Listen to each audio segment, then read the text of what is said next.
Good morning. Welcome to EDNA. I'm opening the public hearing on House Bill 610, and I call Representative Berry.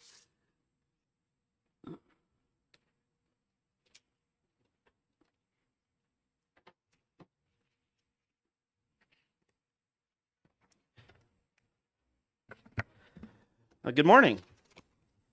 Was here yesterday for election law, so kind of weird to be on the other end of this.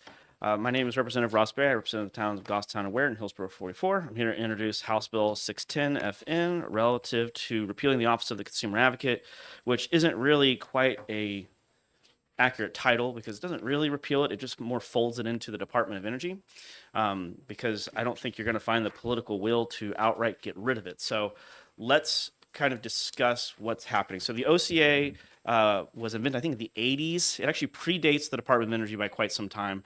When the Department of Energy was spun out a couple of years ago, it basically kind of created this situation where you had the PUC, the OCA, and the Department of Energy. So the Office of the Consumer Advocate has about 5 employees. The Consumer Advocate themselves is either required to be an attorney or their assistant is required to be an attorney. It's mostly staffed by attorneys. Versus the Department of Energy has about 80 employees. Obviously, they both deal in energy policies. The Office of the Consumer Advocate is tasked with the name that it is given.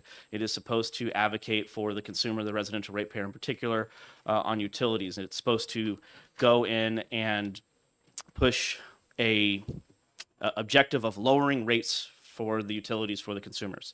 It's funded by its own special tax.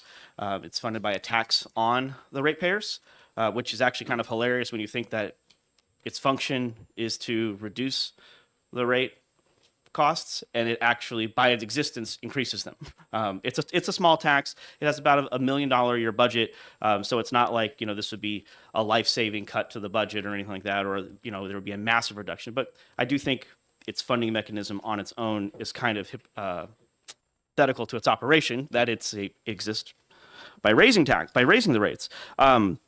So the reason I think that this office would be better suited inside the Department of Energy is the Department of Energy is a much larger and more powerful now bureaucracy.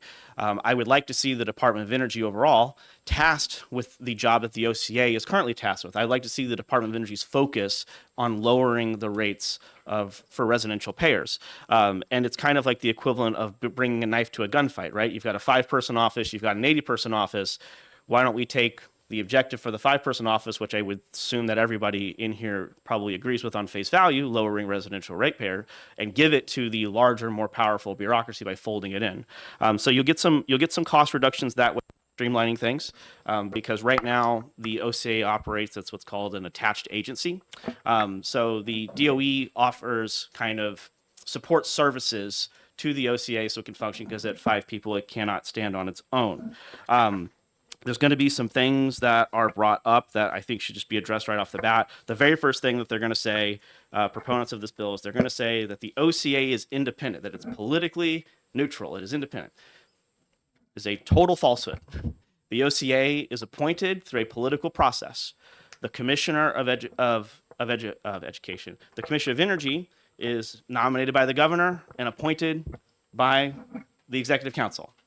The OCA receives a nomination from a politically appointed board that is then given to the governor, who then nominates to the Executive Council, who then confirms the appointment. So they both undergo a political process. So if you had an OCA, it's not a statement about the current OCA. If you had an OCA that was self-interested and wanted to keep their job, they would do what the governor and the council wanted, because if they're up for a nomination, that's what they're going to do. The exact same thing, by the way, that the Commissioner of Education would do, Commissioner of Energy would do, if they were interested in self-reappointment. They're not politically neutral. They go through an inherently political process.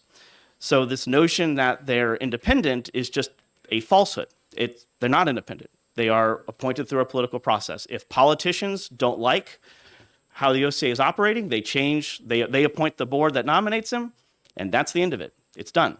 So a self-interested OCA, I'm not saying the current OCA is self-interested, I'm just saying a self-interested OCA would actually respond to political pressures if they wanted to keep their job. So that's just, you can look up how it goes. That's how it is. This would create this would create more efficiency, because right now, when regulators or anybody's bringing a kind of an energy policy through, they have to go to PUC, DOE, and OCA. We can just fold that in and have one less bureaucracy to deal with, and just deal with DOE, whose now new job will be to promote the lowering of residential ratepayers. A couple of other things why I think this is useful. I think the question should be asked: what has the OCA over its history done to actually lower rates? I did a pretty deep dive, and I couldn't find anything right off the bat. The number one thing that I found was it was pretty instrumental in the New Hampshire Saves program. So if you're not familiar with the New Hampshire Saves program, it's basically like a rebate that you can get to do some energy efficient upgrades. And then I looked at, well, how's the New Hampshire Saves program funded? It's funded through a tax on the utilities, which is then passed right back on down the consumers. So so that's not increasing the benefit for the ratepayers. You're just jacking up their costs to do a program that could lower the cost for some. So that's picking winners and losers. That's not cool. The other thing is today I've been told that some of the utilities are going to testify why they think the OCA should stay. So it's if the OCA is supposed to be advocating for lower rates, it's inherently put into an adversarial position with the utility companies, right? Utility companies are inherently going to be profit motivated. There's nothing wrong with being profit motivated, by the way. There's nothing wrong with that. But their job is to make money. They're companies. That's what they do. So if the utilities, which are profit motivated, which they make more money when rates go up, is here to say, let's keep the OCA, you should ask yourself the question, why are they doing that? And I think it's a pretty damning assertion of you're here to say that the person that's supposed to fight you should stay. That would imply that they're either not doing a great job of it and they're okay if that office stays because maybe it doesn't have enough bite, or they don't think that the OCA is effective. And a weak consumer advocate would be more preoccupied with things like regulatory policies than lowering consumer rates, and we've seen a lot of that. So we've seen the current OCA testified in favor of changing the building codes from, I believe, the 2018 standard to the 2021 standard. I may have the dates wrong, but the OCA testified in favor of that. So current OCA. So some interesting facts about that. That would add about $31,000 to the cost of a mortgage, which equates to about $211.59 a month based at a 7% interest rate.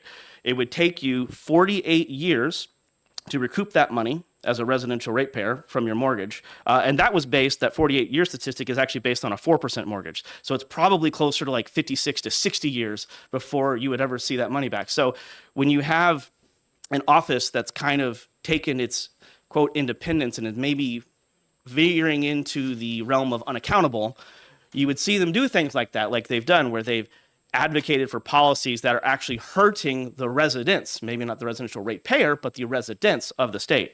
And I think that should be addressed by this body when people come up to defend it, which they understandably will. So kind of bringing it all back, I'm just going through my notes here because I have a lot of notes here. One other thing that's going to get brought up, I'm glad I wrote it down. Somebody is going to say the DOE, Department of Energy, just does what the governor wants. I want to bring you back to how the OCA is appointed. The OCA is appointed by the governor. So if you levy that accusation, you also have to levy that accusation at the OCA.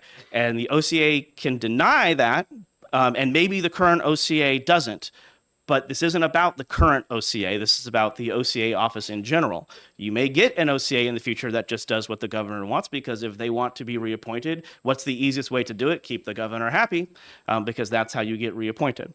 But by taking the charge of the OCA and giving it statutorily to the DOE, you actually restrain the DOE a little bit, and you focus it in to advocate for the residential ratepayer, which I would hope everyone would agree should be the objective of the DOE. It shouldn't actually just be a mouthpiece for the governor as they're about to tell you that's what it is. I think the DOE should be focused on lowering rates.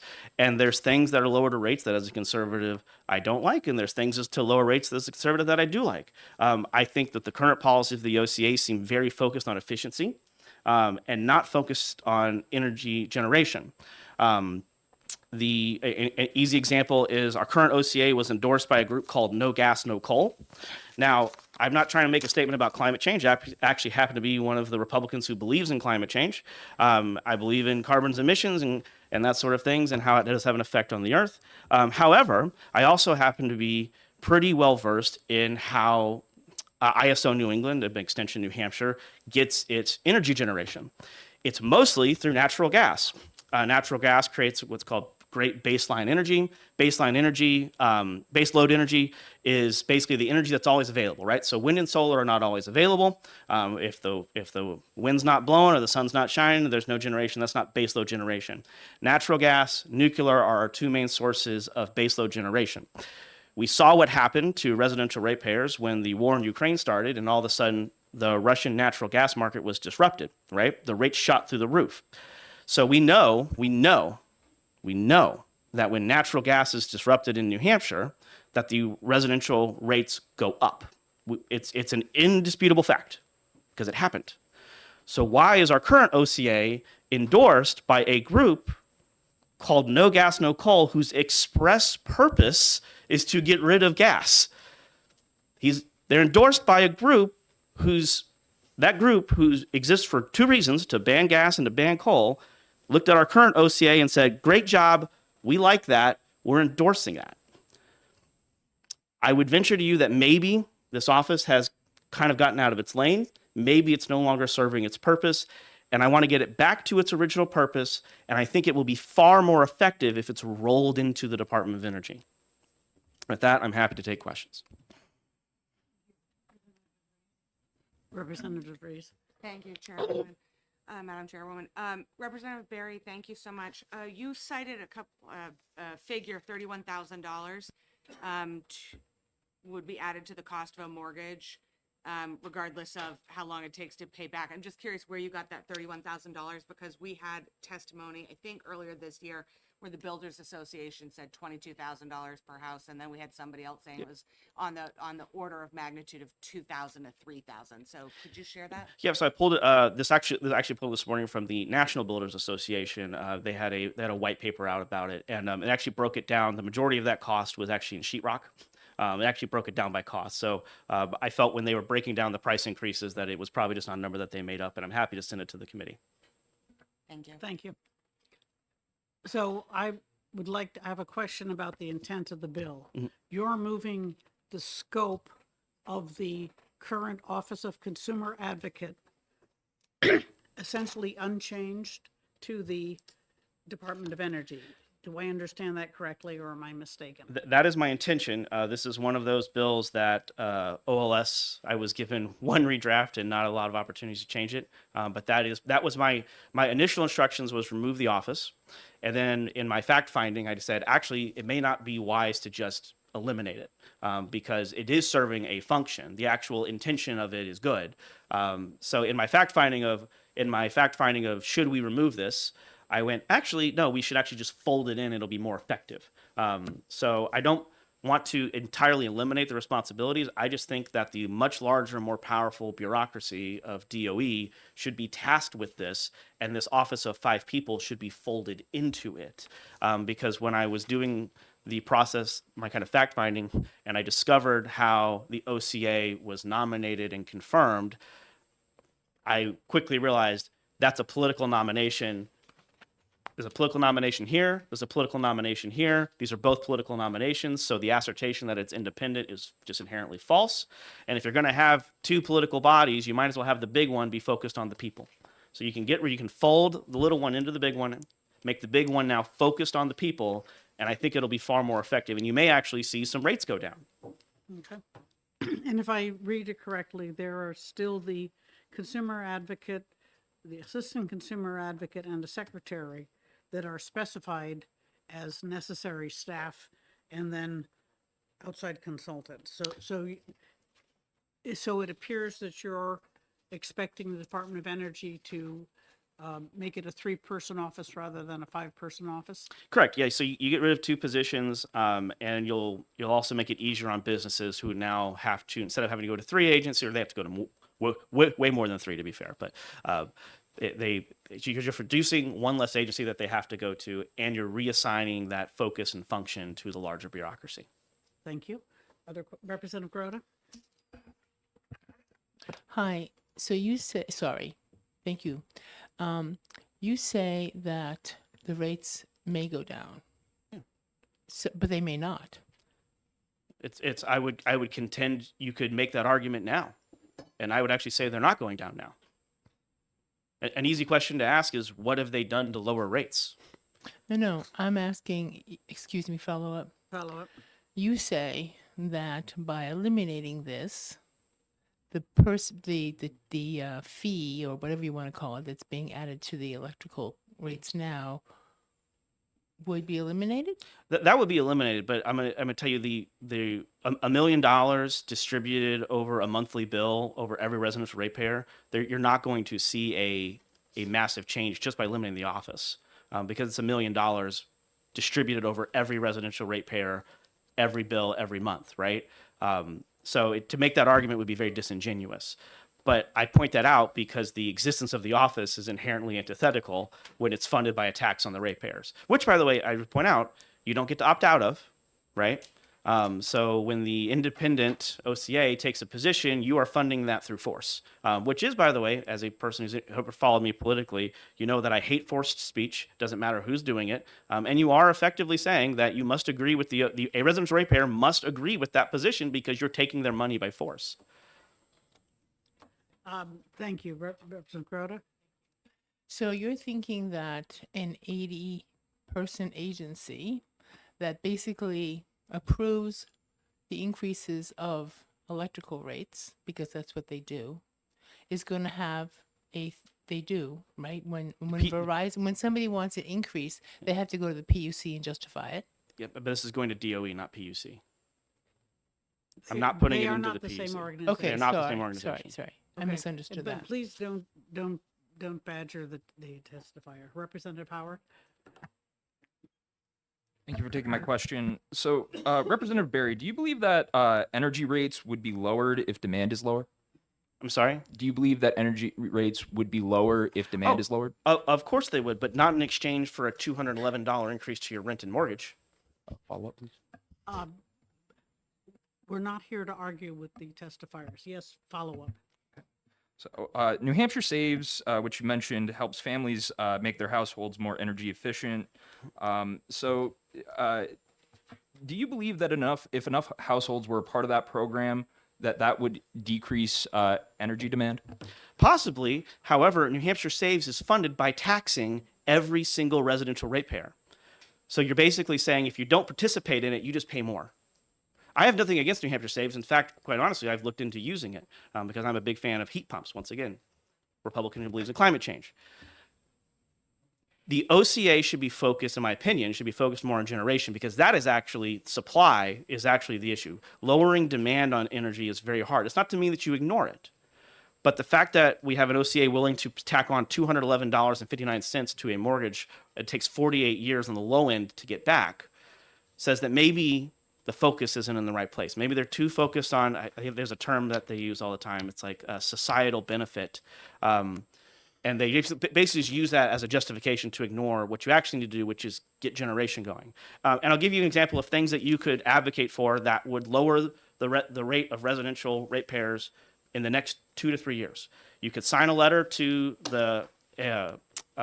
to Congress or to the president saying, please allow FERC to build a natural gas pipeline through New York, which has banned natural gas pipelines entirely, which if you understand geography, in order to get to New England, you got to go through New York, right? Or you could advocate for Seabrook getting its defunct second pad up and running because their second largest and sometimes largest baseload generator in New Hampshire for ISO New England is nuclear. Nuclear is a clean energy, by the way. But we don't see those sort of behaviors. We see a focus on efficiency, which has underlying issues regarding an ideology, and not a focus on building new generation. That new generation, by the way, that can be wind, that can be solar, that can be nuclear, that can be gas, that can be whatever it is. But if the charge is to lower rates, there seems to be very little focus on supply and a whole lot of focus on efficiency, which has ideological undertones. Thank you. Thank you. Other questions? All right. Thank you, Representative Sellers. Thank you, Madam Chair. Representative Berry, so by this bill, you're saying here, technically, we're going from 5 to 3 people, so automatically there's 2 savings at that point, if I understand correctly. And I'm sure there would be a space savings as well. So this would be passed on to the people, is that correct? Yeah, and you would. And once again, I don't want to be disingenuous with the argument. There's not going to be a massive reduction in your bill by folding this office into the other. I'm actually more interested in giving DOE the mandate that the OCA currently has, because it's a bigger, stronger bureaucracy. It's a lot easier to push around a 5-person agency where if one person quits or retires, you lose 20% of your workforce, right? Than it is to push around an 80-person bureaucracy. And it also gets that 80-person bureaucracy, regardless of who the governor is, focused on what I would imagine everybody in this room would agree on a bipartisan basis, that lowering rates is a good thing. Representative Leon. Thank you, Madam Chair, and thank you, Representative. So am I understanding correctly that this bill would make the mission statement of the Department of Energy include lowering residential ratepayers' costs? That's my goal of it. It would, the OCA does have a caseload too that it has to handle. So they would take over that caseload, and that language about caseloading is specifically in here, because there are concerns that a single ratepayer cannot, Joe Schmo cannot go to 2 hearings a week, can't advocate for themselves, can't fight the utilities. I think that's, I have an issue with that on a philosophical level of going into government. But if we're going to say that should exist, which is what the current stance of the legislation, I would just give that to the bigger, more powerful bureaucracy. If we're going to say that it should be doing these things, let's give it the bigger weapon to go do it. Follow up. So follow up. So then the mission would be to go to these hearings and fight for the little guy and make the mission statement of the Department of Energy to lower all of our constituents' energy prices? Correct. That would be my goal of it. Yes. Thank you. Okay. Representative Pearson. Thank you, Madam Chair. But is the concept here with the movement of folks to put the 3 positions over to the DOE, but not provide the funding to pay for those positions, in essence, making the DOE absorb the cost of the 3 positions? Yeah, they would have to. I mean, you can go about it, but yes, it would fold it in. I don't believe you should be taxing, even though it's a small tax. I don't believe you should be taxing residential ratepayers for somebody that they can't advocate, that they don't get to change out. Yes. So I'm The guessing that- the fiscal note indicates there's a $1 million decrease in revenue assessment and more or less $1 million decrease in spending. So the short answer is yes. Yeah, it folds it in. Yeah. They are going to absorb the cost of the 3. Okay. You'd be eliminating a tax would be another way to look at it. Got Yes. We have the Department of Energy here. They will be the last person to testify so they can answer questions. Excuse me. Any other questions? Okay, thank you very much. Well, I enjoyed it. Representative Berry. I'll be, if you need me, I'll be in that room working. So. Thank you. Representative Thomas?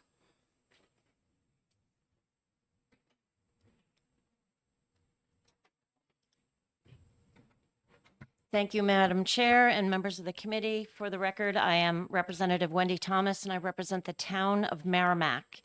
There are going to be several people behind me who are going to talk about the actual duties of the consumer advocate.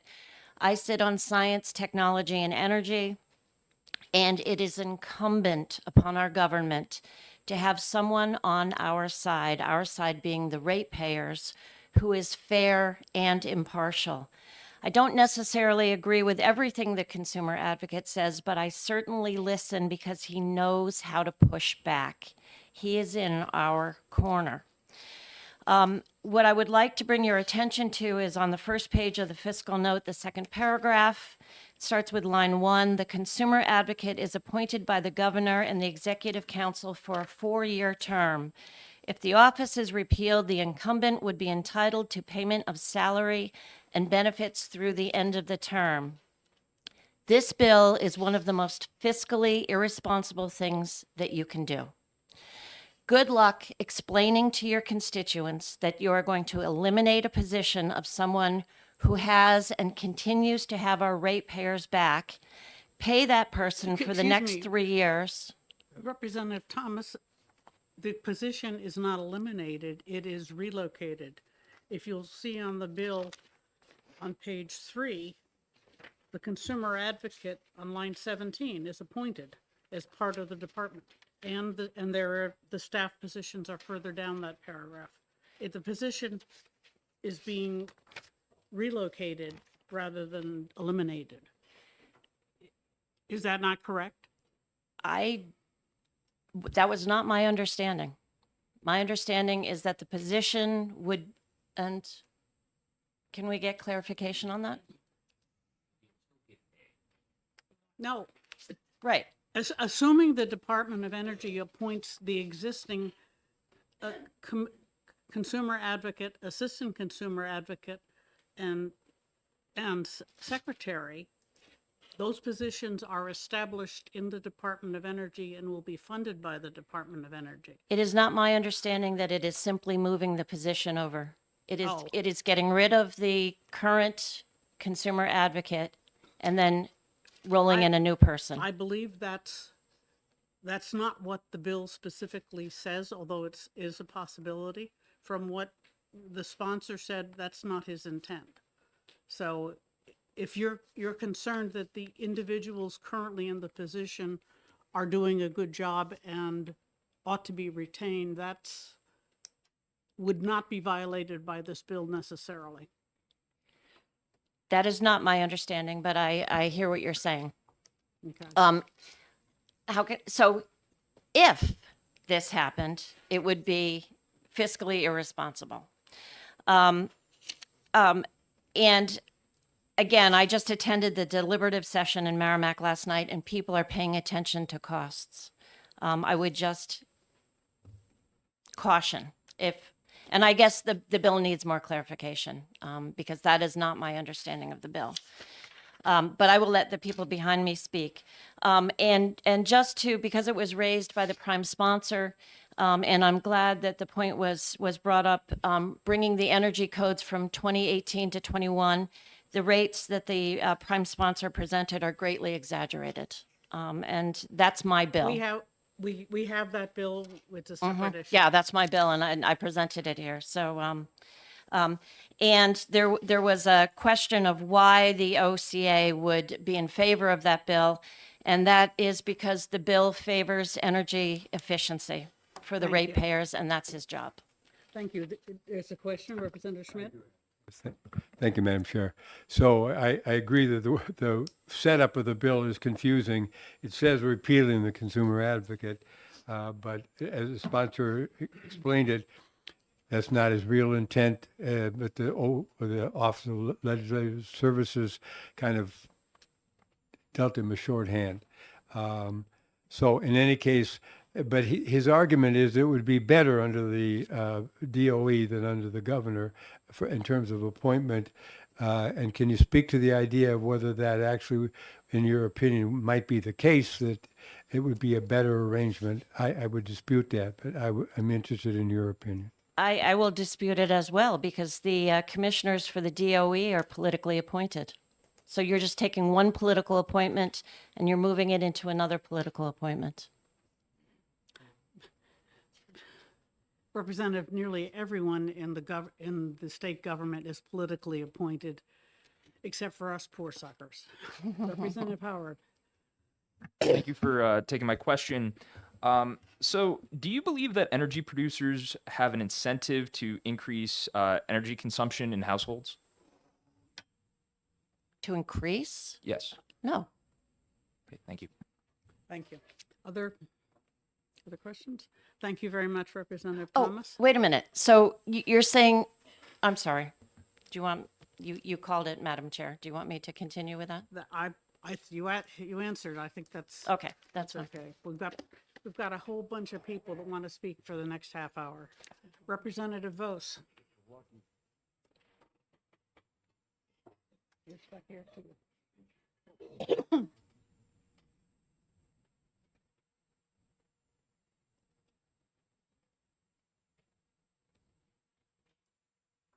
Good morning, Madam Chair, colleagues. For the record, Representative Michael Vose. I represent Rockingham District 5, the town of Epping. I chair the Science, Technology, and Energy Committee. And I'm here this morning to testify on this bill as being neutral. I'm neutral on the bill. But I thought it might be interesting to talk about some of the questions that seem pretty obvious by the filing of this bill. For example, we have a Public Utilities Commission whose job it is to determine if utility rates are just and reasonable for all classes of customers. That would include residential customers. So it's an interesting question to wonder, well, why do we need a second check on utility rates in the person of the Consumer Advocate's Office? Well, one of the possible answers to that question goes back about 25 years. As it turns out, 80% of the customers of electricity in our state are residential customers. But they only buy 40% of the electricity that gets used. The other 20% of customers are commercial, so-called commercial and industrial users. They buy 60% of the electricity. So you can see that there's kind of an imbalance between those classes. And 25 years ago, people thought that maybe we needed more protection for residential ratepayers. And so the Office of the Residential Ratepayers Advisory Board was created, and then eventually the Office of the Consumer Advocate. So that's probably why we're in the place we're at today, where we have two separate watchdogs on utility rates.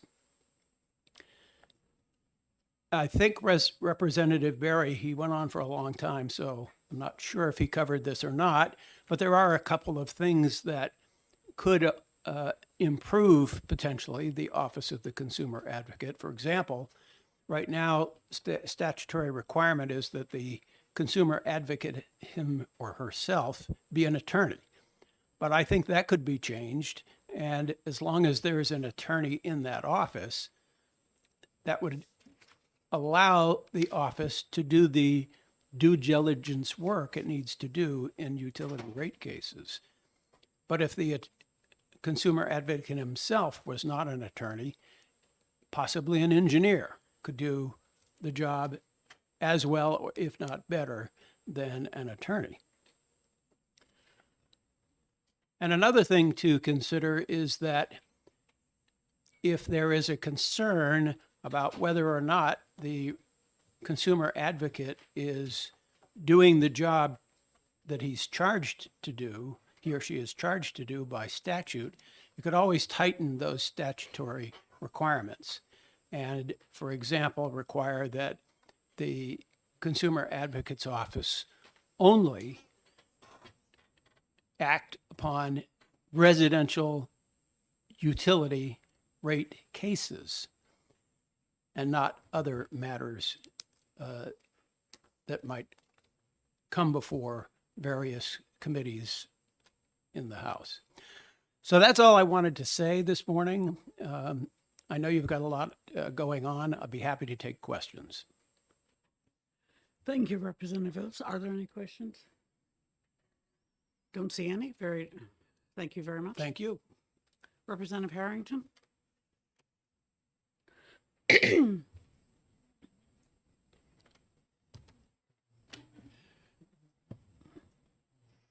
Good morning, members. I'm Representative Mike Harrington. I represent Stratford 18. the way of background, I've been involved in the Energy and the Public Utilities Commission for the last 20 years, either as in my five terms, and the Science, Technology, and Energy, and 10 years at the PUC, some of which I was a commissioner. So just to give you a little background, I think I've probably been involved dealing with the Office of OCA more than anybody in this room with the, I don't see really any exception. So I have a long history with dealing with this office. First off, I have to say that the sponsor of the bill, I'll just say, is confused. He has a lot of wrong facts.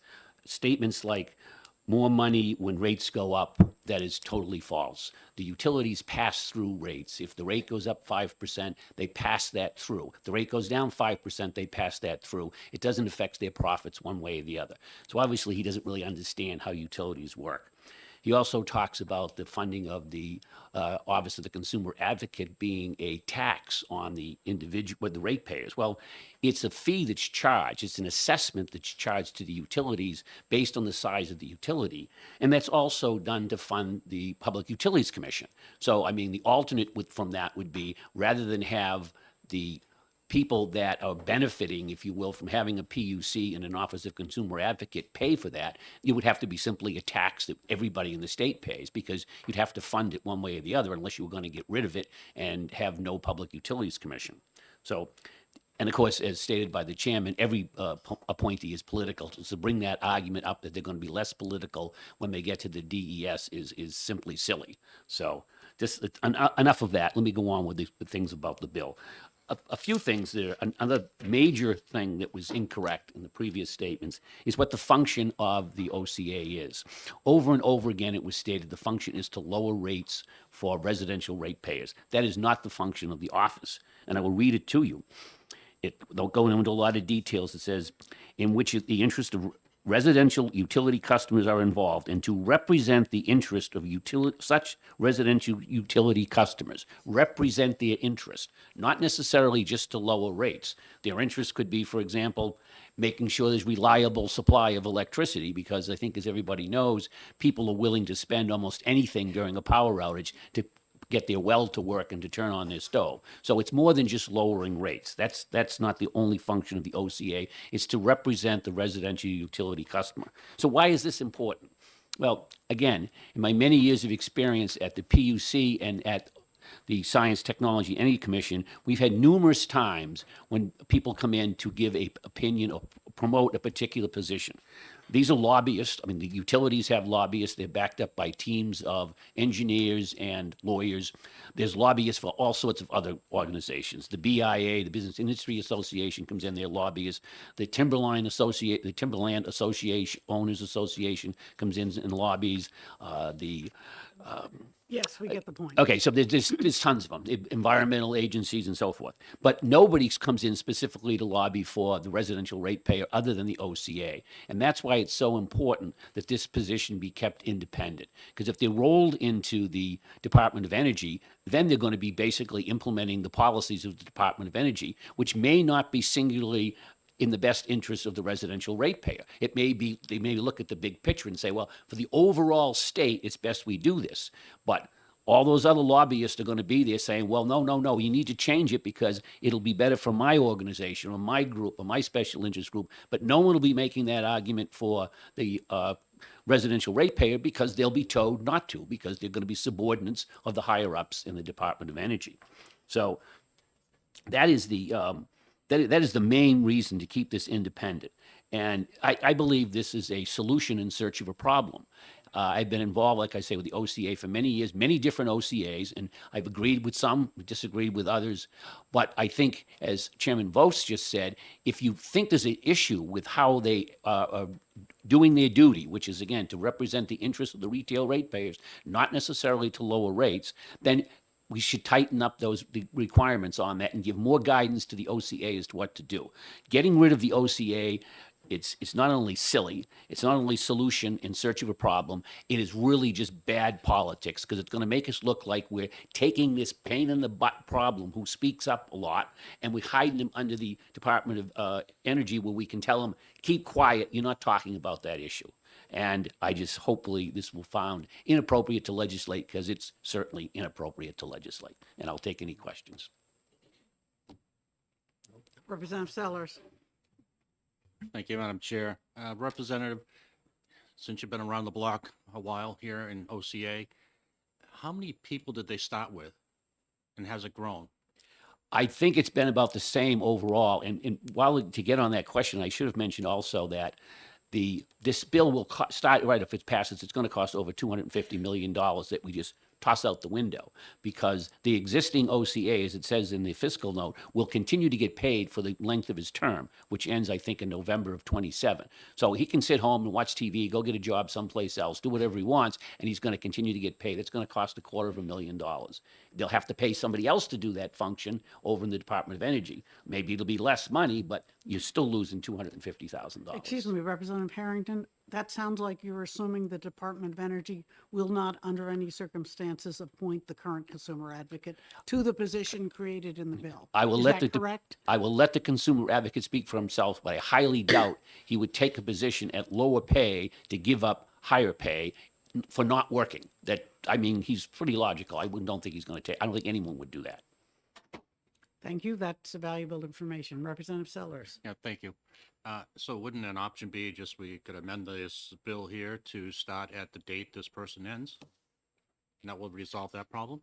It could be. It would be off in November of 2027, but it still doesn't change my main problem. That's kind of a minor thing. That the main issue I have with this bill is it takes away the independence of the consumer advocate who's out there fighting against all the other independent people who represent the various special interest groups. The consumer advocate has a special interest group. It's the retail residential ratepayers. Nobody specifically represents them other than the consumer advocate. The DES represents the entire state. The PUC represents the entire state. Thank you. Representative Slotching. Thank you, Madam Chair. I have a question in terms of accountability. Your testimony seems to indicate that you find the current structure delivers some measure of accountability to the people of New Hampshire.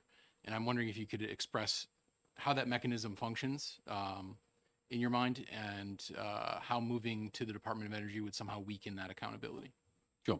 Well, as it was stated by the chairman, every office is a political appointee, so it doesn't really make any difference. The accountability, I guess, comes with, at the end of their term, the governor, whoever is governor at that time, may or may not, an executive council may or may not appoint them or reappoint them. That's where the accountability comes from. Just like in the Department of Energy, the person there might be doing what they think is a great job, and then there's an election, the governor changes, and they say, no, you're not going to get reappointed because we don't like what you've been doing. So, I mean, it's no different than any other office as far as accountability goes.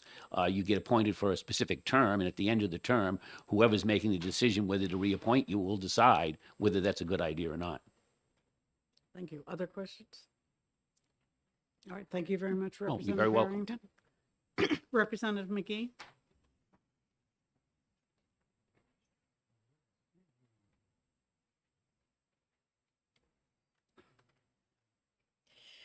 Thank you, Madam Chair. Members of the committee, good to see you all this morning. I'm here today opposed to the passage of HB 610, and I hope you will ultimately find it inexpedient to legislate. And I'll give you a little idea why. I think it's difficult for folks who have not had a lot of experience with the Public Utilities Commission and the Office of the Consumer Advocate to understand where to sort of slot the interactions of those agencies and how they operate. There was a pipeline project proposed through New Hampshire in 2014, and that was the first time I went up to the Public Utilities Commission to kind of observe their functioning and learn a bit about how that operated here in the state of New Hampshire. I also followed a bill over to the Public Utilities Commission and was an intervener, so I got kind of an insider's look as well at providing information to them on a docket. And so I have a little bit of familiarity with both of those things, and I have actually known the current consumer advocate since 2019. And I'm here to say that I think that this bill is the result of the fact that he is a very good consumer advocate. And what that means is that his role is unlike any other role that is played in the dockets that the Office of the Consumer Advocate participates in. And he understands the context of that role because he's qualified for the job by his legal training. He understands the statutory mandates. He understands the interactions of the parties to the dockets. And he does an exemplary job of maintaining the interests of the ratepayers in those dockets. And I have seen that firsthand. So I wanted to bring that perspective here because it's something you wouldn't have if you never observed how these processes go on. And I'm sorry, excuse my voice. I have a little bit of a cold. And I guess another piece of information that I can bring that might be more information for the committee is that there's been a little bit of a turf war going on with the Public Utilities Commission and the Office of the Consumer Advocate and others. And that has to do with political appointments and how people view their jobs and that kind of thing too. That's all sort of insider baseball over there, but it has been in the press as well. And so I view this bill as targeted specifically to remove that ability for the existing consumer advocate, who I believe has been reappointed twice under Governor Sununu's terms, from remaining in that job because he is shining a light on the problems that are happening at the Public Utilities Commission.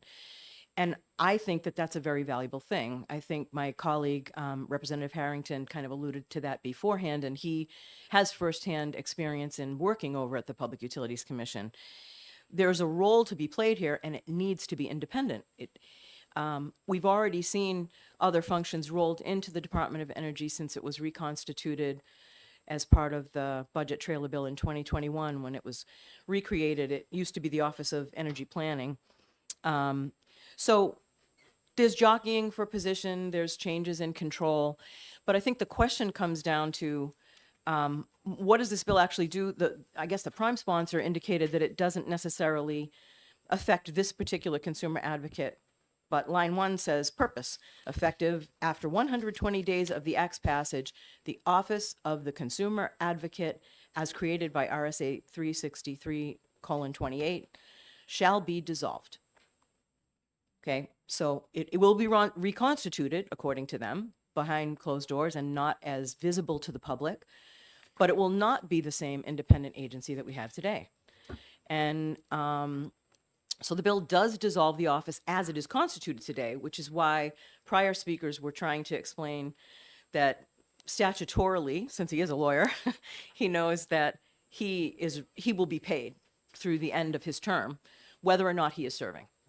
And so what will basically be happening is the taxpayers or whoever's funding the job, that job and whatever is reconstituted within the Department of Energy, they will be simultaneously being paid for the same work rather than, as again, Representative Harrington alluded to, this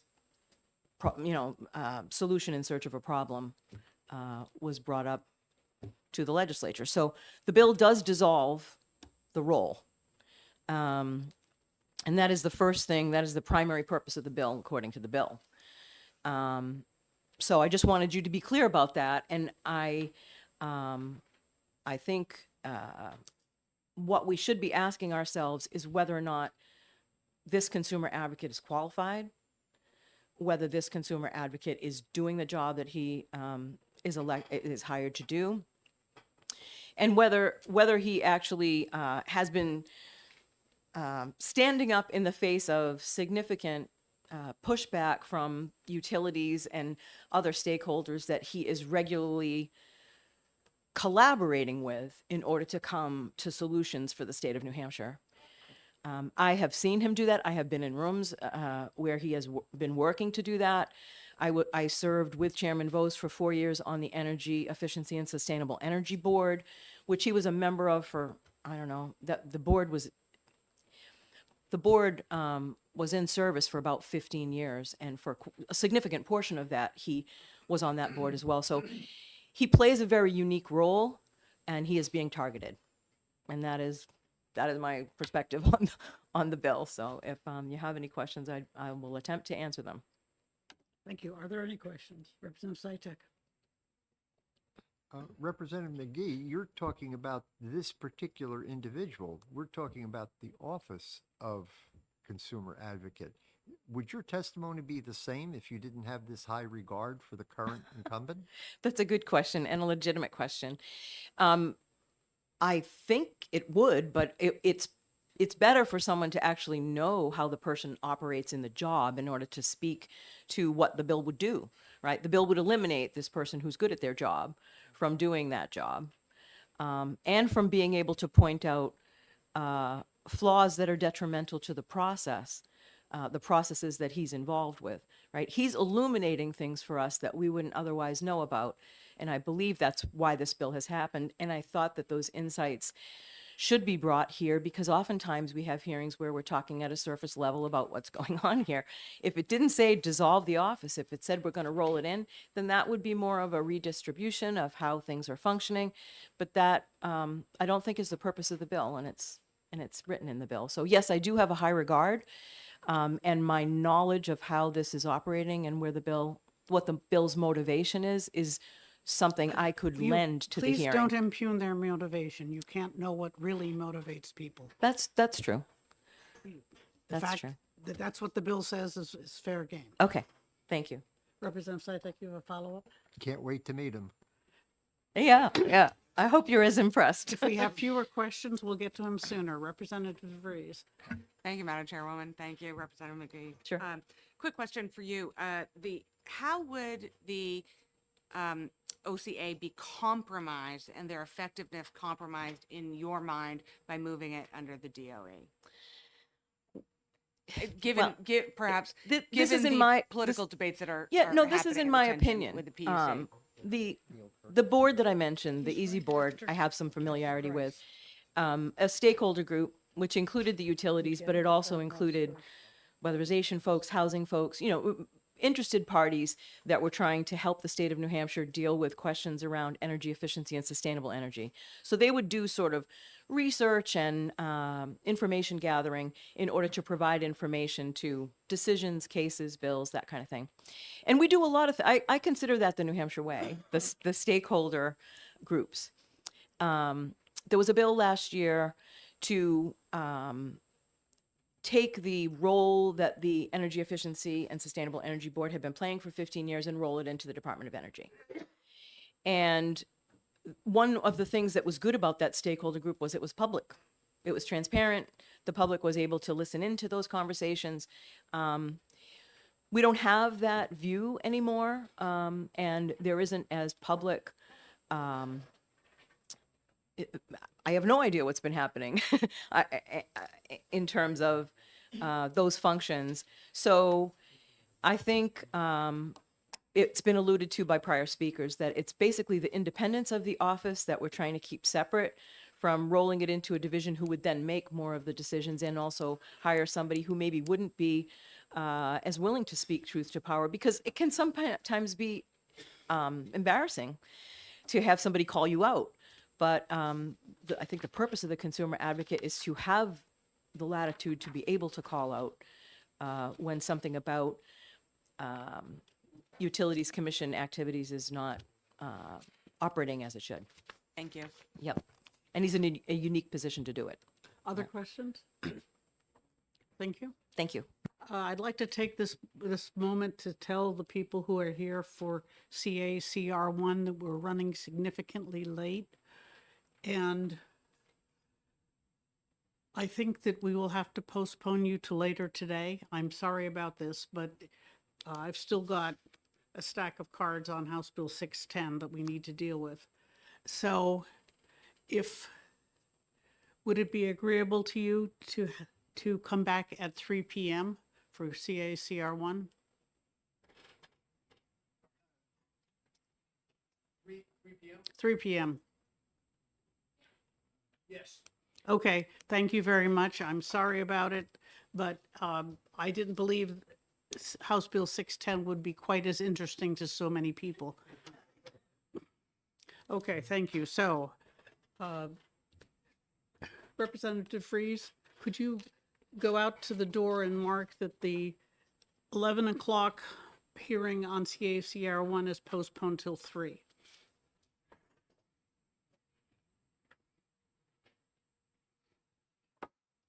Okay. Representative Corman? We haven't even looked at the representatives yet.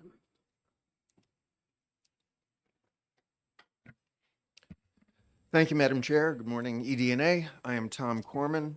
I represent Grafton 15, which is Ward 3 of the Micropolitan City of Lebanon. I am the Deputy Ranking Member on Science, Tech, and Energy. So I do get to experience the Department of Energy, the Public Utilities Commission, and the Office of the Consumer Advocate frequently. You're going to hear me say something that I rarely get to say. I agree with everything that Representative Harrington said. We appreciate the Marvel. The PUC hearings have the Department of Energy and the Office of the Consumer Advocate often as parties to the hearings. And I can tell you from what I've heard in our committee over the last 2+ years that the Consumer Advocate does not always align with the views of the Department of Energy, does not always align with the views of the PUC, does not always align with the views of the utilities, does not always align with the views of the Republicans on ST&E, and does not always align with the views of the Democrats on ST&E. The OCA is independent, and we need to keep the OCA independent. The OCA literally speaks truth to power. And of course, I mean by power, the utilities, that kind of power, but the other kind of power as well. If the OCA moves into the DOE, that removes the independence. The OCA, as I said, doesn't always agree with the DOE. If the OCA moves into the DOE, you've lost that independent voice that we need at the PUC hearings. So please don't do this. The other thing to think about in terms of it being a political appointment, the current form of the OCA is that it's for a 4-year term. But if the OCA is moved into a position in the Department of Energy, it's not a 4-year term appointment that can just, that is independent. In other words, if the OCA doesn't agree with the commissioner of the DOE, couldn't the DOE commissioner replace the OCA? So we need to keep that position independent. The final thing I want to point out is just politically for you. If you remove the OCA as an independent position, when you're running for re-election, there are going to be opponents who point out to your constituents that you have voted to remove the one independent voice who's looking out for their interests as ratepayers. Now, you can try explaining, well, no, but we just moved it on into the Department of Energy. And at that point, your constituents are just not hearing it. They're going to hear the one thing: you voted to remove the independent voice that is looking out for their interests. So just think about that. And with that, I'm happy to take questions.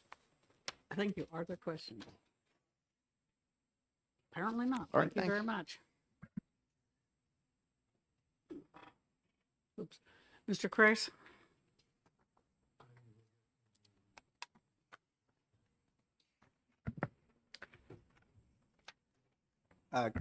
Good morning, Chair McGuire, honorable members of the committee, especially Representative Sytek, who said he was excited to meet me. I am Attorney Donald Kreis, and for the past 9 years and 20 days, I've had the honor of serving as our state's consumer advocate, responsible for advancing the interests of New Hampshire's residential utility customers wherever those interests arise. The Office of the Consumer Advocate, usually referred to as the OCA, takes no position on House Bill 610. I think it would be presumptuous of me to attempt to tell the state's elected officials whether, after nearly 50 years, our office should continue to exist as an independent organization, whether it should be folded into another agency, or whether it should be abolished altogether. But I want you to make a fully informed, good decision, and that is what prompts my testimony today to make sure that you have a full and fair understanding of what we do and why we do it. Now, using membership in the National Association of State Utility Consumer Advocates as a yardstick, we are one of 43 offices around the country that work at the state level to represent ratepayer interests. The mainstay of the work is participating as an active party in proceedings before state utility regulators, in our case, the New Hampshire Public Utilities Commission. The PUC's enabling statute, and I think this is really important, requires that agency to serve as the arbiter between the interests of utility shareholders, investors who reasonably enough seek to extract as much profit as they can, and utility customers who want and need safe and reliable service at the lowest possible cost with as much freedom as they can get to control how, when, and why they use their utility service.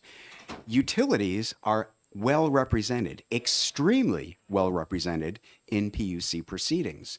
It's not unusual for a big utility like Eversource to show up at a PUC hearing with 15 or 20 people, lawyers, subject matter experts, outside consultants. We help the PUC do its arbiter job by throwing at least a little bit of weight on the other side of the scale. The OCA came into existence in 1976, originally as the Legislative Utility Consumers Council, and at various times we have been an adjunct of the General Court, an office within the PUC, and since 1985, we have been a completely independent instrumentality of state government.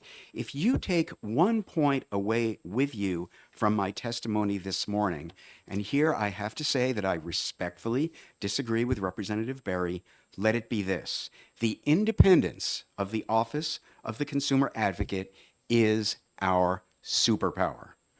The energy-related policy agendas of the two major political parties ebb and flow.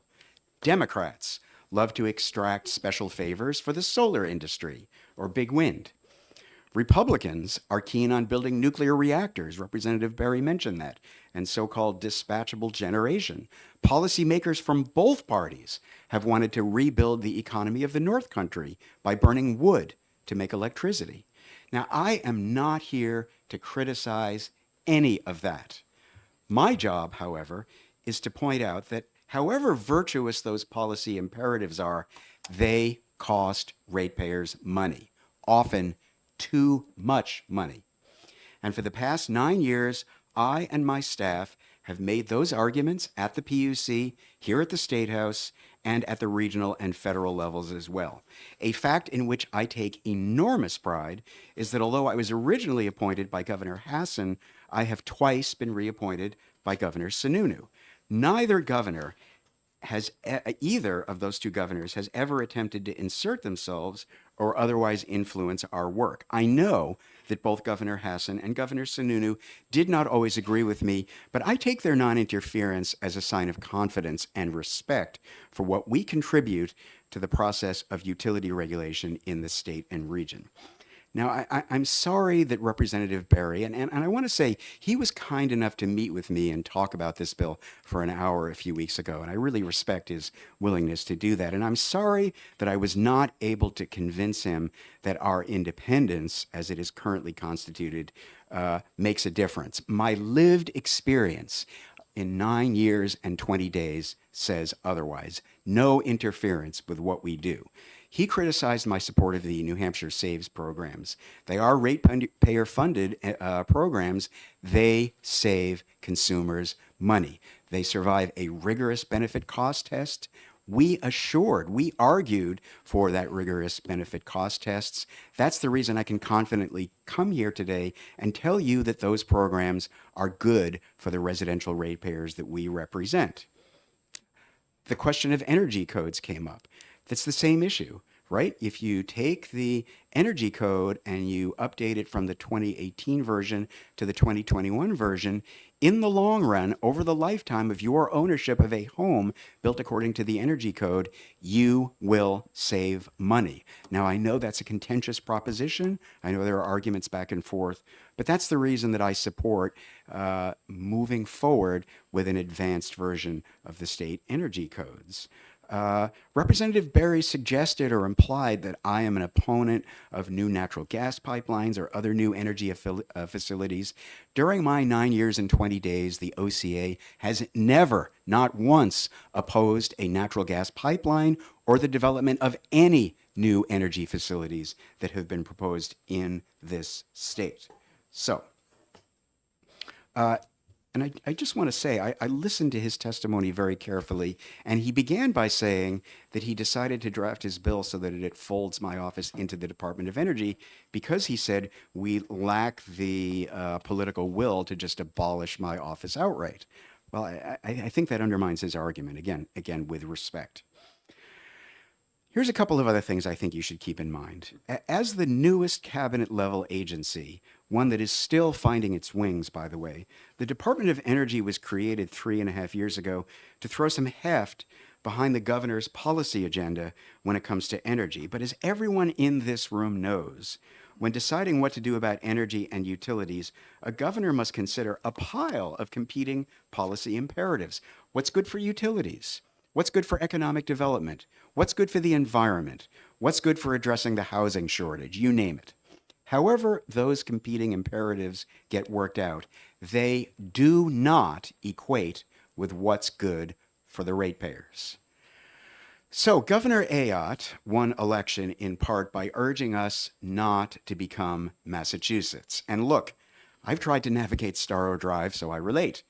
But in this instance, the question is really whether New Hampshire wants to become Vermont. Because Vermont does ratepayer advocacy exactly the way House Bill 610 proposes that we do it. Vermont has a Department of Public Service, the functional equivalent of our Department of Energy. The Department of Public Service claims to represent ratepayer interests before the Vermont PUC, but here's how they do it. They simply assume that whatever their governor likes is what benefits ratepayers. And I speak here from experience as someone who, and please forgive me, spent a brief part of his career as a hearing officer at the Vermont PUC. A related point, unlike New Hampshire, Vermont is simply absent at NEPOOL, the super powerful stakeholder body that deliberates on market rules and other matters related to ISO New England, the troublingly unaccountable entity that runs the regional electricity grid. And I have been speaking out about that lack of accountability, and I suspect, although you should ask them, that that is the reason that the folks at the No Coal, No Gas movement have said nice things about me, even though I have never supported their aggressive climate agenda that calls for shutting down all the fossil generation in our region. Unlike either the Vermont Department of Public Service or the New Hampshire Department of Energy, we, the OCA, have the right to serve as a voting member of NEPOOL. And rest assured, we participate actively and vigilantly because NEPOOL and ISO New England are important for the same reason that Willie Sutton robbed banks, because that is where the money is.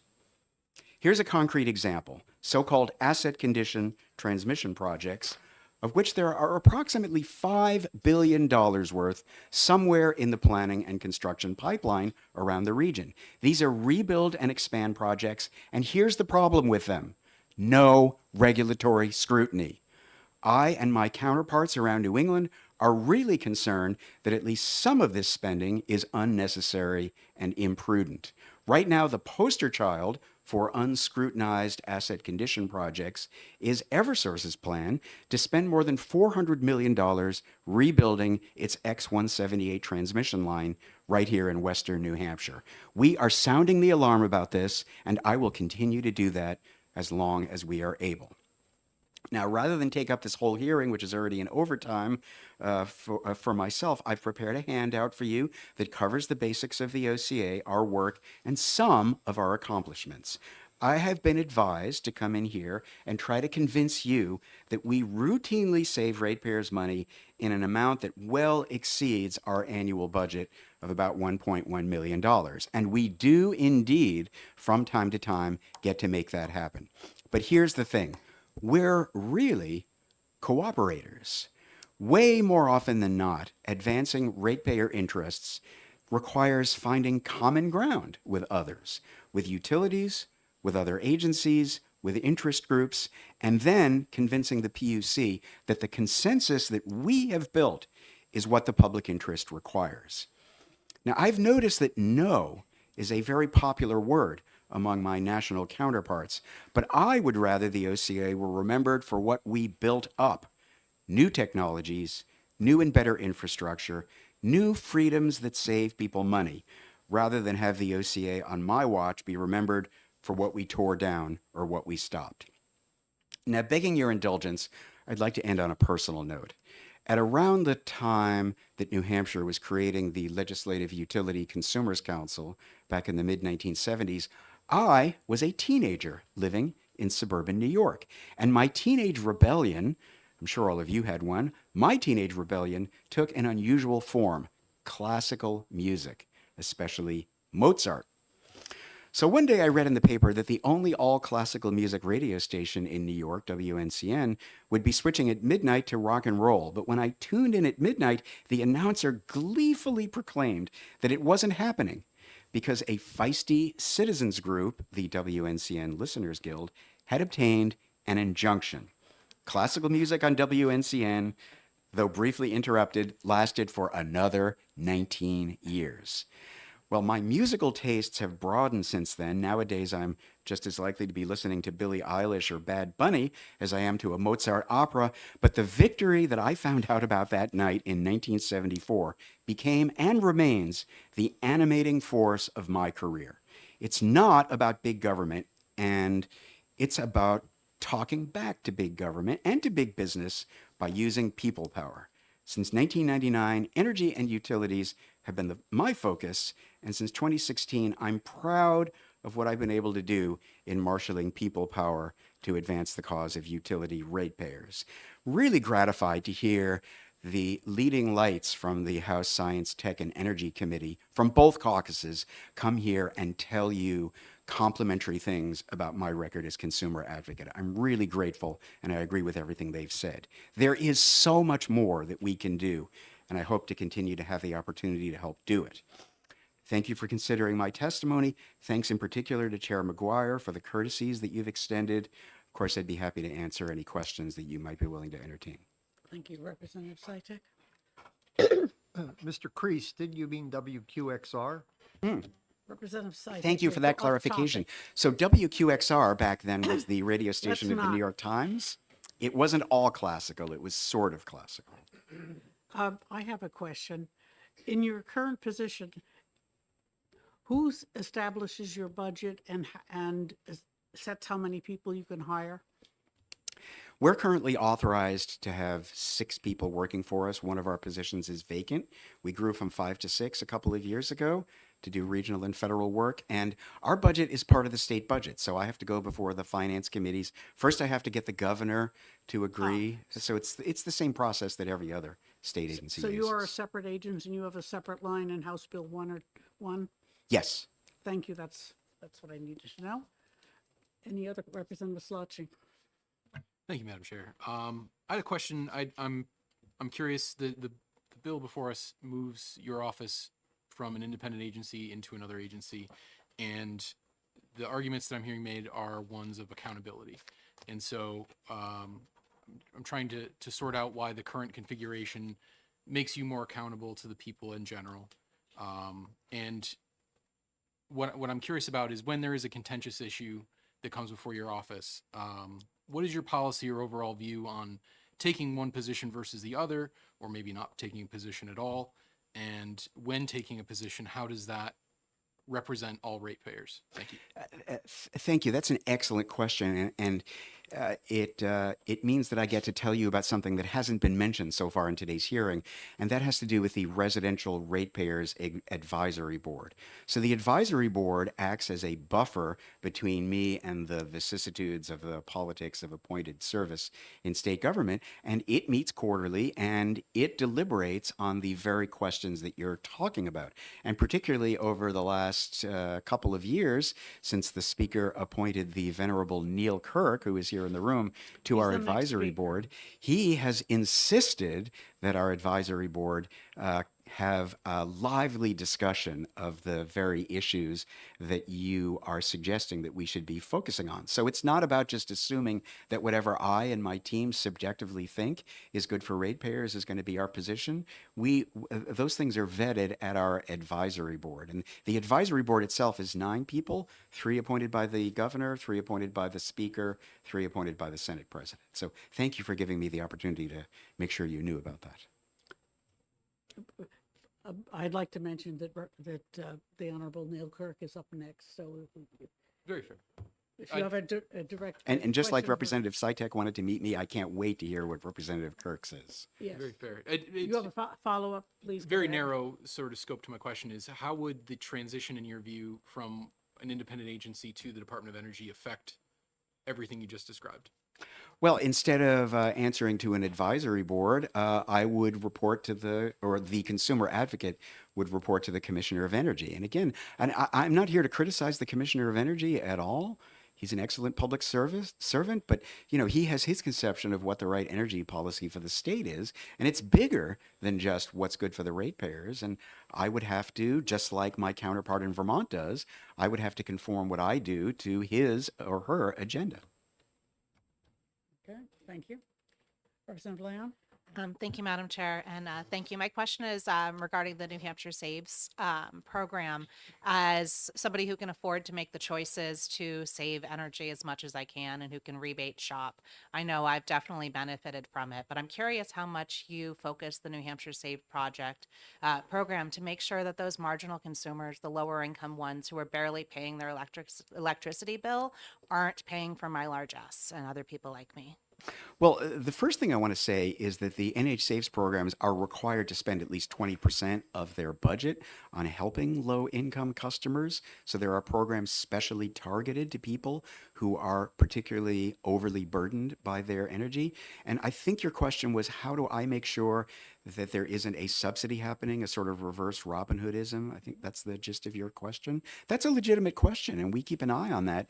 And that is a function of going line by line through the New Hampshire Saves program offerings and making sure that they save everybody money. But you do raise a legitimate question that is the subject of pretty intense discussion when the Triennial Energy Efficiency Plan is under review.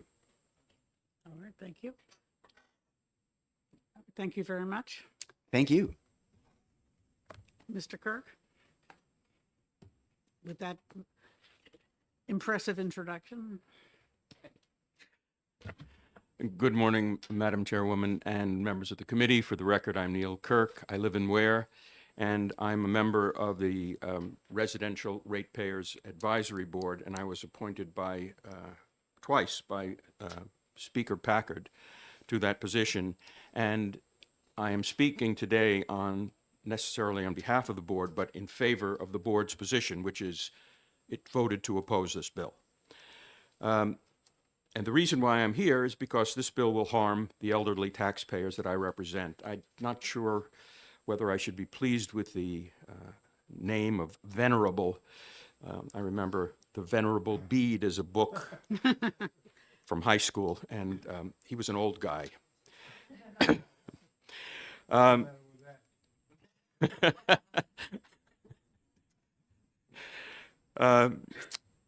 As you've heard, this bill changes the OCA from an independent status to an arm or a unit in DOE. And there are consequences to this that I think you've heard some of, but I'd like to make them in perhaps a more pointed fashion. First, this bill isn't about smaller government or saving money. The bill requires the relocated OCA to do the same job in the future that it does today.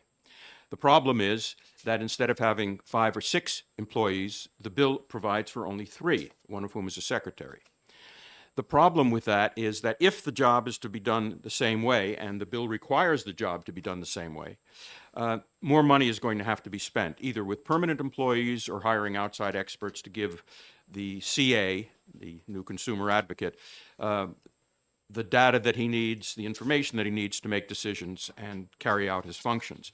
So there's not going to be any savings financial savings in this bill, and as has been pointed out, all of these expenses, including many of the expenses of DOE, are paid for by ratepayers.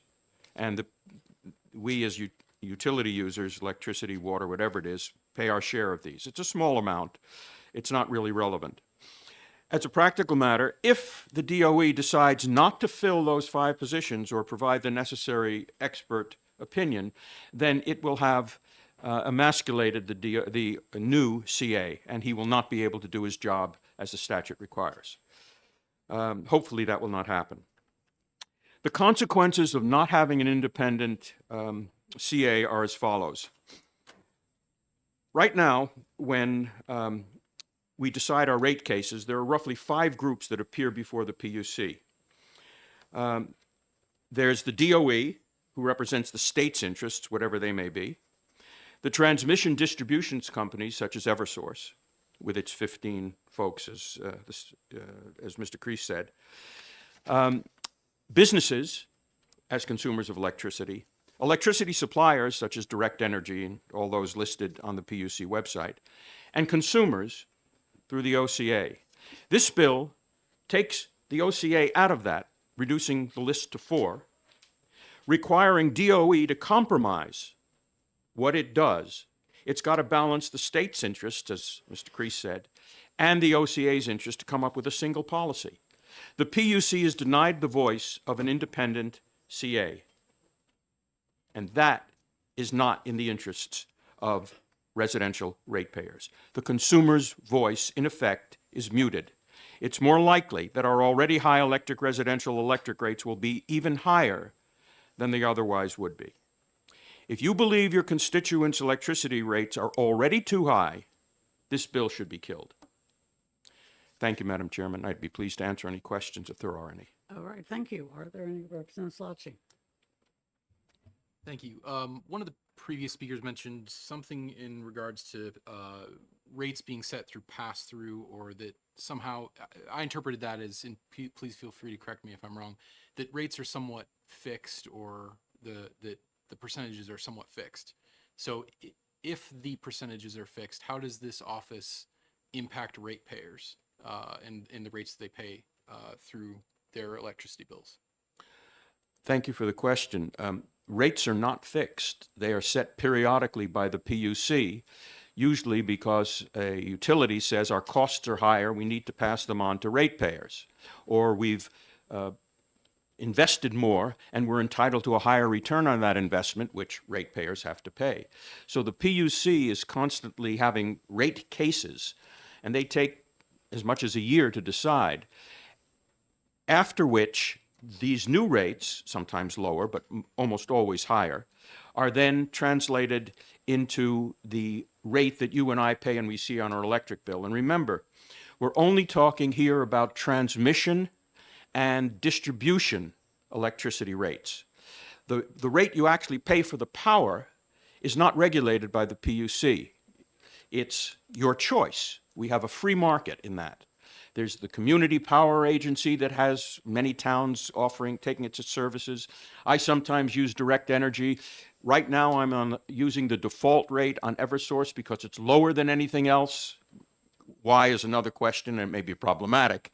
But remember that this case and the OCA is really only talking about the distribution transmission rates, not the, quote, power rates, the electricity itself rate. Okay. Anyone else? Follow up? Yeah, if the PUC is determining rates, how does the Office of OCA lower costs? It might... Thank you for that Yeah, sorry. follow-up. Eversource, as an example, Eversource comes in and says, we want to spend $478 million, or whatever the number Mr. Kreese mentioned is, on upgrading our lines, putting in new poles and so forth.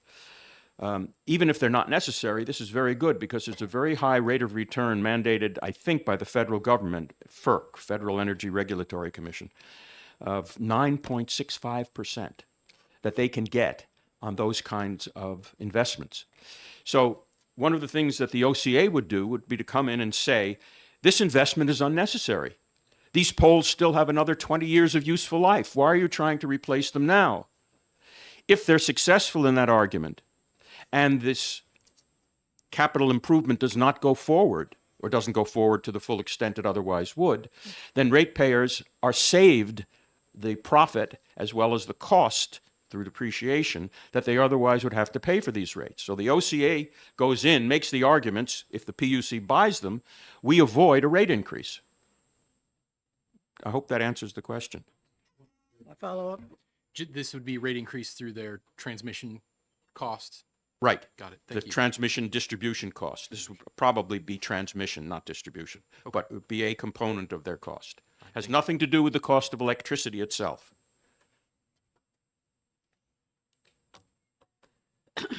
Thank you, Representative Kirk. Any other questions? Thank you, Madam Okay. Chairman. Ellen Linder?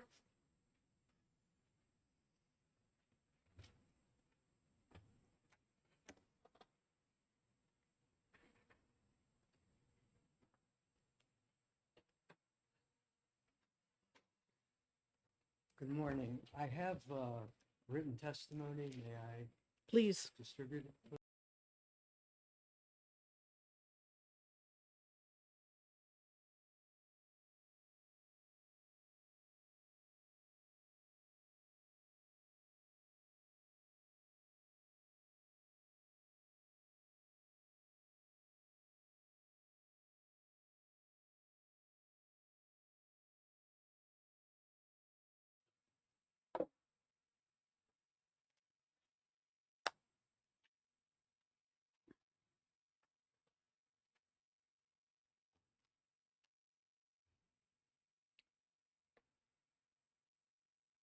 Good morning. My name is Alan Linder. I'm a retired New Hampshire attorney. I worked for New Hampshire legal assistance from 1980 through 2014. Retired in 2014, but I came back to work as a volunteer part-time attorney for legal assistance from 2015 to 2022. Before I worked in New Hampshire representing low-income and elderly individuals and groups before the New Hampshire Public Utility Commission since 1980. During the 70s, I worked in Pennsylvania before the Pennsylvania Public Utilities Commission representing low-income and elderly individuals and groups. Mr. Linder, can you readjust? Yeah, thank you, Representative. You got to kind of eat the mic. I apologize. Should I start again? No, thank you. Okay, all right. During the time that I represented clients before the New Hampshire Public Utilities Commission, I had the opportunity since 1980 to work with and observe every New Hampshire consumer advocate and learned a lot from them, by the way. I had 3 points that I would like to make today. My written testimony goes into more detail on these and other points.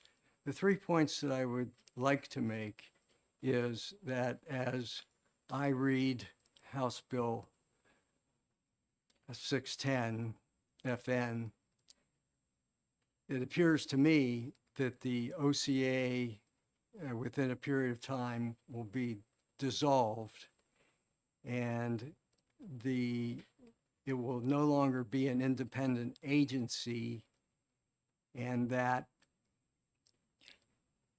in 1981, when the OCA was created by statute, RSA 363-28, the legislature made clear that the OCA was created as an independent agency pursuant to RSA 21-G:10.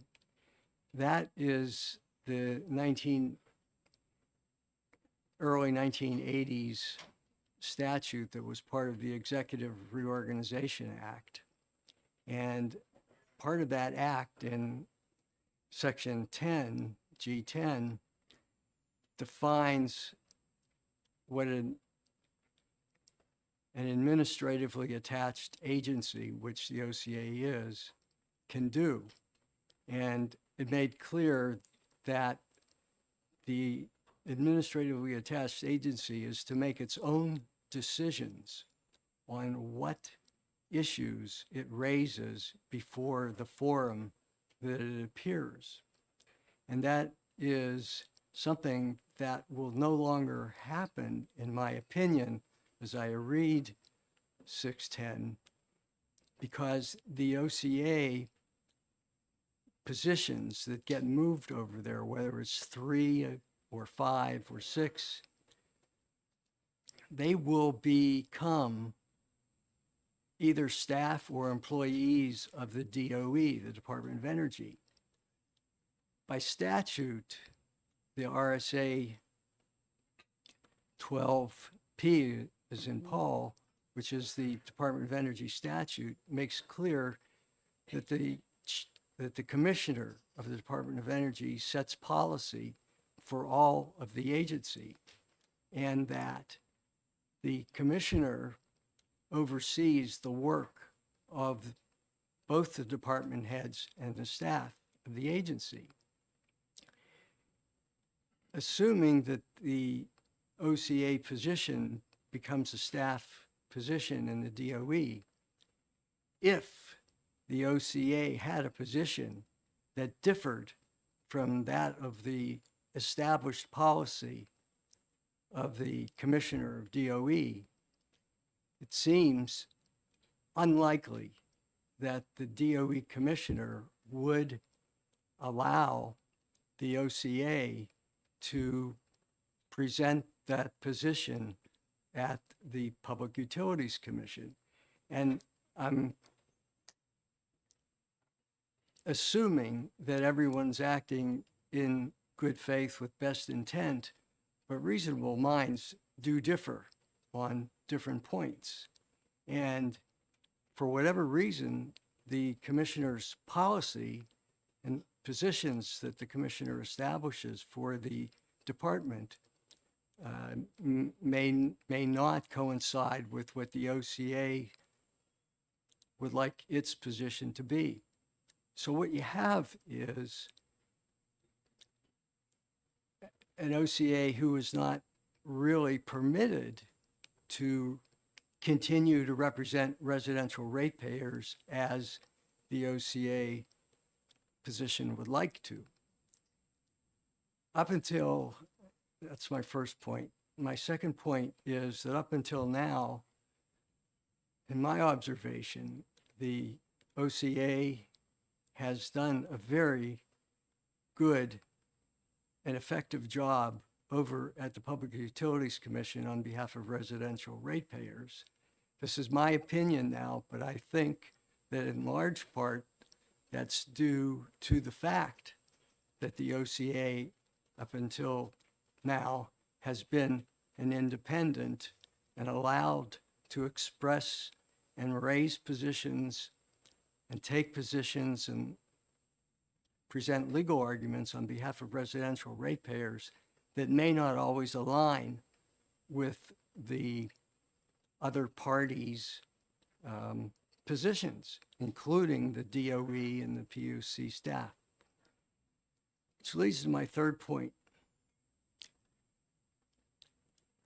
I think consideration needs to be given to what the consequences might be of moving the OCA without its independence over to the DOE. What might the consequences be to the Public Utilities Commission itself? This may sound presumptuous, but to me, it could have significant consequences. Prior speaker mentioned that there is a statute,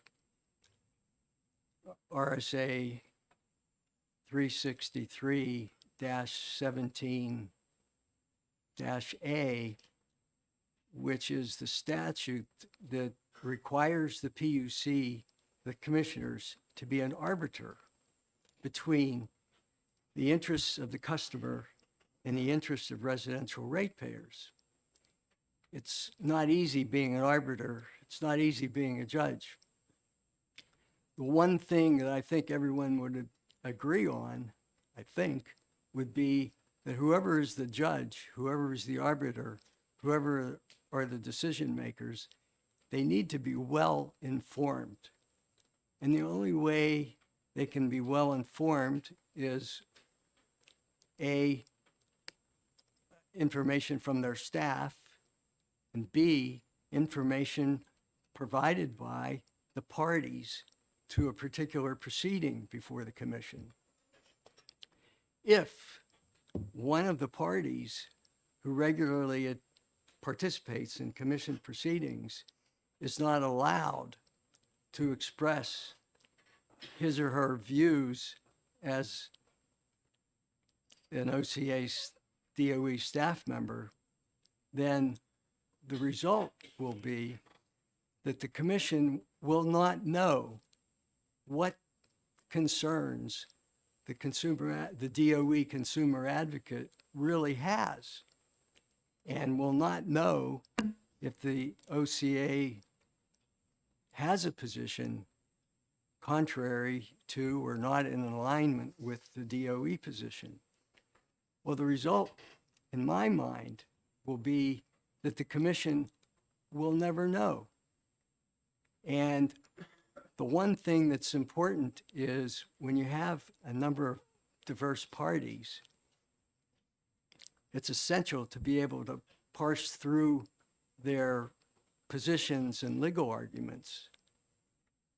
If the consumer advocate is no longer allowed to put forth his or her position on behalf of residential ratepayers, then we end up, in my opinion, with an arbiter, decision maker, who doesn't have all of the information.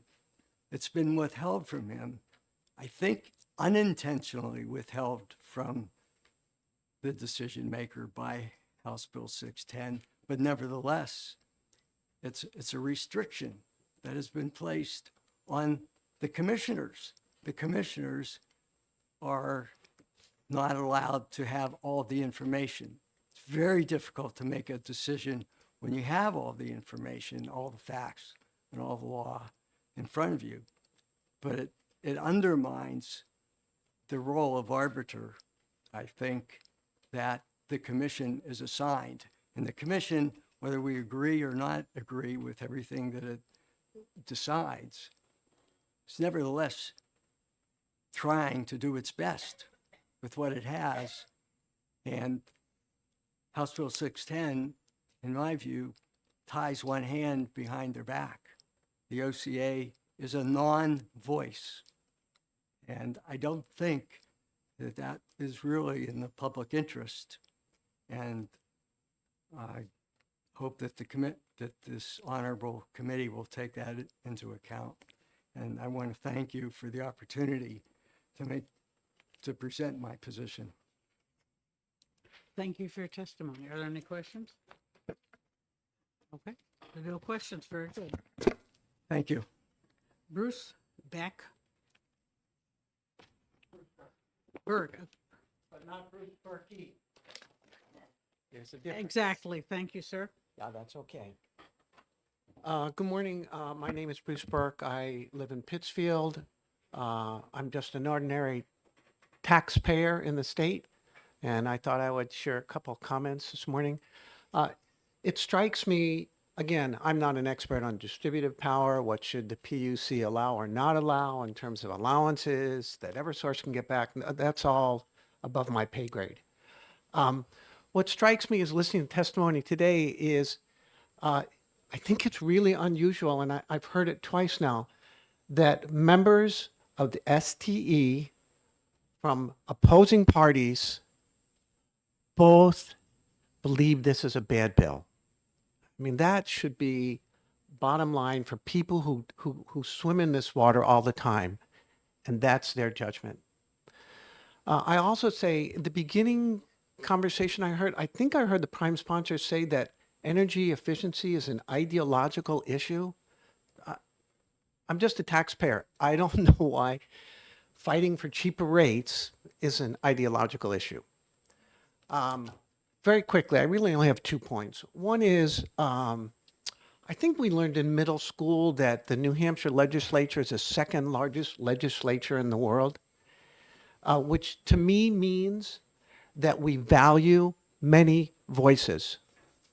We pride ourselves on many voices. And so logically, it occurs to me that we should believe that in terms of many voices, independent voices, working for the benefit of taxpayers.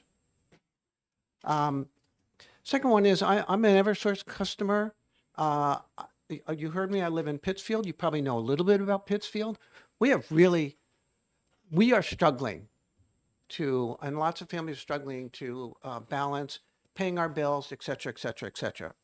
So I just feel like, as just an ordinary citizen, that I trust an independent voice to make the best decision for us, the taxpayers.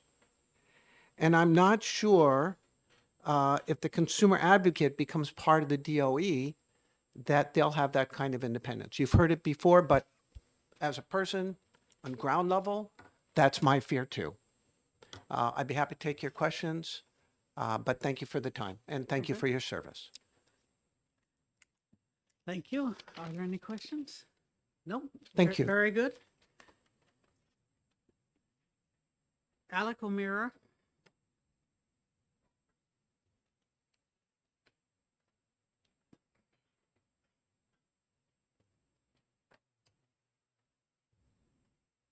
Good morning.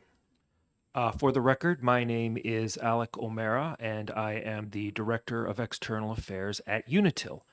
Unitil, for those who may not be familiar with us in the room, as this is not an energy committee, we are a gas and electric utility in the state of New Hampshire. We serve very specific parts of the state. We provide electric service here in Concord. We also provide gas and electric service in the New Hampshire Seacoast area. Unitil has no formal position on this bill, but we did want to come in and emphasize to you what the value of this office is in our opinion and what we believe it means to the process. And that comes back to this concept of independence that has been talked about quite a bit today. From our perspective, as we go about serving our customers, our focus is on trying to make sure we are using our distribution systems in a manner that enables the things that our customers want to do, while at the same time ensuring that the energy we provide them remains affordable and reliable. It is a balancing act that we are constantly dealing with, trying to make sure we're doing in a way that takes into account a wide array of stakeholders throughout that process. The Office of the Consumer Advocate is a crucial part of that process in that it has an independent voice that represents the interests of the ratepayers and maintaining affordability. Independence has been talked about a lot today. I want to go back to really underline the way that I think Representative Harrington put it, because that really aligns with what I wanted to try and say today here is, we started off talking about independence in terms of political appointment and whether or not there was true independence in that way. I think Representative Harrington put it very eloquently when he pointed out that that's a little bit of a red herring here. What we're really talking about is independence of intent. The Office of Consumer Advocacy has a specific intent, which is to represent the voice of the ratepayer throughout the process on energy matters. That can be before the Public Utilities Commission. That can be before the legislators talking about policy matters. That can be in work sessions. That can be communicating directly to us as a utility in terms of points of view. That is one aspect as to what the Department of Energy as a whole looks at, but we believe that that point of view is very important and deserves to have its own independent voice. So independent of intent as opposed to independent of overall political structure, I think is the important thing to focus on. And we would ask this committee to weigh the value of that independence as they look at this bill. Happy to answer any questions you have. Thank you. Don't see any questions. I think we've worn ourselves out on the previous speakers. Understood. Patrick McDermott?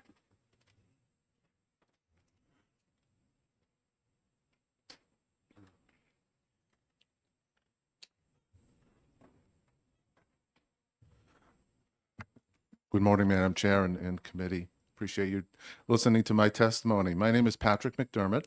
I'm the volunteer state president for AARP New Hampshire, and I'm here representing our 212,000 New Hampshire members. I live in Hooksett, New Hampshire, and I have more than 4 decades of electric utility experience here in the state of New Hampshire. I'm here to testify against House Bill 610, which would weaken the Office of the Consumer Advocate, as we've heard, by placing it within the Department of Energy and by reducing its staff. There's really 3 main reasons we find this bill problematic. One has been talked about quite a bit, so I won't belabor it. The independence of the consumer advocate is crucial for effective advocacy. Number 2, advocacy for interests of residential customers could be lost and diluted. We've heard that before as well, because the Department of Energy has so many other responsibilities. Thirdly, cutting the staff down to 3 would impede the office's ability to protect residential utility customers. The current staff is already quite small compared to the many and numerous lawyers, staff, and consultants employed by utility companies. The one example that I like to bring up very briefly is that the complexity of the current Eversource rate case, and that's distribution rate case, delivery rate case, which includes a proposal to replace a traditional rate-making process with a much more complicated formula, demonstrates the importance of having a robust office of the consumer advocate to basically understand what's going on and protect not only actually residential customers, but all customers from these kind of changes. This bill would weaken the voices of customers, of consumers, resulting in higher rates and less transparency and accountability in utility regulation. I think the choice is simple. If you support consumers and lowering utility costs, you need to vote no on this legislation. I also have written testimony that goes into a little more detail. Thank you. We'll be glad to have that. Any questions?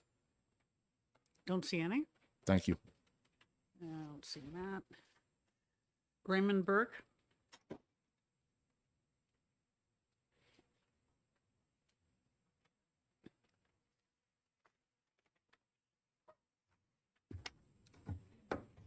Good morning, Madam Chair and members of the committee. Thank you for the opportunity to testify today.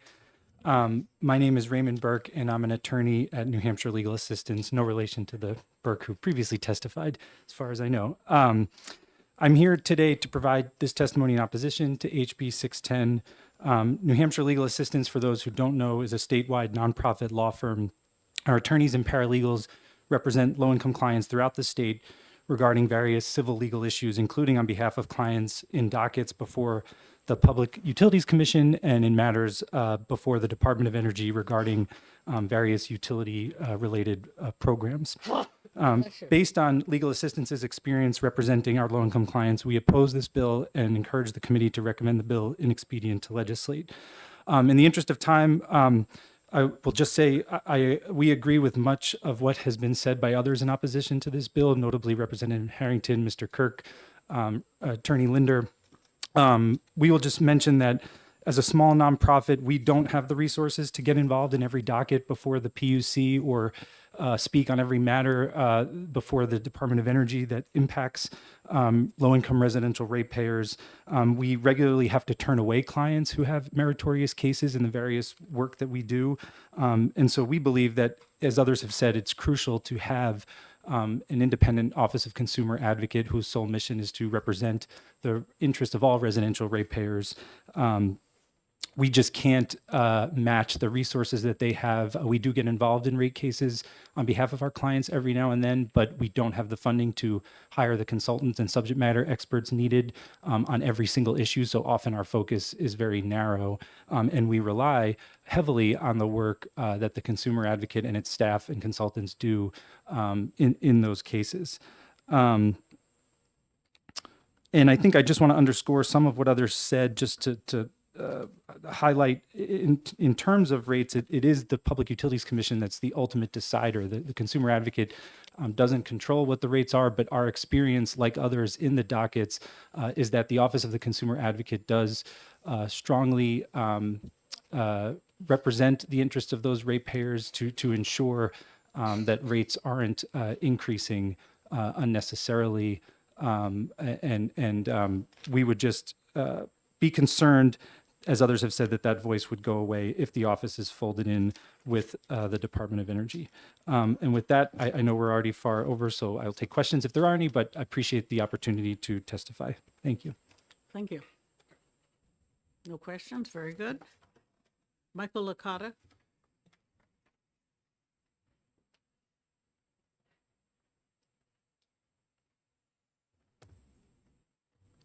Just checking if I can still say good morning. Good morning, Michael Licata, representing Eversource Energy. Appreciate the opportunity to testify before you this morning. Just by way of background, Eversource provides electric distribution and transmission service to 140 retail customers in 206 communities here in New Hampshire, as well as 540,000, 100,000 residential customers, as well as 180,000 wholesale customers. I guess I'll be brief in my comments. A lot has been said. I do want to say we do appreciate the intent to look at the regulatory process and try to identify ways to make it more efficient. And we certainly think that it is appropriate for the legislature to evaluate the roles of the Public Utilities Commission, the Department of Energy, as well as the Consumer Advocate, now 3 years after the creation of the Department of Energy. And there are other pieces of legislation to look at the different roles and responsibilities of those agencies. We do have concerns with the bill as it has been introduced and are opposed.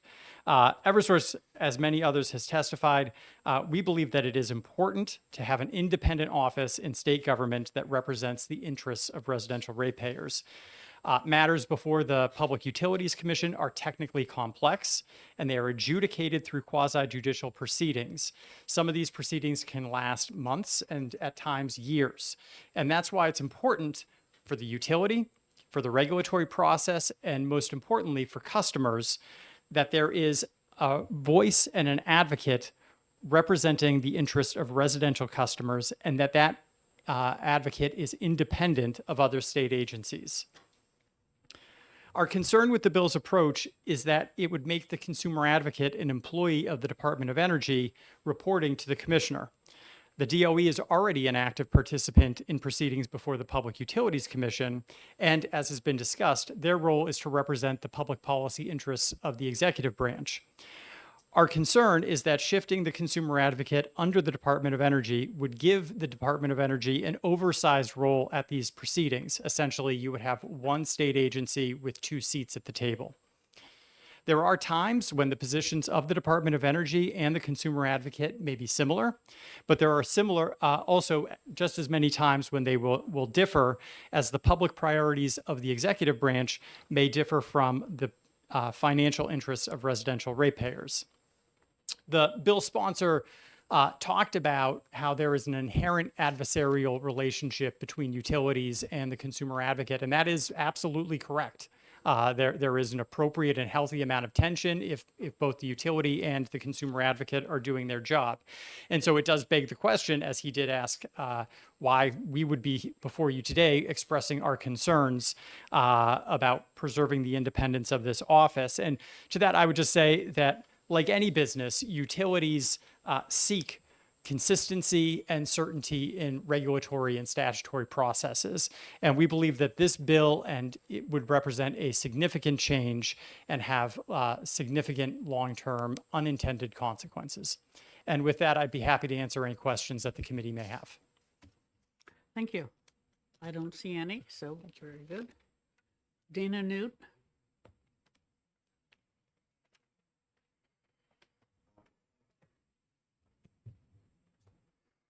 Thank you, Madam Chair and members. And I can still say good morning by 2 minutes. My name is Dana Newt. I live in Samington. I am the chair of the Residential Ratepayers Advisory Board, appointed by the governor to represent small businesses. I am in opposition to HB 610 as it will be detrimental to New Hampshire ratepayers. I've been an intervener on numerous dockets at the PUC from 2004 to 2012. During these 9 years, I became a parent of the value of the Office of Consumer Advocate. Excuse me. I've also been collaborating with the Governor's Office of Energy and Community Services, which was named in 2000, and now it's the DOE. And I can see that the independence of the OC is very crucial. Unlike neighboring states in New Hampshire, the OCA relies on the independence. Changing the OCA from the current independent status to operate under the DOE commissioner would only disempower the OCA and its commitment to serving the public good. In 2020 and 2024, I've been a member and a chair of a non-political committee to recommend to the governor for the consumer advocate for the next 4 years, which resulted in the reappointment of Attorney Crease. This committee, as it took 6 months, we would put out a survey to politicians, utilities, nonprofits, state employees, and to the public. And with this survey, we'd come back and make an assumption of what the people really wanted for the consumer advocate. And it always came out to Mr. Crease to be reappointed. In conclusion, as chairs of the advisory board, in support of the OCA and the residential ratepayers, I request that HB 610 go to ITL. Any questions? I'd be glad to answer. Okay, thank you for your testimony. Thank you. Don't see any questions. The advantage of coming late, there aren't any questions left. Chris Elms?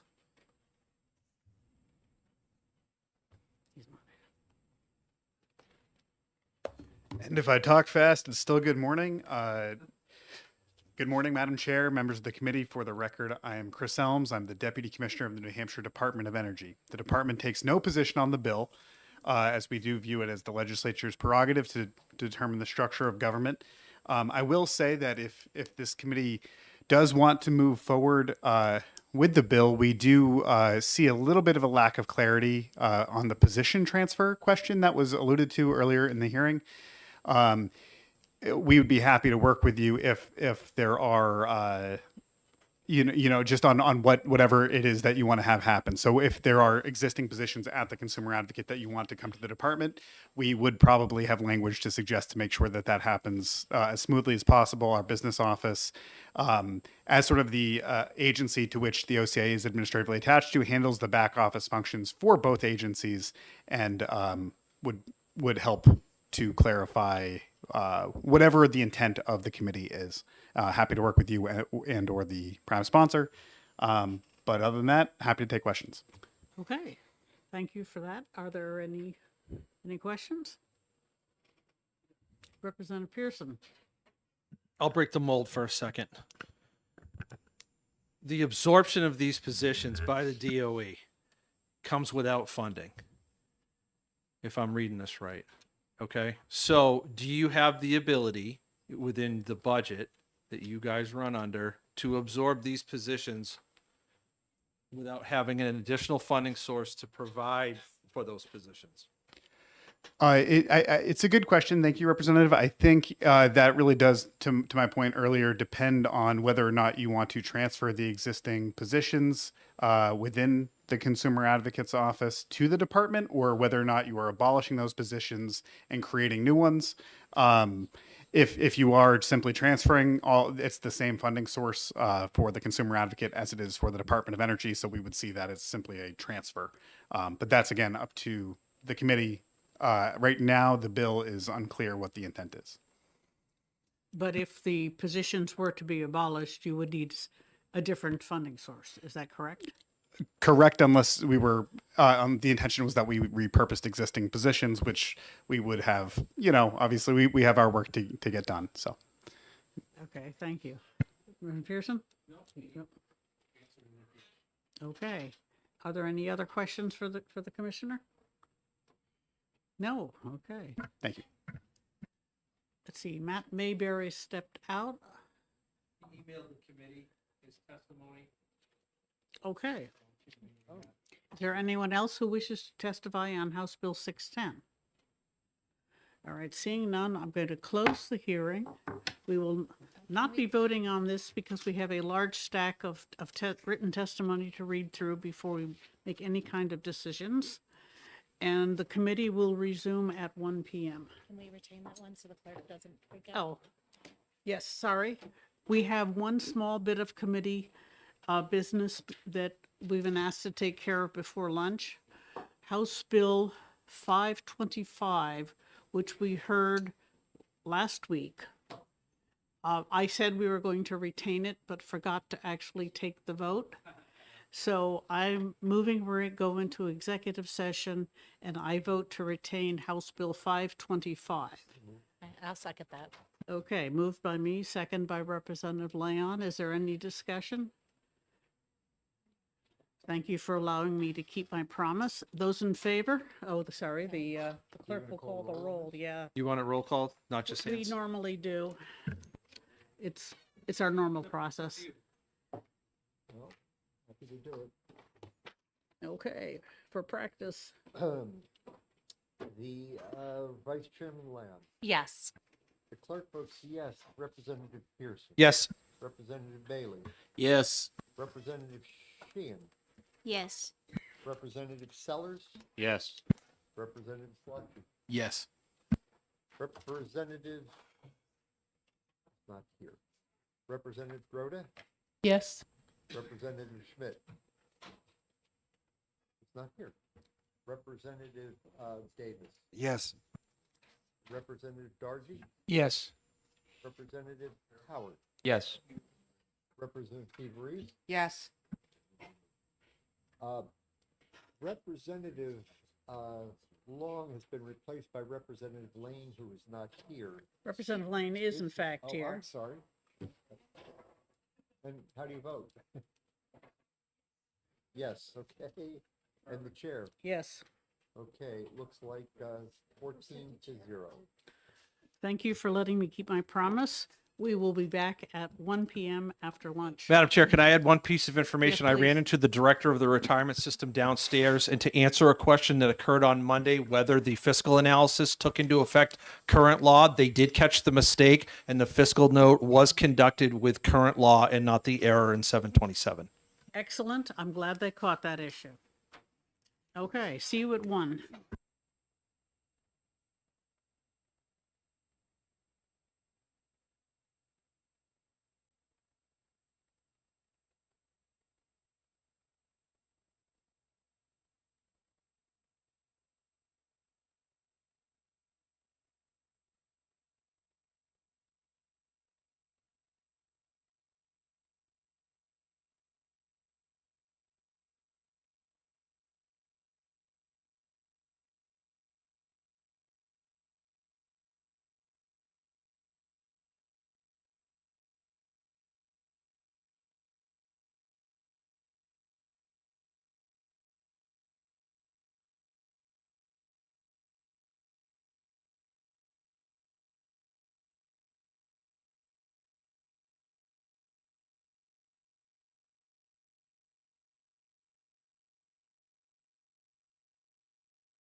Okay. For planning purposes committee, we're going to do as many, we're going to exec as many bills as we can today, as we're ready. And then we're going to do all the rest of them next week, provided, because that'll give us time to get the reports in prior to the deadline. We can slip one or two if we have to, but I really hope we don't have to. And after that, at this point, I don't know of anything until we start getting Senate bills, so.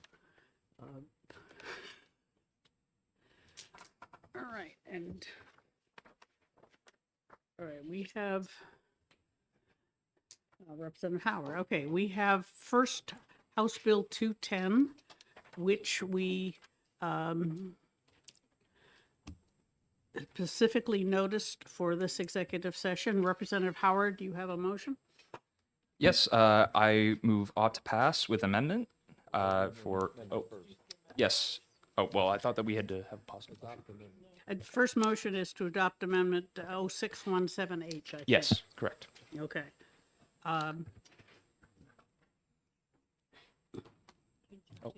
Yes, and to speak to the amendment, I was expecting a second, sorry. Is there a second? I'll second. Okay. I'm sorry. So, to speak to the amendment, this amendment, it does some pretty basic changes. It changes one of the requirements of the committee to have a member of executive departments and administration be a part of the commission.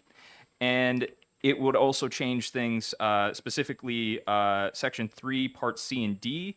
It would allow the commission to develop criteria, process for accepting, and a deadline for submission of flag designs. And it would then allow the commission to determine how many designs they want to consider and how to narrow down the number of design submissions. That kind of covers it, and I hope for your support. Thank you. Representative Howard, what is the repeal date and the report date? Apparently, it's what the original bill is, but I'm afraid I don't have that in front of me. Yes, I apologize. I'm pulling that up right I apologize for now. not having it handy. Takes effect on November 1, 2025. So, wait a second, this is to repeal. All right. So the intent is to do all of this year. It says the commission shall report its findings and any recommendations for the proposed legislation to the Speaker of the House, the President of the Senate, the House Clerk, blah, blah, and the New Hampshire Historical Society on or before November 1, 2025. Okay, so that says you're going to finish this year. Okay, Does that repeal the bill? and is there a repeal or not? Yes, it repeals on November 1, 2025. Okay, so the report and the repeal are this year. Excellent, thank you for having that. Yes, we are considering the amendment that you co-sponsored to House Bill 210. Well, then you know my position. Yes, exactly. Is there any, is anyone else? Representative Groder, do you wish to speak to your second? No, I do believe that the amendment covers the things that we discussed in the committee. Okay. Is there anyone who wishes to comment, question? Okay, seeing none, Representative Sytek, call the roll on the amendment. Vice Chairman Leon. Yes. The clerk votes yes. Representative Pearson. Yes. Representative Bailey. Aye. Representative Sheehan. Yes. Representative Sellers. Yes. Representative Slotchie. Yes. Representative Groden. Yes. Representative Schmidt. Aye. Representative Davis. Yes. Representative Dargy. Yes. Representative Howard. Yes. Representative Reese. Yes. Representative Lane. Yes. And the chair. Yes. 15-0. Okay. Representative Howard, you have a motion? Yes, I'd like to move House Bill 210 as amended. And I'll second that. With amendment. With Yes. amendment. Apologies. As we stand corrected, yes, with amendment. Is there a second? That would be me. Okay. Do you wish to speak to your motion? No, I'll waive. Okay, Representative Pearson? I think it was covered for the most part with a lot of the discussions that have happened already.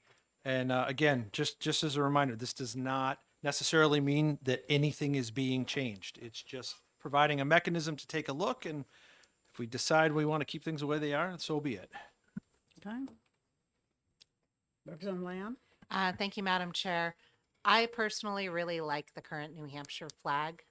If everybody decides to have a commission and go through the process, I understand that, but I like the flag, so that's why I won't be voting for the bill as amended, but I understand why others would. Anyone else have a comment, question, concern? I'd like to say that I'm not sure that a 6-month commission will do much good, but Representative Schmidt. Thank you, Madam Chair. Remember, if this commission comes up with a proposal that we like, we will support it. If we don't like it, no matter how much the theory of looking at the situation, because it's going to be the current flag against whatever proposal is offered by the commission. If we like the new proposal better, then it makes sense to go in that direction. If we don't like it, we know what we've got. Thank you. Okay. Anyone else? Comments? Okay, in that case, the motion is ought to pass with amendment on House Bill 210, and the clerk can call the roll. Vice Chairman Leon. No. The clerk votes yes. Representative Pearson. Yes. Representative Bailey. Aye. Representative Sheehan. Yes. Representative Sellers. Yes. Representative Slotchie. Yes. Representative Groda. Yes. Representative Schmidt. Yes. Representative Davis. Yes.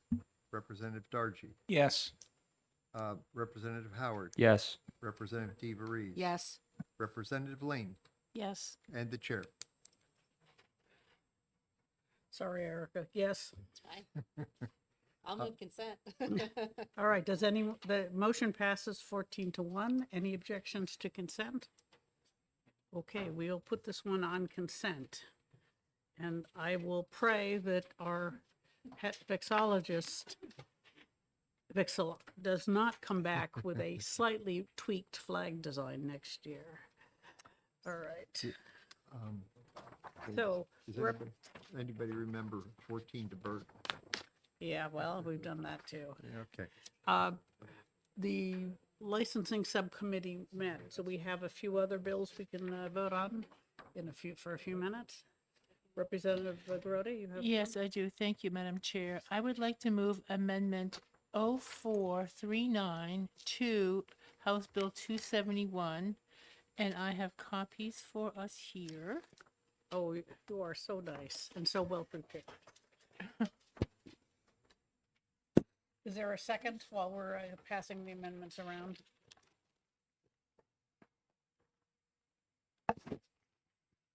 Representative Pearson.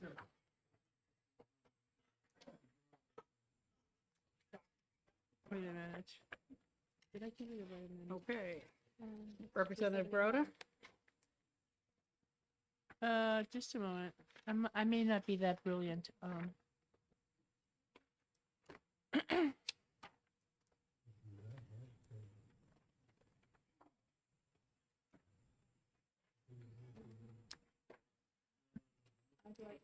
Let me, if I could retract that, that motion and make another to a different bill. I'd like to move Amendment 0577H to House Bill 82, and I'll pass out that amendment. If you could just get rid of the. Well, let's not confuse the clerk. Is there a reason not to? Is there a reason not to do this one? Well, it's the wrong. this is the wrong amendment. This is the wrong amendment number, and we have the wrong amendment printed. So that's why I'm. All right, so that. this All is- right, this is- so this is totally being different. withdrawn, thank you. All right, so that's just out. I'm sorry. Yes, I'd like to withdraw that Okay. amendment. Sorry about that. The motion and the second are withdrawn because they think the amendment is the wrong one. Okay. This is an amendment to House Bill 82, moved by Representative Grota and seconded by Representative Pearson. Okay. It is on its way to you. Okay, Representative Grota, do you wish to speak to your motion? Yes. So during testimony of the OPLC bills, you might recall that there was concern raised on the managing of the background checks and the hesitancy for the background checks to be sent to the office as opposed to a particular person. So the language that is in here regarding background checks, criminal history background checks, is from the Department of Safety and in conjunction between the Department of Safety and the OPLC attorney. So this is the language that was drafted. In the other parts of the bill, let me just go back. There were some there were some changes that were made regarding Section 39 that had to do with electricians.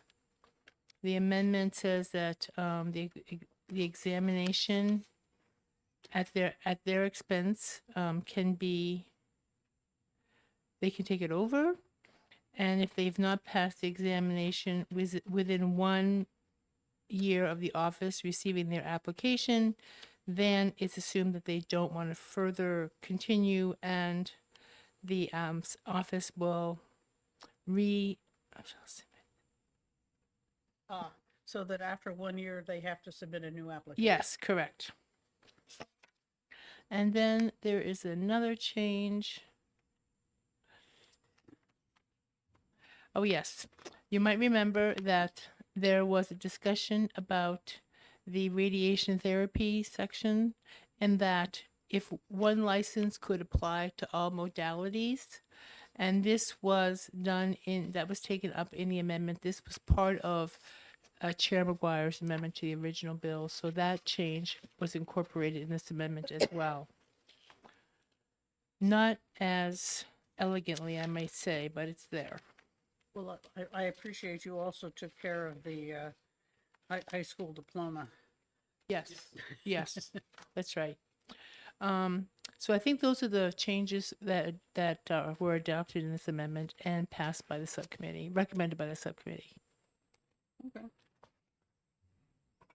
Representative Reeves? Thank you, Madam Chairwoman. Question, sorry, I wasn't clear about the radiation therapy. Where's that section and what has it changed since last time? I believe it's new. Yes, it's a new section, and it is on page 4. It's section 44, where it says medical imaging and radiation therapy licensure.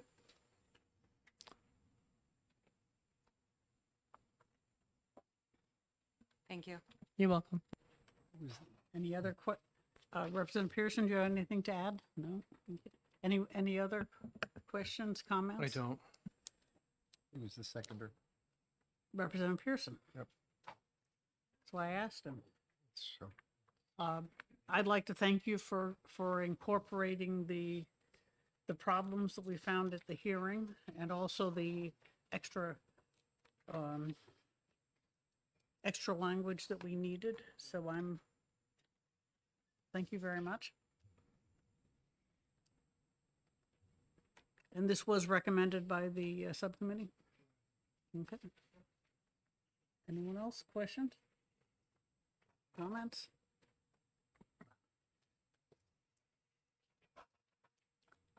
All right.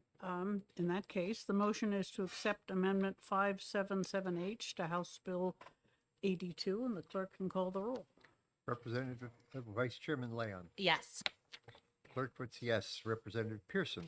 Yes. Representative Bailey. Aye. Representative Sheehan. Yes. Representative Sellers. Yes. Representative Slatchy. Yes. Representative Groda. Yes. Representative Schmidt. Yes. Representative Davis. Yes. Representative Dargy. Yes. Representative Howard. Yes. Representative Reese. Yes. Representative Lane. Yes. And that's 15-0 for adopting the amendment. Do I get a vote? I'm sorry, it's the first time I did that. That's okay. I'm voting yes, Okay. as you counted. Yeah. All right. No And- hitters so far, No, too. all right. Representative Groda, you have a motion? I do. I'd like to move amendment 05. Perhaps we should do ought to pass with amendment on House Oh, Bill geez. 82. Yes, can we do OTP? Yes, I'd like to move ought to pass with amendment on House Bill 82. Excellent. Is there a second? Okay. Do you wish to say anything on your motion? I think not. I'd like to waive that. Representative Pearson?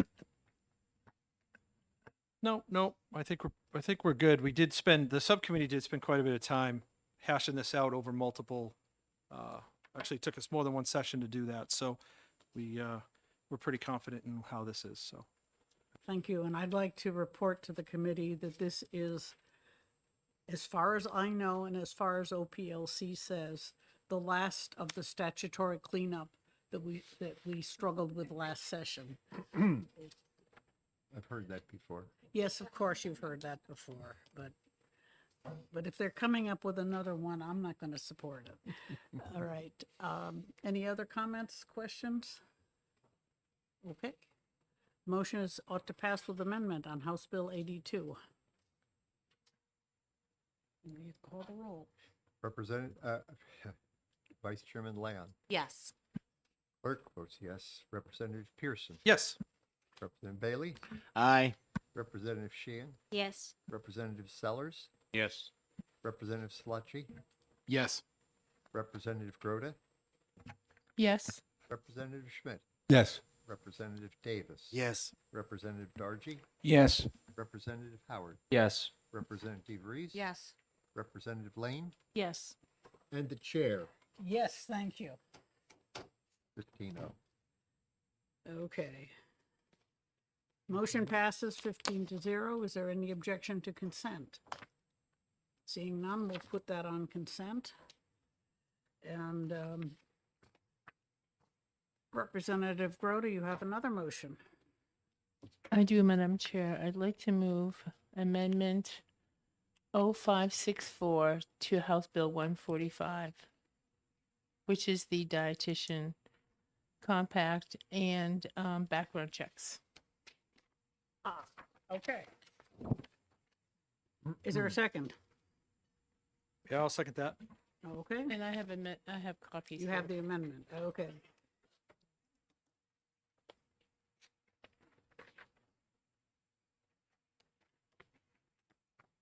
Okay, so this is the new preferred language for criminal background checks. Correct. It is on its way to you, Representative Schmidt. We have not forgotten about you. I didn't think so. Exactly. No pellets in my bowl. What's he talking about? All right. Representative Groda, you wish to speak to your motion? Yes.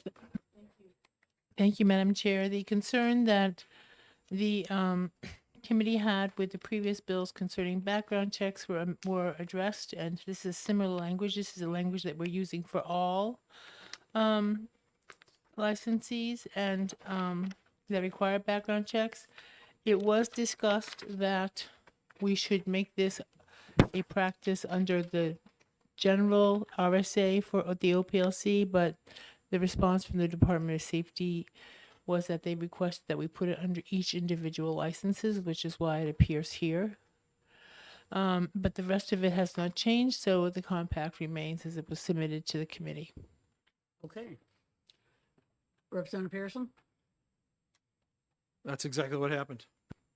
Excellent. Any other questions or comments? Okay, the motion is to adopt Amendment 0564 to House Bill 145, and the clerk can call the roll. Vice Chairman Leon, Yes. clerk votes yes. Representative Pearson, Yes.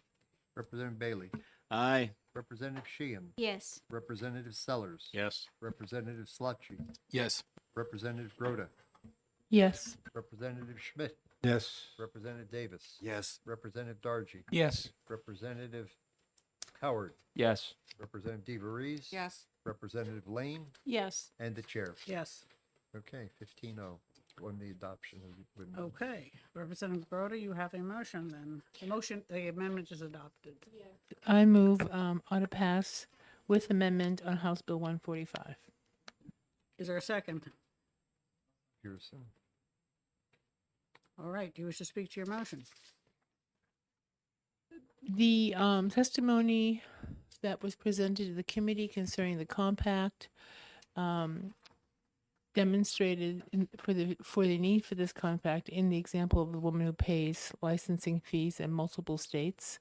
And although it may be that the states that are involved in this compact are not all encompassing, it does reduce the cost of having a multi-state compact. I'm licensed for a particular profession. Therefore, I would support this. I recommend the committee support this bill. Okay, Representative Pearson, do you wish to speak to your second? Sure. The amendment part we just covered, that dealt with the background check part of that, which is actually separate from the compact. The conditions of that, my concern was that if we made an adjustment, we would affect an existing compact. That is not the case, so we're in the clear there. The other thing is that this bill, just a reminder, it's a privilege to practice model so that it is possible to be able to do this outside of the compact in New Hampshire. So the folks that do this that have no desire to be part of that don't have to be part of that. So, which is a little unusual because other compacts are kind of you're in, it just is. So in this case, they've got a lot of freedom here. So cleaning up the background check part, we're confident that that's going to take care of the concerns that happened. This is language that came out of the Department of Education that has already been vetted through the FBI. They already existingly use it in the Department of Education. So we're presuming and hoping that that should be okay if we're doing it in another agency. So other than that, it is as it was in the hearing. Representative Leon? Thank you, Madam Chair. I just want to clarify, this has not yet been adopted by enough states to be active. Is that correct? So what happens with compacts, and we've seen this time and time again here, is there's an incentive to be the ones that make it go, if you will, right? Because it seems as though all of these compacts are structured in a way that the first, depending on how many states it requires, say as an example, if it requires 9 states to be ratified, the first 9 get a seat at a bigger table, if you will, right? Because that table then has more of like an executive board type role in some of the decisions that go on with adjusting and modifying the compact. It's the structure of the compact exists as it is. They're not. It's not a restructuring, but it's a tweaking of some things. So what happens with that is there is a huge advantage to being at the table, the big boy table, if you will.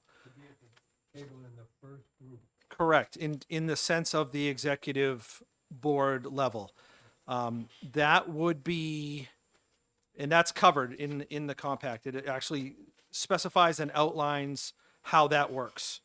So the concern that I always have with compacts is what is New Hampshire's ability to get out of a compact, because we've had to do that before as well. And that, as we heard in testimony, and as I highlighted here on page 20, we have the ability to withdraw from this compact. And that is, that's just an important element, at least to me, where the compact has the ability through its executive board to tweak and modify, potentially to the point where the folks in New Hampshire go, you know what, we're out. We don't like this. So This has that in it. Other compacts that we've been entered into in the past have had a more complicated process to withdraw. So in that case here, that's great. The military spouses are also as specifically addressed in this compact, which is great. That clarifies some muddy water that you get into sometimes as far as what is a home state and their ability to function within the compact in the sense that they're mobile due to their military commitments. Beyond that, I mean, it's like I said, it's as it was presented in the hearing. Representative Lamb? Thank you. With that, my question would be if changing from a privilege to practice compact to one where you're required to have licensure, if that's something that would be an easy change, and then we would be facing a tidal wave of then leaving this compact if we don't like the terms. I'm very concerned about that issue, because if you're able to change those terms, which it can, and it hasn't yet been said, if the other states that come on board require the licensure of this practice in order to be part of the compact, that's something that would concern me significantly. So that's up to the state of New Hampshire in this case, because Yes, except if we've accepted the policy of doing this and that this is a great way to license all of this, and everybody who is licensed by it loves it, then it's a significant uphill battle at that point. It's just my concern that once you get the momentum going, it's pretty hard to stop it. That's a personal concern on interstate compacts. We don't really need to debate that more, but this is one of my concerns with interstate compacts. Okay, in the sense that we have a provision for licensing in New Hampshire outside of the compact, which we have the authority to do actually with all compacts. You just don't get the benefit of a compact if you are not under their conditions. You just operate here in the sense of lacking reciprocity anywhere else, which is a self-imposed circumstance in this case if you choose not to meet the conditions of any compact. In this case, the state of New Hampshire is saying we allow provision for that, whereas in some compact, like the EMS compact was the same way. When we entered into that, we still retained New Hampshire licenses. People still operated here. You didn't have to participate in the compact if you chose not to. So no other state has the authority to dictate to us to not allow an intrastate licensing. That's solely up to the individual state. Right? Okay. And so I recognize that. I just don't I don't personally like consolidating power outside of the state.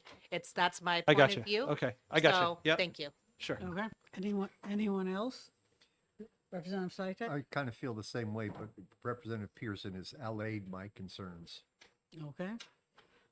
I'd like to comment that I'm going to vote against this because I disapprove of the compact. The way it is written, we are signing up today to have the compact rules have the effective law in New Hampshire, and we don't know what they are. I believe that's unconstitutional. And I'm not going to vote for any compact that has that in there. This one is particularly aggravating because the rules haven't yet been written. If we were to have a vote on the nurse compact, for example, we know what the rules are. We've seen them. They exist. This case, we don't know what they are, and we are requiring ourselves to obey them. Representative Saitek? Can't we get out of it? Sure. Well, then what's the harm? If we can. Well, It's my personal contention that our Constitution forbids us from adopting any rule not approved by our representatives, by the people or their elected representatives. And this is that case. The fact that we can backtrack is irrelevant, in my opinion. So I may be wrong, but that's how I feel. In that case, then, in this particular case, if we were one of the initiating, we are one of the states that is involved in the rulemaking process. But I guess then under your premise, then we would never, the state of New Hampshire would never sit on an executive board of a compact then, because you would want that figured out, and then we decide whether we would opt I may in be or not. wrong. But the other point I want to make, which may or may not be convincing, is that we have a very robust reciprocity or licensure by endorsement. So we can bring out-of-state dietitians in with a very simple process, get them licensed, they can work here. This compact is to allow New Hampshire dietitians to work elsewhere. And so I'm not convinced it's necessarily for the good of the state. It may be good for the individuals. I can't deny that, but that's a secondary point. Comment? I just Trustee make a Burke? comment that the robust reciprocity is true. However, they still have to pay a licensing fee in 2 states or 3 states or whatever. So this basically consolidates the payment of one license for many states, whatever states are part of the compact. So I think that is helpful to those licensees, and particularly the woman who I think pays a license in 10 states. Yeah. So that's a significant cost to her. Yes, that's what the people who came to the hearing were testifying, that they liked having one license instead of many. I can't argue with that. Anyone else? All right, in that case, the motion is ought to pass with amendment on House Bill 145, and the clerk can call the roll.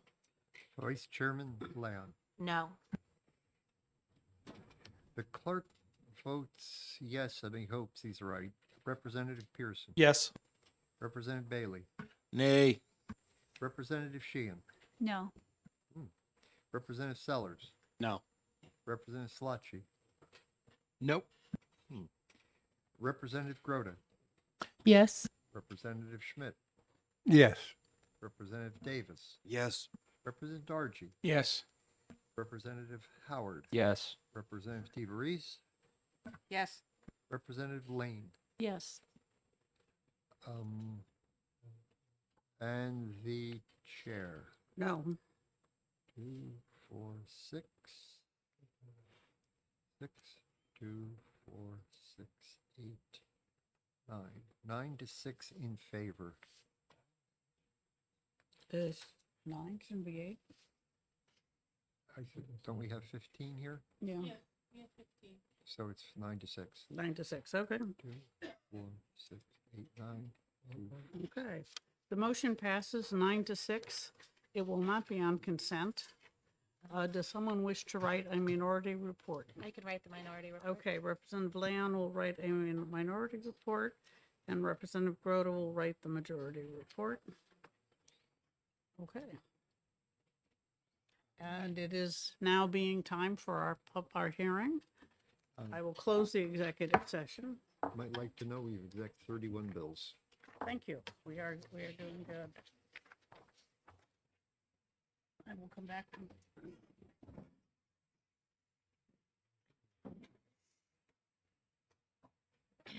I'll be back a second. Okay.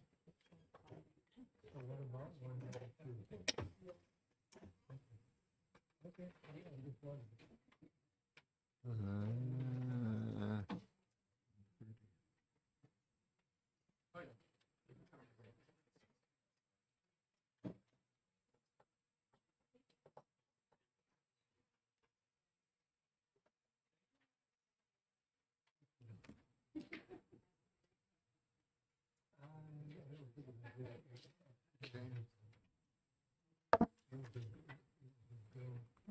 This is 15 minutes. Oh, boy.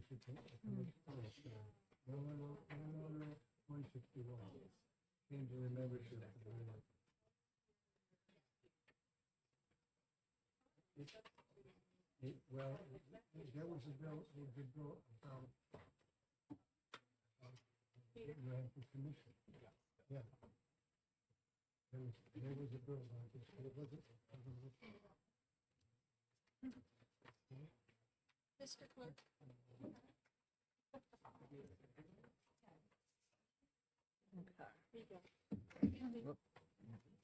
Yum, yum. Here we go. Here is our sponsor.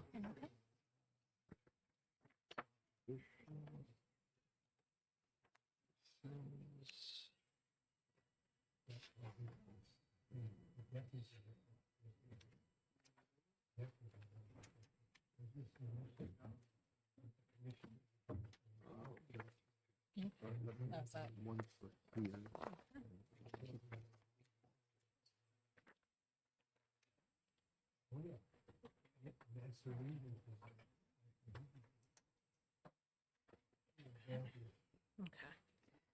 Thank you. I will open the hearing on House Bill 161 and call the prime sponsor, Representative McGuire.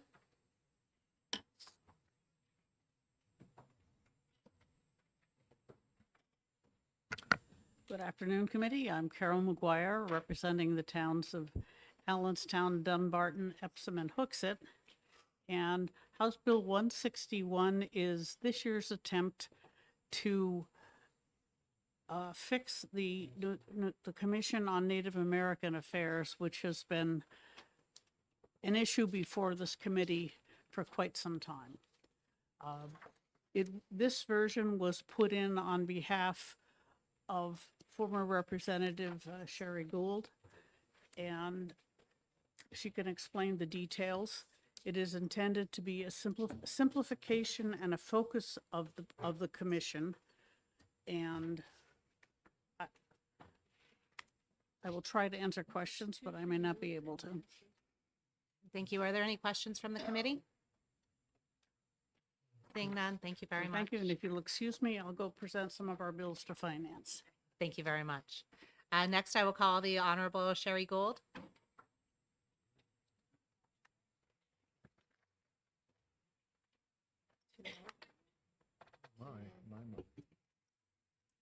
Good afternoon, Madam Chair and honorable members of the committee. It's nice to be back with you. I'll start for the record by introducing myself. I'm Sherry Gould from Warren, New Hampshire. I'm the Special Project Genealogist from the Cultural and Historical Preservation Department of the Nulhegan Band of the Cossack Abenaki Nation, a legal state-recognized tribe. I'm Vice Chair of the Board for the State-Recognized Tribal Artists Guild called SURTAG. And you have this on the tan handout I sent around, and I'm not reading the whole testimony. I am a former trustee of the Mount Kearsarge Indian Museum, a sixth-generation traditional Abenaki basket maker, formerly juried by the League of New Hampshire Craftsmen and currently juried by the Abenaki Artists Association and SURTAG, and on the list of traditional arts and folklife artists for the New Hampshire State Council on the Arts. I served Merrimack District 8 as a representative to the General Court assigned to the ED&A Committee for 2023 and 2024. I was the genealogist appointed by the New Hampshire Genealogical Society to the first New Hampshire Commission on Native American Affairs in 2010 when it was established, and then I was elected chairman of the commission when the first chair's term expired.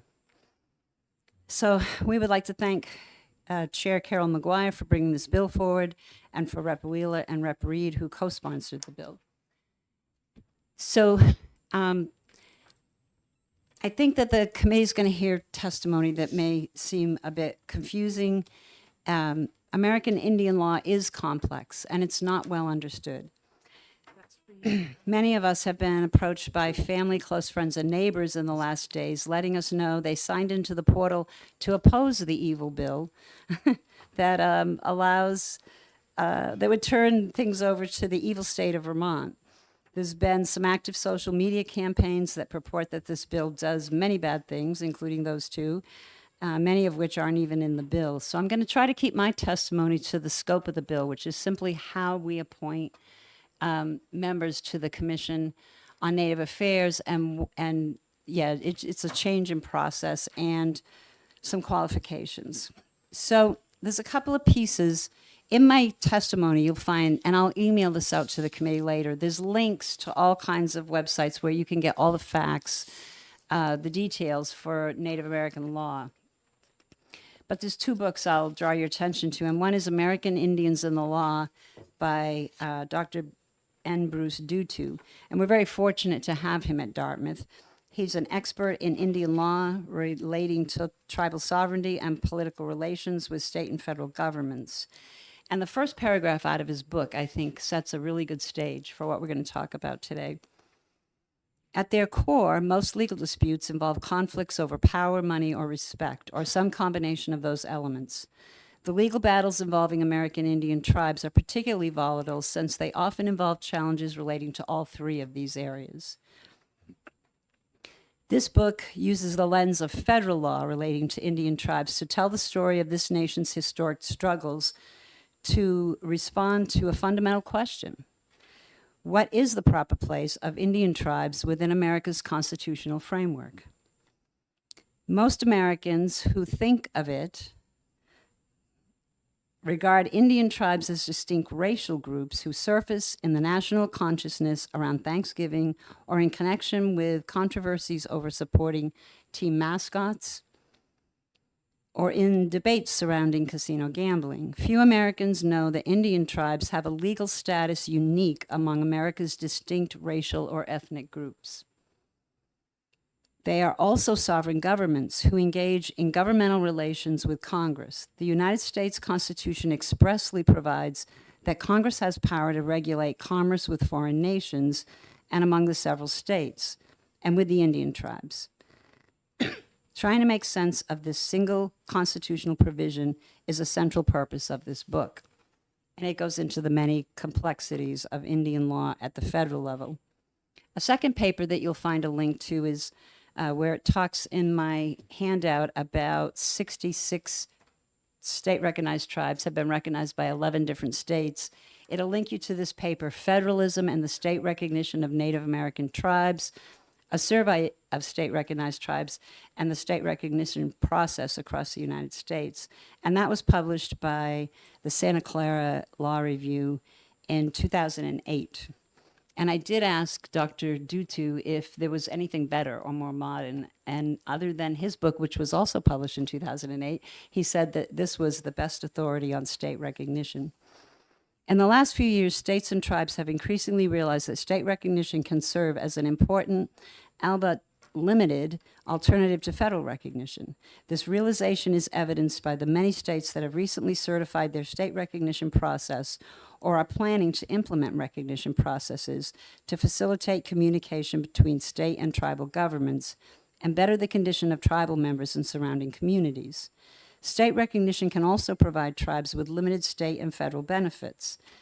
And they use an example, but I'll give you the best example is the Indian Arts and Crafts Act, which is a federal law that as soon as a tribe is recognized anywhere in the country, then all members of that tribal group, so Abenaki in our case, have to comply with the Indian Arts and Crafts Act to sell their arts and crafts. So that's the kind of limited nature. Federal tribes get a lot of benefits. They get money, they get gambling rights, they get all kinds of things. State recognized tribes have none of that, but they do have a government to government relationship. Consequently, several tribes are now bidding for state recognition, and many states are implementing or strengthening processes for acknowledging the tribes within their borders. So you may wonder why I'm talking about recognition, because it seems to go beyond the scope of this bill, except that what this bill does is currently there are no members of recognized tribes on the commission, and applications of recognized tribal members to the commission have not resulted in people being seated on the commission. And so, and then last year we heard testimony in this committee when the commission came forward and stated that the Indian Arts and Crafts Bill doesn't apply to the state of New Hampshire. And I was tasked by the committee to check with the Indian Arts and Crafts Board to find out if that was so, and indeed, federal law does apply to New Hampshire like the other 50 states. So I think it's really important that we think it's really important that the people that sit on the commission are people that are subject to the complex laws and understand them and can better prepare the state and the state departments on what the provisions are. So,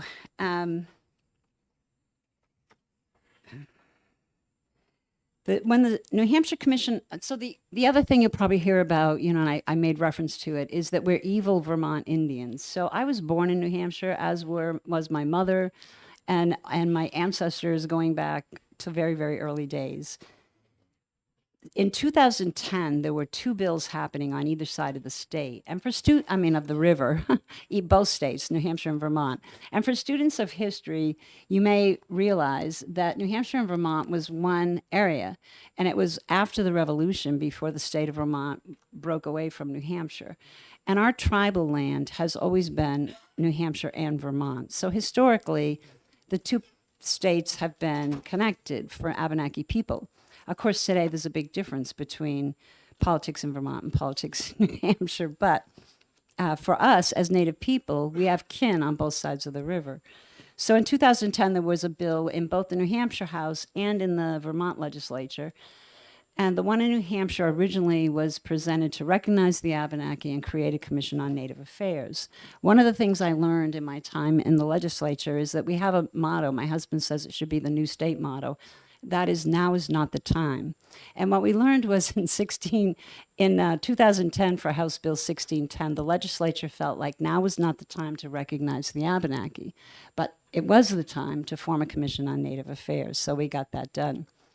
Vermont, on the other hand, decided now was the time for them to recognize the Abenaki. So prior to Vermont recognizing their 4 tribes in 2010, we were just all an ethnic group, a minority group subject to the full jurisdiction of the United States.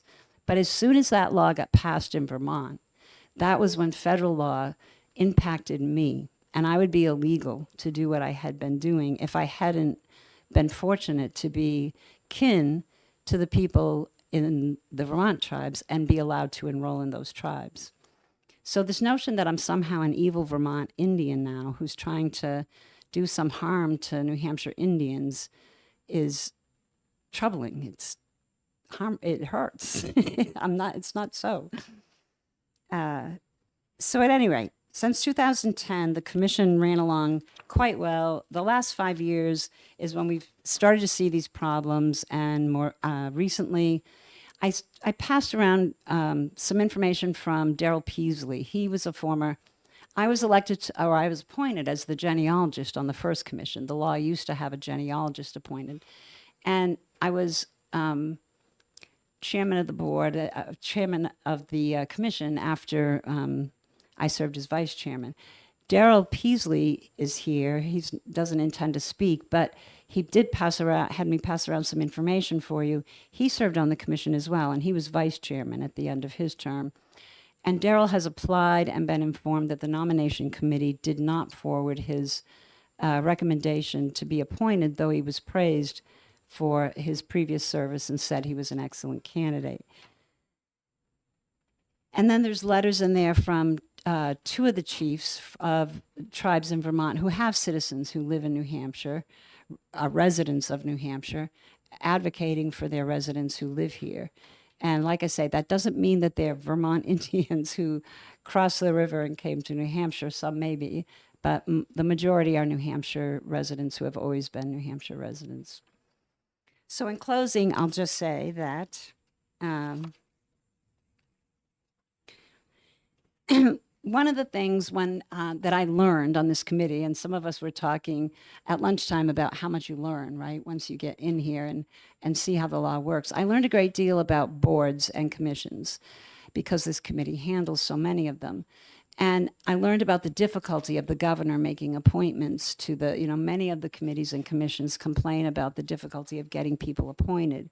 So this bill will change the appointment process. And this was something, we had a meeting, we were very fortunate to have some leadership from the House and Senate meet with a group of us.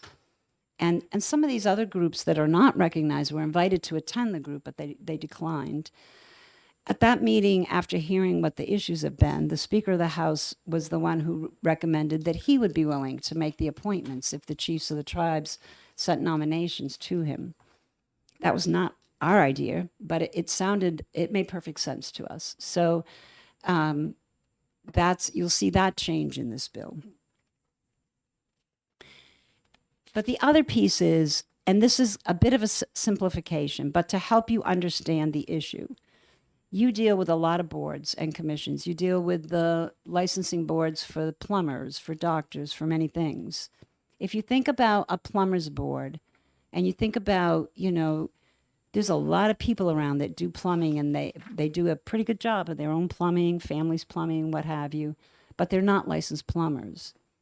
With the notion of having a plumber's board without a single licensed plumber, and in fact, licensed plumbers who oppose licensing sit on the licensing board for plumbers makes sense to this committee. I think not. I think you wouldn't want to do that. Likewise, if you had medical healers who use plant medicine, but they weren't physicians that work in hospitals, and they didn't believe in physicians that worked in hospitals, would you allow them to occupy the medical board and not let doctors on the board? So those are the things I'd like to leave you with to think about.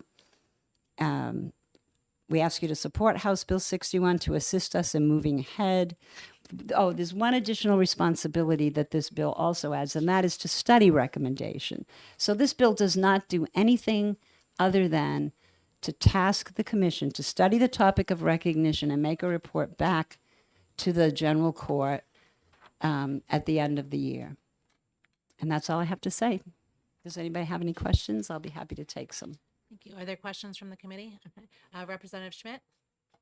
Thank you, Madam Chair. Question of the chair. Do we have anybody paying attention to whether we have online attendance, if you will, today on this bill?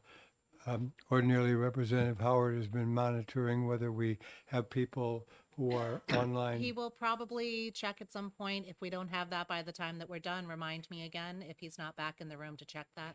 But he is here. He is. So if he's here, I will leave that to the members as we move forward in our discussion, because there's people who are watching this online who may still be registering their opinions. Are there Thank you. questions of the Honorable? Yes, Representative Reese. Thank you, Madam Chair. Representative Gould, I know that you're a former state representative, so is that how I'm supposed to address you? Representative Gould? Yeah, honorable. I think. Honorable Gould. Thank you very much. I want to make sure that I got that right. My question has to do with on the bill on page 1, on lines 12 and 13. And I'm hoping that you can just bring this down and really simplify it for me. And if this is my lack of understanding of relations within the state of New Hampshire and federally. So it says, only enrolled tribal citizens who reside in New Hampshire shall be nominated by the chiefs of the state recognized Abenaki or federally recognized tribes. And then a couple lines down from that, it says, members of the Abenaki tribes recognized by the state of Vermont and federally recognized tribes in New England are published in the Federal Register, ... So is the reason, and I'm so sorry, are Abenaki people not recognized by the federal government? Correct. There are no federally recognized tribes. And I do explain Okay. that in the full testimony on the cream-colored paper, that, excuse me, there's a website that I connect you to for the BIA, and that's where all federal recognition petitions are listed. And they have 3 different sections. There's anyone who may have applied, but they're waiting for more paperwork to go in. And then there's another page that has those who are currently in process and open to public comment. And then there's those that are adjudicated, so they've been denied or approved. And you'll see if you go to all 3 of those pages, there's nobody from New Hampshire who has applied for federal recognition. And no Abenaki. Now, there was an Abenaki group from Vermont that had applied for federal recognition a while ago, and they were denied. And that was prior to the state recognition happening in Vermont. So the whole notion is that what the speaker said was that if chiefs of recognized tribes made nominations to him, then he would select from that pool. And that he wanted to see both state recognized and federally recognized residents. So the way that got worded, and I apologize, I know it's in this pile somewhere, my copy of the bill, but that only recognized tribal members, really the only refers to residents of New Hampshire.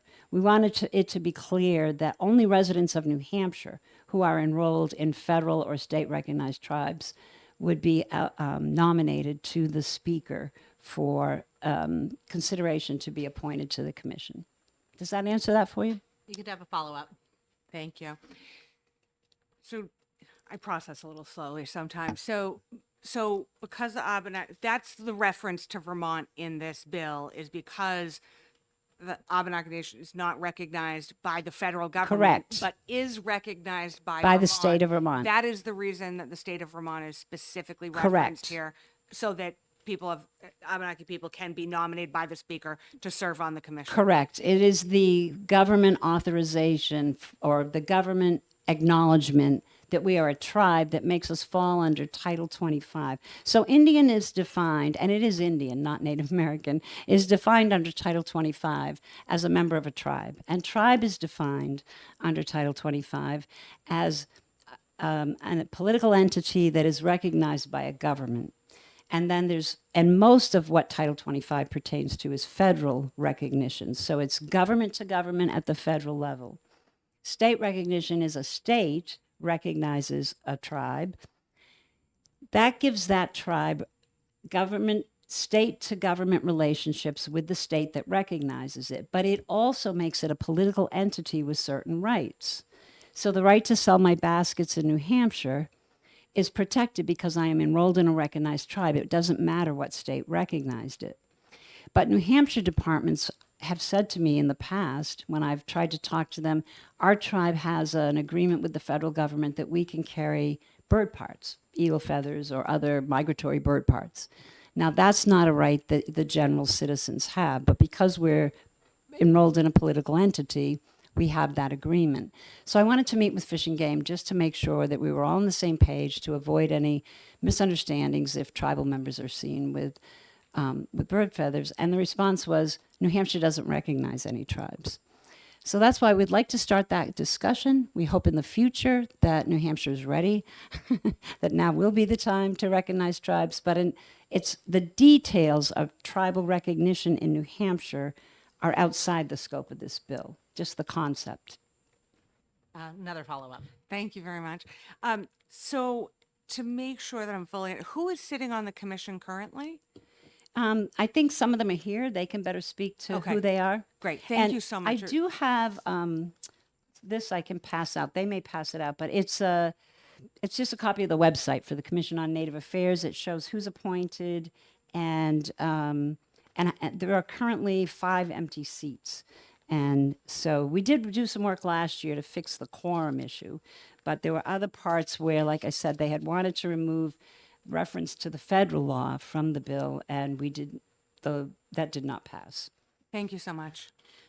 Thank you. Given that this is about recognition and only Abenaki who have ties to Vermont can be recognized by Vermont's Abenaki, do you think that there may be some potential to also include those who would be able to be a member after the state of New Hampshire recognizes the Abenaki? Yes, that's been our hope and our prayer and our goal from day one, is that New Hampshire would provide a path for all groups who meet the criteria, whatever that winds up being.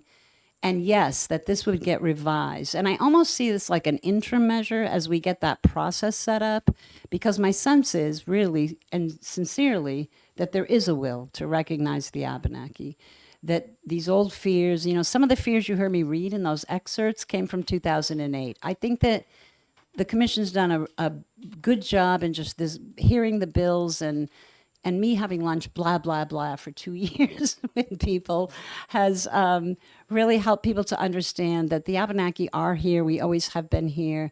And I think the state's ready to do this. And I would love to see every group in New Hampshire become recognized that wants to. They don't all want to. And so as a follow-up, then there are other groups as well who don't have recognition. Correct. but In both could have Vermont that and New process. Hampshire. Okay. Correct. Thank you. Correct. That's very helpful.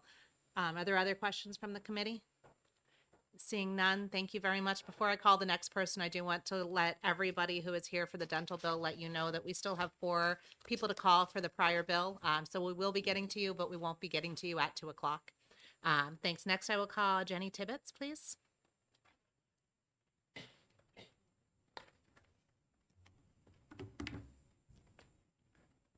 Good afternoon, Madam Chair and honorable committee members. I'm Jenny Tibbetts. I am a tribal elder for the Newetchinok, which is a sub-tribe of the Pennacook tribe, which is located in what is now southeastern New Hampshire, Rollinsford, Somersworth, Rochester, and southwestern Maine, Berwick, South Berwick, and North Berwick. I am here to oppose this bill as it allows other state and federally recognized tribal members to nominate individuals to this commission. The proposed bill does not address other tribal entities that exist in the state, nor define what the process would be to recognize others if this bill were to be enacted. The process today is simple.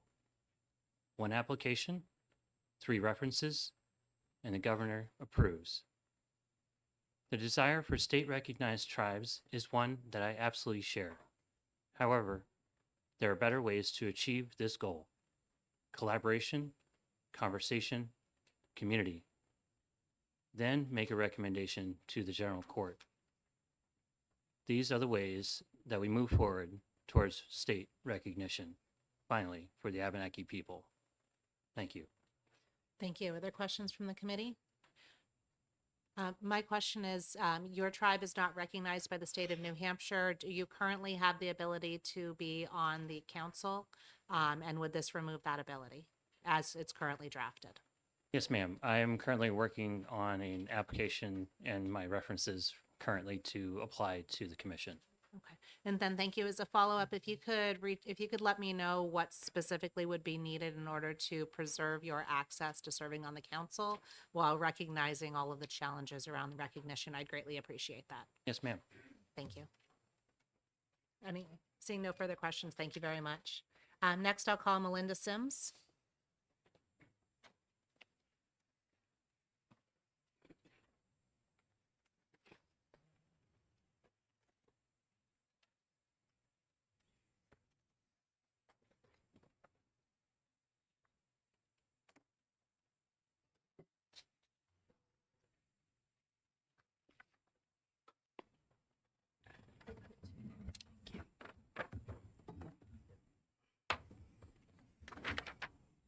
Hi, thank you for allowing me to speak today. My name is Melinda Sims, and I'm speaking in opposition to HB 161. Thank you for this opportunity. I stand in strong opposition to House Bill 161 as it undermines New Hampshire's governmental authority and creates an unprecedented transfer of power to out-of-state entities. This bill removes the governor's appointment authority, a fundamental executive function recognized by the New Hampshire Constitution, and instead empowers the Speaker of the House, along with tribal chiefs, many from Vermont, to control membership of a New Hampshire State Commission. The proposed legislation specifies that Vermont Abenaki tribes and other New England tribes can nominate commission members. According to the National Conference of State Legislatures, no other state allows external entities from different states to control membership of their government bodies. This creates a dangerous precedent where New Hampshire's governmental affairs become subject to outside influence. Furthermore, the New Hampshire Supreme Court has consistently held that state commissions must remain accountable to New Hampshire's elected officials to ensure proper oversight and representation of our citizens' interests. The proposed structure eliminates this essential checks and balances. The current commission structure, while not perfect, maintains proper accountability to New Hampshire's governance system while still ensuring Native American representation. If reforms are needed, They should preserve New Hampshire's sovereignty rather than ceding control to external entities. I urge this committee to reject HB 161 and protect New Hampshire's constitutional authority to govern its own commissions. The basic principles that New Hampshire government bodies should be accountable to New Hampshire elected officials is not a partisan issue. It's a foundational governance principle that transcends political divides. Thank you. Thank you. Representative Schmidt? Thank you, Madam Chair. So I'm wondering, are you a member of the Commission on Native American Affairs that already exists here in New Hampshire? Yes, You're a current member? yes, sir. Are you here on behalf of the commission, or are there other members of the commission who are? I'm here on my own behalf. I follow up. Yes, follow up. So, are you aware of whether the commission is aware of that this bill is being heard today? We have or somebody else from the commission. what? We have somebody else to speak. I'm asking her whether she knows. I have a card. Yes. Can I ask her for an answer? I'll allow you to continue with that, but when we have the cards and we know who's already speaking, we don't need to ask them. Okay, I'll defer my question for the moment. Thank you, since you kind of have answered it. Thank you. Thank you. Yes, Representative Slotchi? Thank you. Why, in your opinion, are there 5 open seats on the commission? Well, they were in transition and getting members on board. So, I mean, just like any other committee, there's always open seats. And so they're going through the process of interviewing people and getting them on board. Now, I know in the past, it's been kind of challenging getting people on because it takes so many months to get it through the system to be approved. So when you've got 5 seats and it's taken 3 to 4 months apiece, it takes a little bit of time. But I do know that there are people that have applied and they're going through that process. Thank you. Follow up? And just to clarify, these are recent vacancies then? That I think you would need to ask the chief and others on that board. Thank you. Thank you. Thank you. Representative DeVries? Thank you, Madam Chair. So I remain confused, which is not unusual. My question has to do with, is your opposition related to the fact that it's somebody who doesn't reside in New Hampshire who's making the nominations? And the reason that what I'm trying to wrap my head around is that I could understand the opposition. Well, I can understand hopefully a lot of things, but I would understand if the opposition were to say, for example, the governor of Vermont making a nomination. But where the nomination is coming from, I believe it says in here, but nominated by the chiefs of the state recognized Abenaki or federally recognized tribes, the nominations would be coming from the tribes, just perhaps by people that they don't reside in New Hampshire, but the people who are nominated do reside in New Hampshire. Can you clarify for me? Do you understand what I'm not very articulate. Do you understand what I'm saying? Which is, I could understand if it were like coming from the governor of Vermont as opposed to the tribal chief in Vermont, who also possibly represents people of the same Indian tribe in New Hampshire as well because of that historic relationship. So Thank let you. me Sorry. see if I'm understanding your question correctly. Are you asking me why, as a Native American, I am not allowing another Native American tribe on here from Vermont or No, outside? my goodness. Okay, I'm sorry. Uh-oh. I think I that- misunderstood. I think was the question that you think that it is a lack of accountability to the people of New Hampshire to have somebody who is not from New Hampshire making nominations to the commission? Is that what you were asking her? It's sort of. What I'm trying to understand what the objection is, and I'm not suggesting it's a lack of accountability or what the concern is, but is it that there's somebody who is residing outside of New Hampshire who's making that nomination, even if nominally representing people who live in New Hampshire. But we are not recognizing, but Vermont is. Thank you for your question. I can only speak for myself personally. I don't want someone from another state coming in and telling me how to live in this state. And so I have that objection, but I also have other objections. There is a question as to the genealogy. The question I have personally is, the person that states they're a genealogist, are they an actually certified genealogist through the Board of Genealogy? Or were they just made that position because they have a degree or knowledge of history? So what is their actual certification? So I have a lot of questions, and until those are answered, I can't accept someone coming in and from another state and then trying to take over. And that's where I'm Thank at. you. Thank you.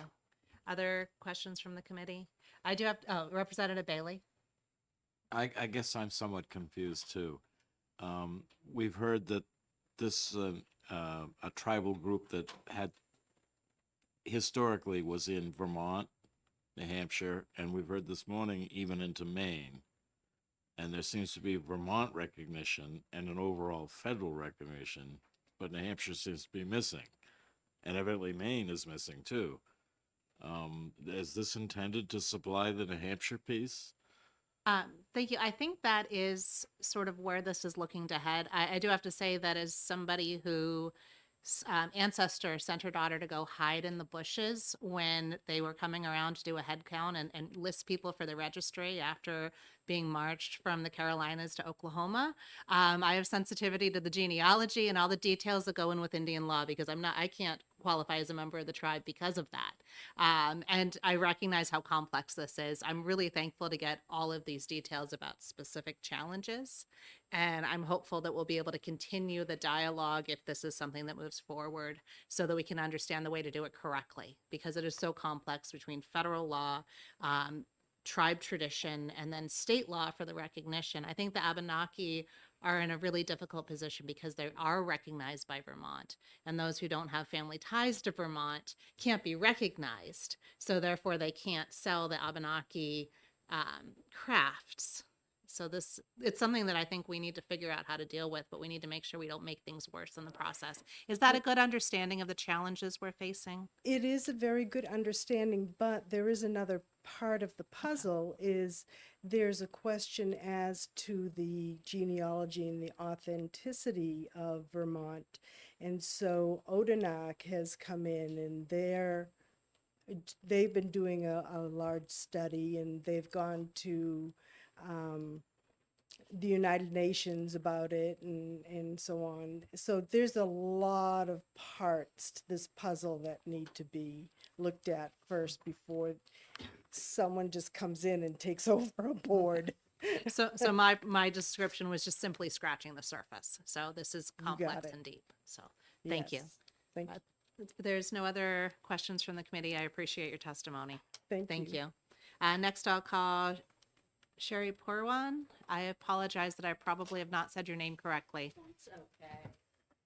I've had three, and all three have been badly pronounced. It's Pernoff? I had trouble telling which letters were which. So Pernop? Yeah, my Yes. handwriting's atrocious too. It's not as bad as mine, but thank you. Okay, my name is Sherry Pernaw. I'm an Abenaki. I belong to the Cossack tribe, which is unstate recognized. I also have been on the board. I'm working on my 4th year. And we have fashioned a letter, which will be passed around that I'm going to read to you. And then I can probably answer any questions. And I have 1 or 2 of my own. To the members of the Executive Department of the Administration Committee, reason HB 161 2025, titled Changing the Membership of the New Hampshire Commission on Native American Affairs. At is January 13th, 2025 meeting, the New Hampshire Commission on Native American Affairs consulted about the proposed HB 161, discussed its ramifications for the Native American people of many tribes, in addition to the Abenakis, who are residents of New Hampshire. At the conclusion of this consultation, and by unanimous roll call vote, the New Hampshire Commission on Native American Affairs decided to request that this committee not pass HB 161 as currently written due to the following reasons. 1. New Hampshire Commission on Native American Affairs is very concerned that for 3 consecutive years now, legislation regarding or mentioning the New Hampshire Commission on the Native American Affairs has been proposed to the New Hampshire legislature without the authors of this bill ever having consulted with the commission, or even having notified the commission that a bill that would impact the Abenakis and other Native American residents of New Hampshire was being written. It is troubling that the commission has been and continues to be marginalized in this way. New Hampshire has a relatively small Native American population. However, we are certain that New Hampshire government agrees that the specialized needs of its Native American residents are unique and must be addressed. At present, New Hampshire has no federally or state recognized tribes or chiefs. Therefore, the commission was created to advocate for and heighten the public awareness of the Abenaki and other Native American residents of New Hampshire. However, if HB 161 is passed as written, New Hampshire Indigenous residents will have no choice, no voice, or representation in their state home. The language of HB 161, as proposed, relinquishes decision-making regarding New Hampshire Native American residents to out-of-state, federally recognized, or state tribes, thus removing oversight of the commission from the state of New Hampshire. 3. HB 161 removes the New Hampshire Commission of Native American Affairs, who are New Hampshire government appointees, representing the New Hampshire Department of Natural and Cultural Resources, New Hampshire Department of Transportation, New Hampshire State Council on the Arts, the New Hampshire Division of Travel and Tourism. With their specialized knowledge, each of these appointees brings a unique perspective and skill set, as well as the support of their departments to the work of the commission. HB number 4 is HB 161, removes from the New Hampshire Commission on Native American Affairs its process of the governor's appointment of the recommendation of its qualified Indigenous members at large. HB 161 also removes the commission administrative attachment to the oversight from the New Hampshire Department of Natural and Cultural Resources, with its specialized knowledge based that the germane to the support of the commission work. Instead, HB 161 assigns that oversight to the New Hampshire Speaker of the House, who, with all due respect, likely has little to no specialized knowledge of the history, culture, and current needs of the New Hampshire contemporary Native American resident, and two, may other responsibilities to take on this assignment. 5. Furthermore, HB 161 proposes action and oversight that are associated with the federal law, such as the Native American Graves Protection Act, Representation Act, the Indian Child Welfare Act, and the Indians Arts and Crafts Act. These laws are federal and do not fall under the state commission jurisdiction, as implied in the current wording of the HB 161. We have additional concerns about the wording of the HB 161 and the ways in which this bill processes to the restructure of the New Hampshire Commission on the Native American Affairs. However, the issue enumerates in this statement are the ones we see to be the most pressing. We ask that the committee find this bill inexpedient to legislation. Respectfully submitted by me on behalf of the Commission of Native American Affairs. Any questions? Thank you. Representative DeVries and then Representative Slochek. Thank you so much, Madam Chair. Are there members of the commission today who, under this proposed legislation, if it passed, would no longer be eligible to be members of the commission? Yes. And could you explain all the Because I am reasons not why? part of a recognized federally or state tribe. We have many members, we have many people in New Hampshire that are not part of a recognized tribe. We do not have state recognition. We do not have federal recognition. And anybody who lives in the state who is federally recognized is more than welcome to apply and sit on the board. We are not restricting federally recognized. Matter of fact, I think we have one, Christine, isn't she? I don't know. We have a lady from the Midwest who lives here, and she is on there, and I believe she's Navajo. I believe. I don't really care. You show up. It's a person. Anyways, and she grew up on a reservation. So we do have a federally recognized person. I think she's the only one. Maybe one or two more. But the thing is that our biggest frustration, I asked to be on this commission to help find the Indigenous people recognition, okay? To aid in our culture, to aid in teaching, just to be recognized that we are here. And I have spent the last 3 years dealing with this and not even being able to have time because we are volunteers. We travel, some of us travel 2 to 3 hours to sit. We finally have gotten the ability to have half, if somebody lives too far away or a sick child or whatever, to be able to video in. But that took us 2.5 years to do that. We are running against legislation to stop us from doing what we need to do.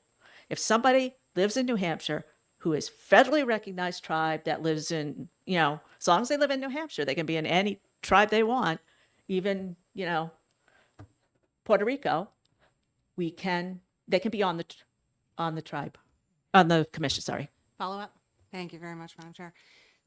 Does the way that it's written currently and the current constitution of the commission, however, does that leave people out who reside in New Hampshire who are members of the Abenaki tribe from applying currently No. to be on the commission by the governor's appointment?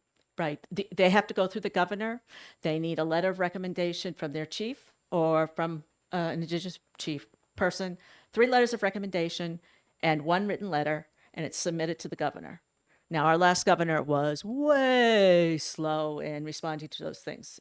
From my information, which is hearsay, so don't put it gospel, we have people that have signed up and asked and have sent in all their requirements, but have not been approved or unapproved. Thank you. And Very, one last very, very very fast, thank you. So there's nobody, what I'm hearing is that there's nobody who's part of the Abenaki tribe or there's nobody in New Hampshire under the current system who is being excluded from service. Correct. Is that correct? Okay. Correct. Thank you so much. I think the only exclusion is maybe you're in jail. I don't know, but even then, I don't think it has anything to do with recognition. It's all to do with what you want to do and support. Thank you for your patience. You're welcome. Representative Slache? Yeah, I wanted to give you an opportunity to answer my previous question, which was why are there 5 vacancies in your opinion? Because there are. We have no control over who gets approved and who doesn't. That all goes through the governor.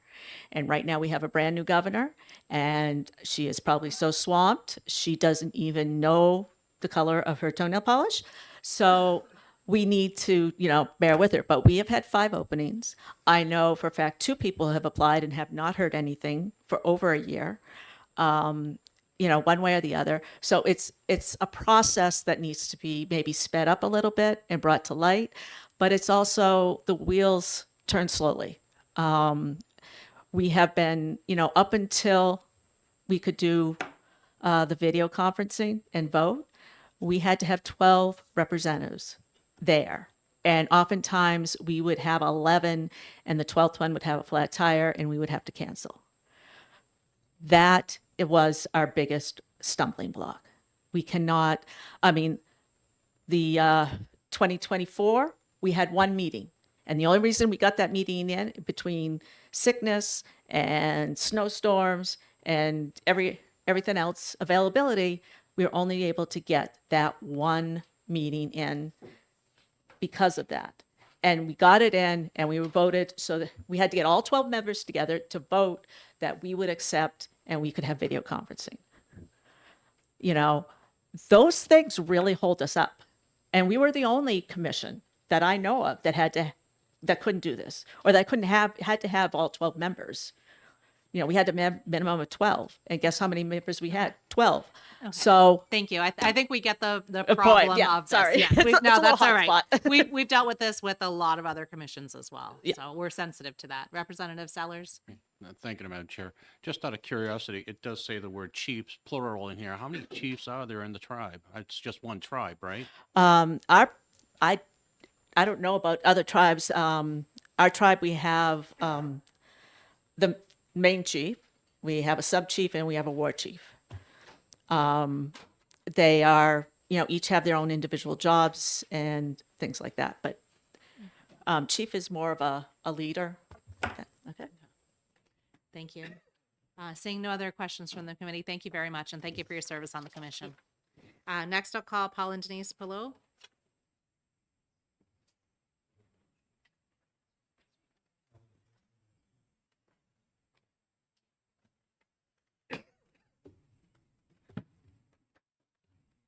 Kwai Needlebach, Ndelawasin Denise Pulio, Sagamasqua, Wadelawasin Paul Pulio, Sagamo, Kawasak Band of the Pennacook Abenaki People, Kiona Ayan, Odina Kuanipi.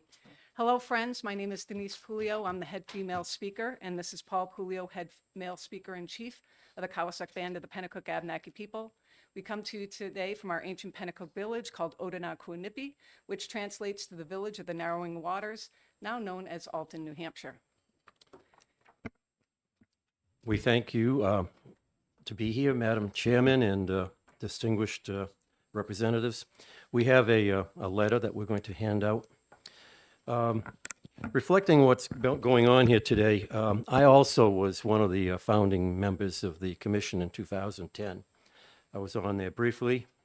Over time, I should probably pipe up. I did serve on the commission for 6 years. 5 of them were as vice chair.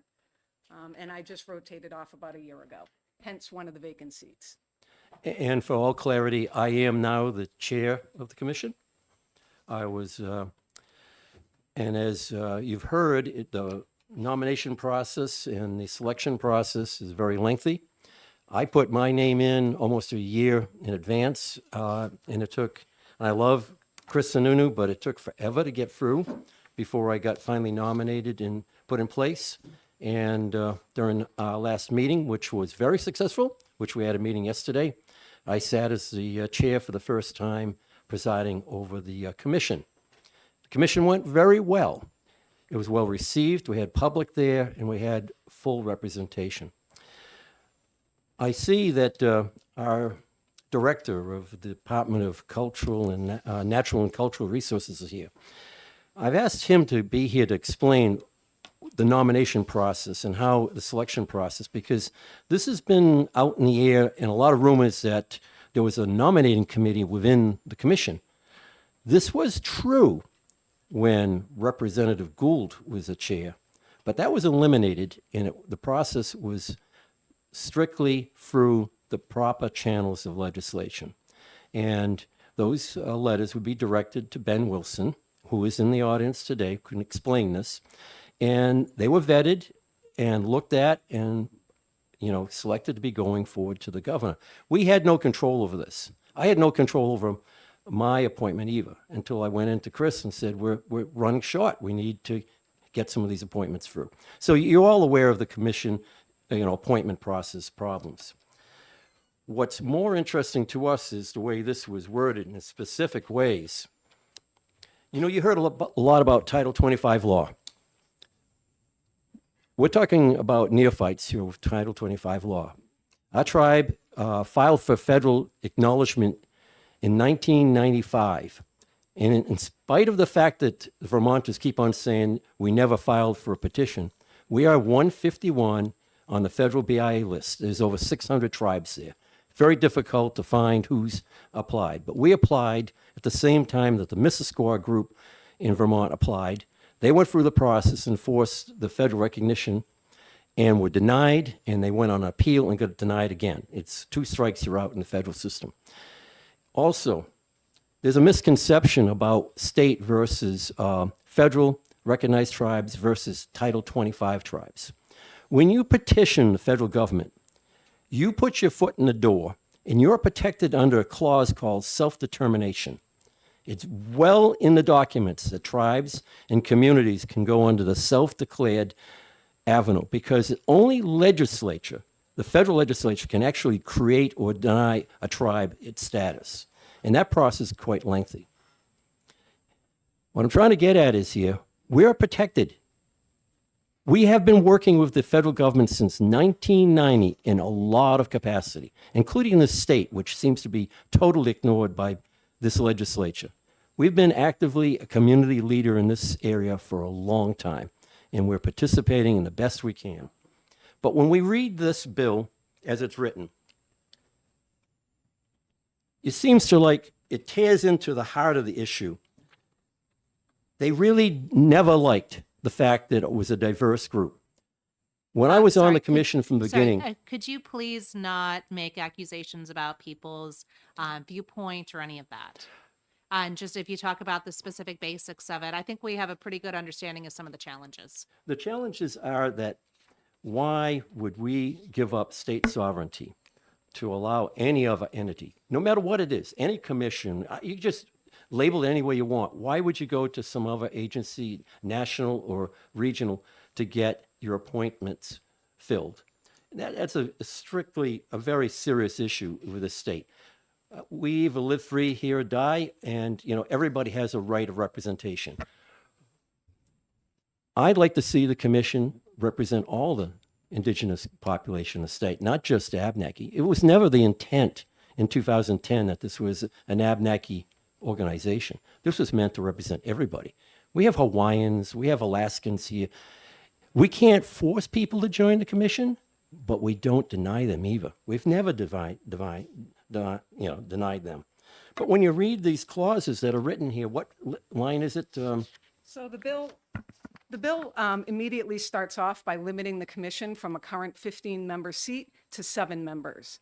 The bill also removes art, tourism, and the Department of Cultural Resources from the bill, which also then in turn removes all state oversight over the commission. It also limits the commission's ability to access programs and other functions that are available through these state agencies. The membership, by naming only state or federally recognized tribes as naming members on the commission, actually violates Title 25. And it actually violates our legal rights as a petitioning tribe. Passage of this bill would make it possible that we could sue the state for lack of representation. The bill removes the layers of vetting through the Department of Cultural and Natural Resources, as well as the governor's office. It removes the governor from making the appointments. And I actually had a question. Are there any other commissions in this state where the House Speaker makes the appointments and bypasses the governor? Because I was unable to find one. But hopefully someone here would be able to correct me on that. But that's besides the point. If you continue on the bill,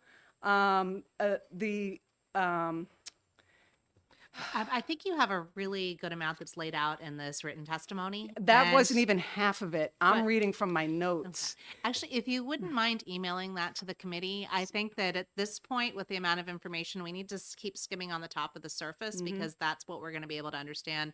All of this additional supporting information will be very helpful for us. All right, But I'd be happy to send the acknowledgement from the federal government for our petition of, for filing petition as well. And hopefully we can put that to rest because this is the 3rd year we've had to testify on that. And I've supplied evidence on the prior 2 years as well. Okay, thank you. I'd like to wrap up that, a lot of these things that were in here, statutory things from Title 25, those Vermonters already have those rights ingrained in the fact that they got state recognition. They do not need subordinate authority here in New Hampshire to do their arts and crafts. That's protected because they are already a state recognized tribe. They don't need to have a secondary recognition here. Their tribal members that reside here live under that umbrella. Same thing for eagle feathers, child welfare cases. We've handled child welfare cases since the 1990s when the law came out. It's a tribe to government relationship, not a commission. The commission's never vetted for that. And I in respect to the fact that Ben Wilson here, if there's any questions about the nomination process, he can explain it a lot better, and it takes us out of the formula because you'll understand it's not complicated, it's straightforward, it's just time consuming. Thank you. Are there any questions from the committee? Representative Sykes and then I'm something that occurred to me that has nothing to do with the bill, but has to do with this situation. And that's, if you're not federally or state recognized, how does anyone know that you're an Abenaki or that you're a tribe or anything? I mean, you can just, what are your credentials for this? I think I'll leave that as a rhetorical question because we're already running significantly behind. Thank you. But thank you. It's very challenging. We're happy to answer that for you later. Yes, if you could fill us in on what the questions you think we're asking, the whole committee would appreciate to hear that written later on as a follow up. if any- Representative Schmidt. Well, I certainly hope we're going to have a subcommittee because we're getting into all kinds of details that are really not appropriate to try to thrash out in a hearing. Thank you. I think the biggest part is we'll try and understand if this is something where even a subcommittee could emerge on the other side with a successful bill or not. But we will see and see the right process. Don't think that we'd be making a vote without having a subcommittee meeting on this because it is very complex. I vote to move it forward. Representative Slodging? Okay, already handled. Thank you. I think that if there's a movement to pass this, we will spend the time in order to dig into all of these details. So thank you very much. Thank you very much. In closing, I just want to suggest UNH Law does have an Indigenous law professor who's also a retired federal BIA judge, which is Bureau of Indian Affairs judge. I would highly suggest that this committee talks to these legal experts before you pass the bills like this. Thank you. Okay, thank you. Thank you.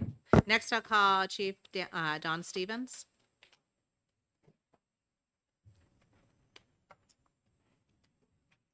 Thank you for taking my testimony. I'll be very quick.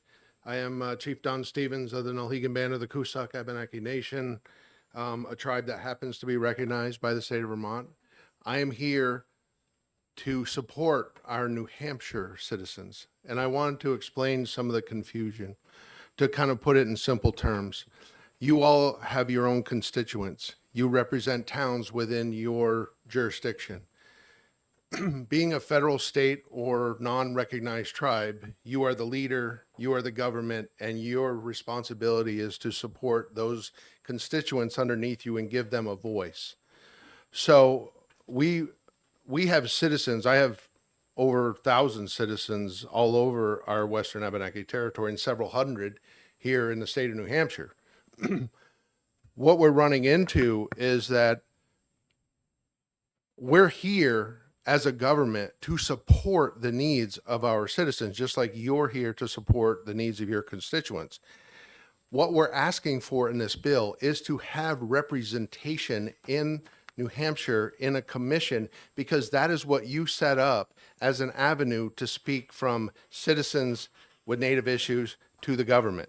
That is the commission. They're supposed to represent all Native people. They're supposed to support all the needs in state government, right? So that's the avenue that we have.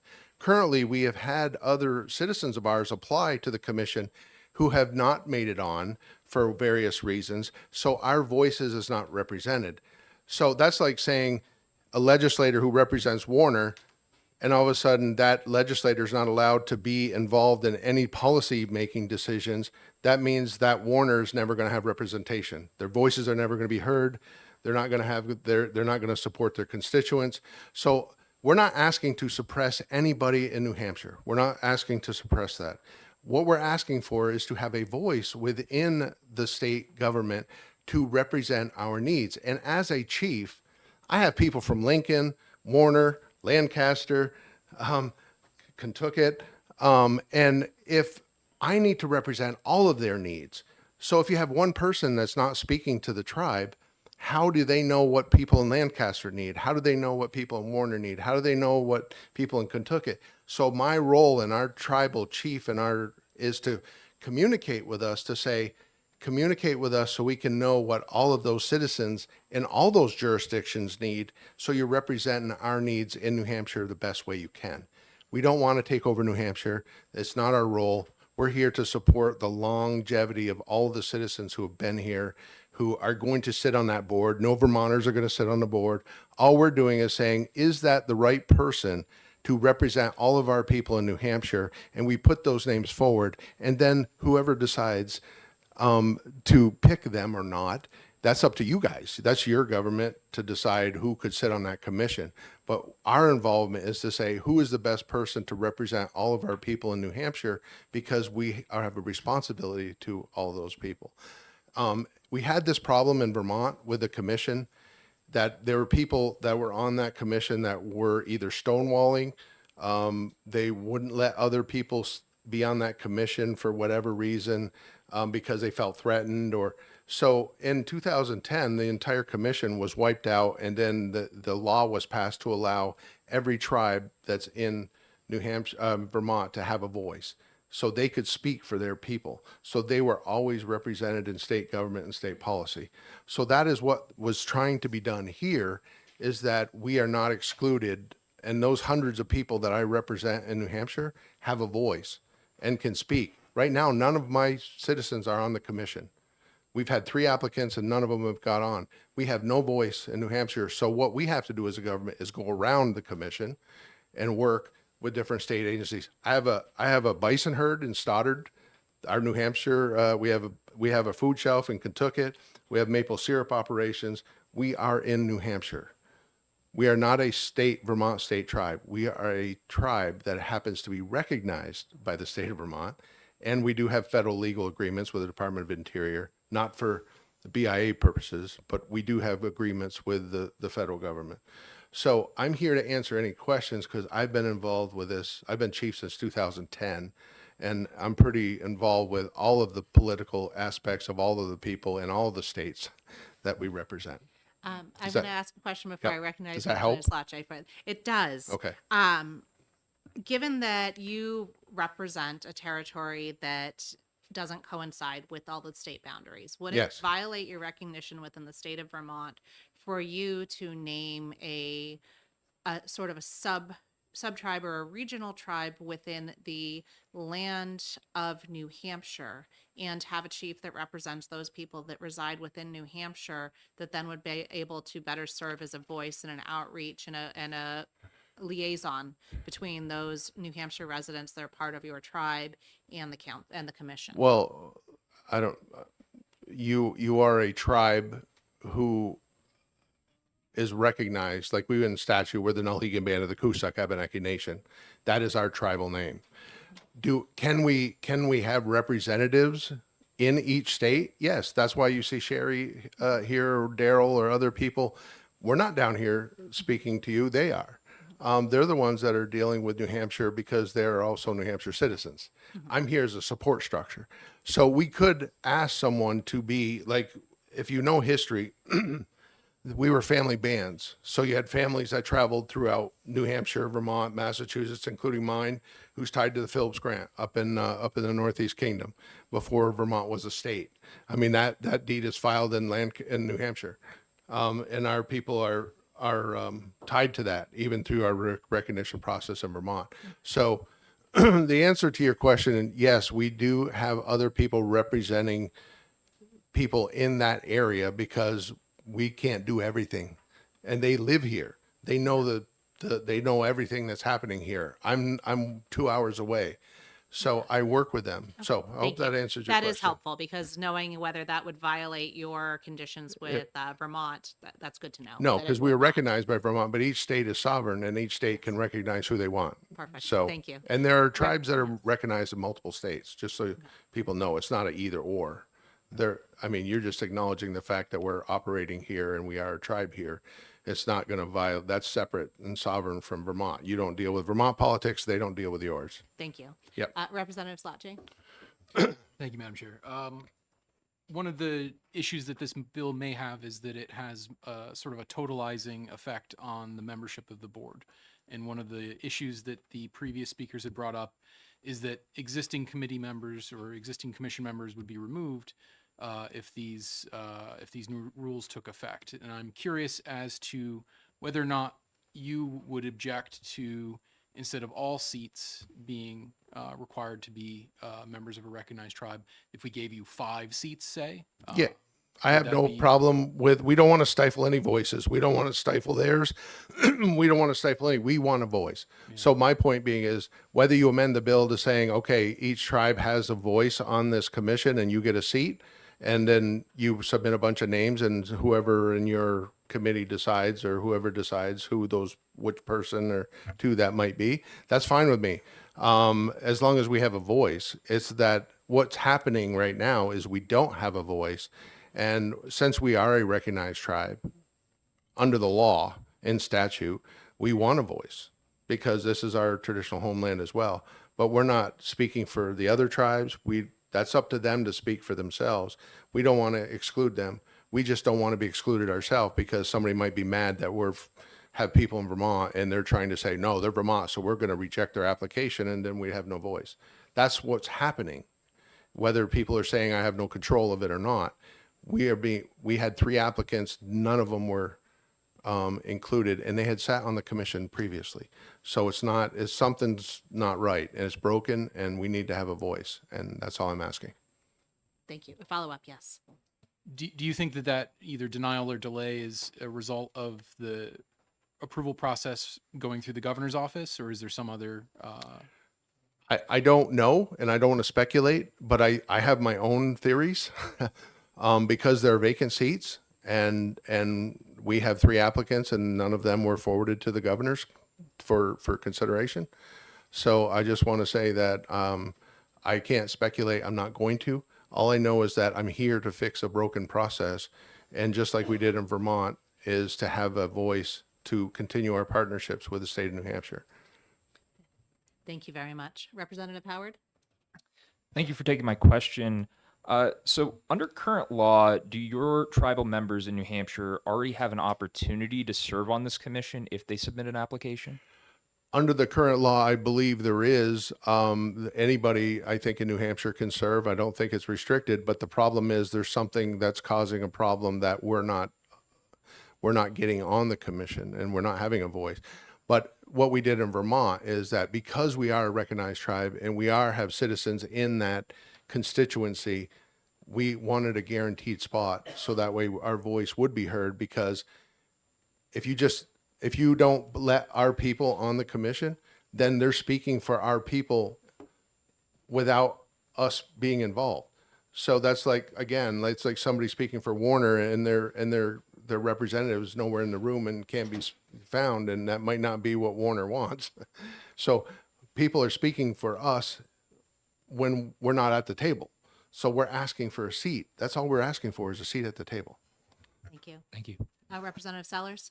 Thank you, Madam Chair. So I'm just trying to understand this a little bit better as well. So be real quick. Yep. You said you don't have a voice on the commission here. Correct. At this point.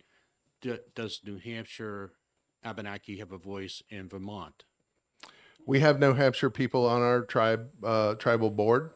If you're asking, do they have a voice in the commission? They don't, because they don't have anybody from Vermont that's applied for, they're not a recognized tribe. So they don't get a guaranteed seat, because the way Vermont did it is that because you are a recognized tribe, you had a seat at the table. But there was a federal Native person that was on Vermont too, because they are a federally recognized tribe. They have citizens that live there too. You probably have quite a few federal citizens that might live here. But do they have a voice? It's the luck of the draw whether you get on the commission or not. So if this is our avenue to deal with New Hampshire government, if we don't have a voice, we have to do it outside of the avenues that you guys created through the commission. So that's why we have to be here and try to fix this. Otherwise, I'm going to come straight to you and avoid the commission because it doesn't speak for me, because it's my responsibility to speak for my people. And if we don't have representation on the commission, then that's what I'm saying. I have to go outside of that avenue. So we're just trying to make the process work so that way, if that's the process that Native people have to do is go through the commission to speak to the state government, then we need a voice. Thank you. This Yep. is actually pretty helpful because it helps us understand why they're saying you're going around and why there's the process. We'll try and figure out what's broken in that system. Right. So even a thank simple you. amendment to Thank you. add somebody else that you want to have there is simple, but just give us a voice. Thank you. Thank you. you very much. And the last card that I have is for roaming Wabanaki. Thank you. And I just want to let everybody know who's here for House Bill 4. As you're taking a seat, I'm going to let people know that for House Bill 470, we should be able to start that after this. And then we're still delayed with CACR 1. I apologize. We thought we would catch up on our time a little bit better because we had delayed them until 3 o'clock. So, sir, please, I apologize for delaying you. If you push the button so the red light is on. Also, it's on. Okay. Thank you.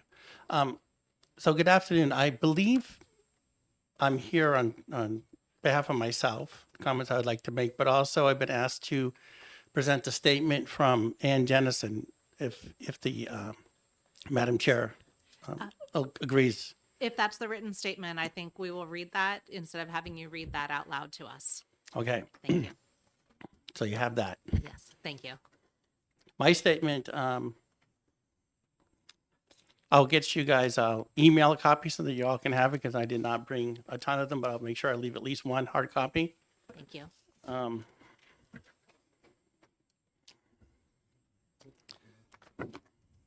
Okay.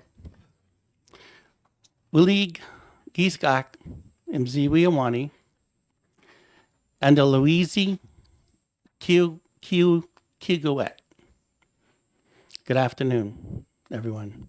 My name is Roaming, one who roams like a buffalo, and I'm an enrolled citizen of the Abenaki Nation.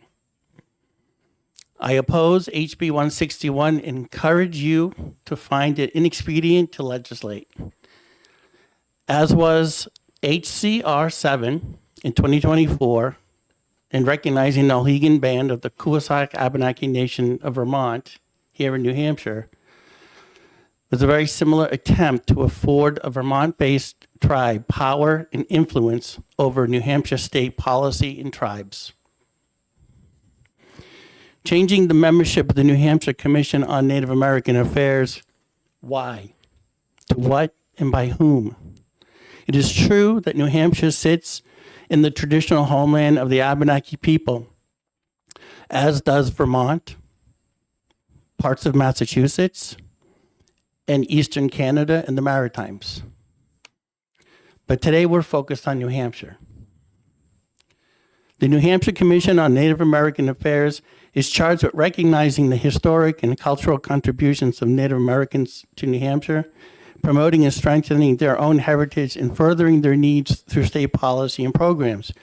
HB 161 calls for the commission of 7 members who are residents of the state and are Abenaki or other Native Americans enrolled in recognized tribes who will work together to support the tribes and promote the well-being of all Native Americans in the state. While this may sound good on first blush, it is flawed. In HD 161, Section 3A, which discusses the authority to make commission membership nomination, it in part reads, only enrolled tribal citizens who reside in New Hampshire shall be nominated by the chiefs of the state recognized Abenaki. But there are none. I know you've heard echoes of this already. And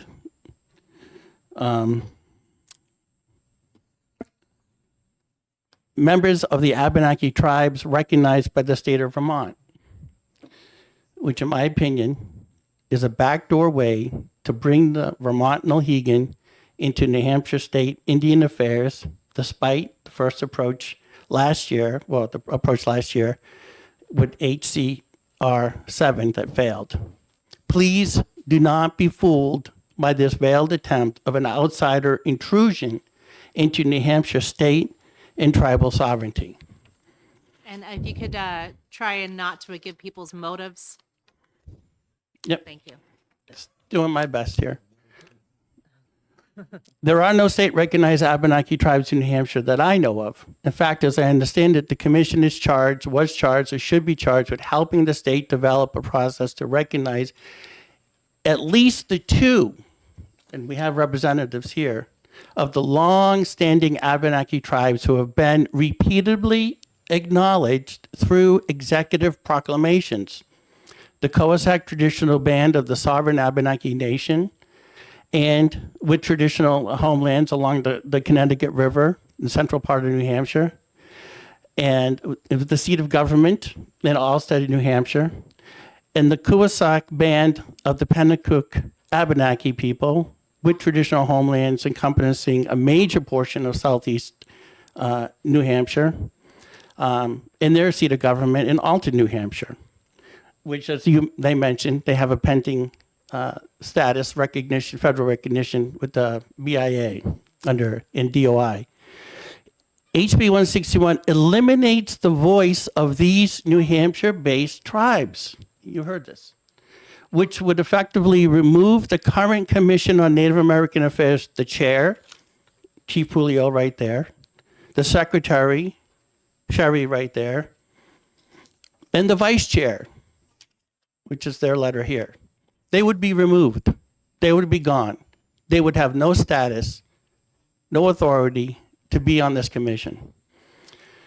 Furthermore, it takes the sovereign power and right of the state of New Hampshire to appoint members to its own commission on Native American affairs and turns it over, in part, to a Vermont-based band of the Abenaki who have repeatedly demonstrated, and I'm sorry to say this, they are not friends of the New Hampshire. And Okay. could you summarize, because you will be sending this to us as well? Yes. Thank you.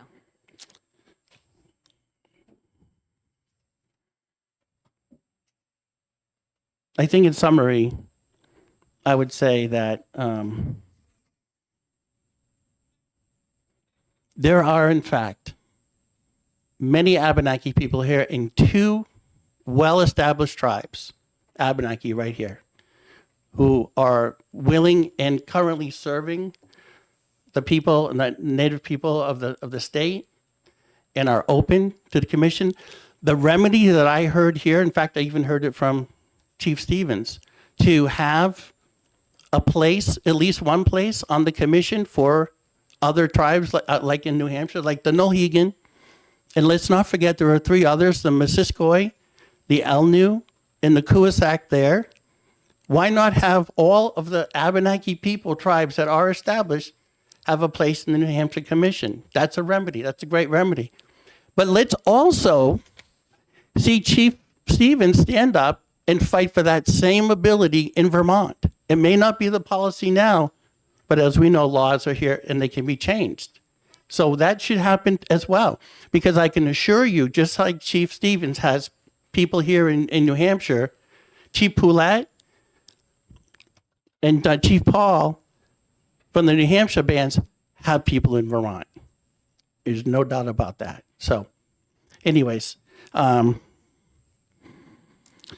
will end here and ask again that you find HB 161 the way it is, expedient to legislate.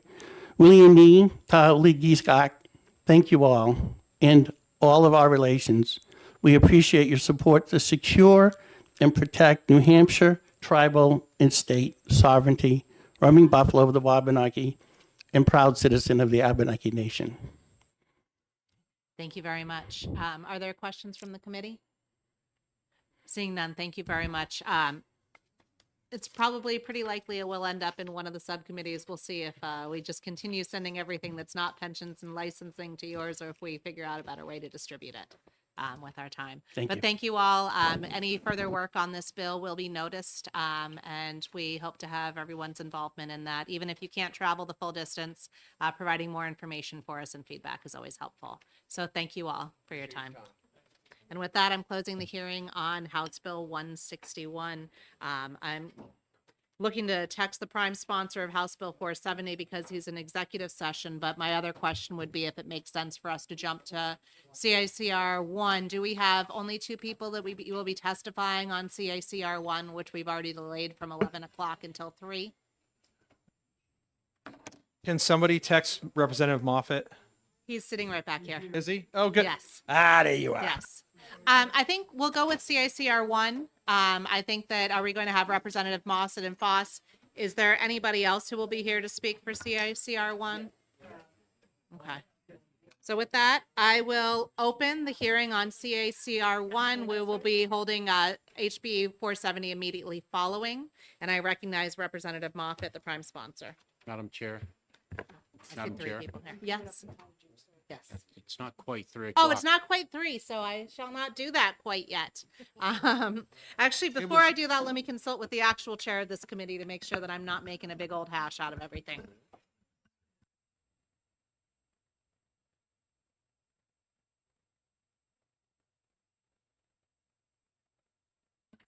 Yes. Start late, but not early. Okay. Perfect. Then, when the clock strikes 3, I will start on CACR and then I will move to House Bill 470. And I think I see 3 people who will be testifying on that one once we're here. Yes, thank Okay. you. Thank you for enduring this one.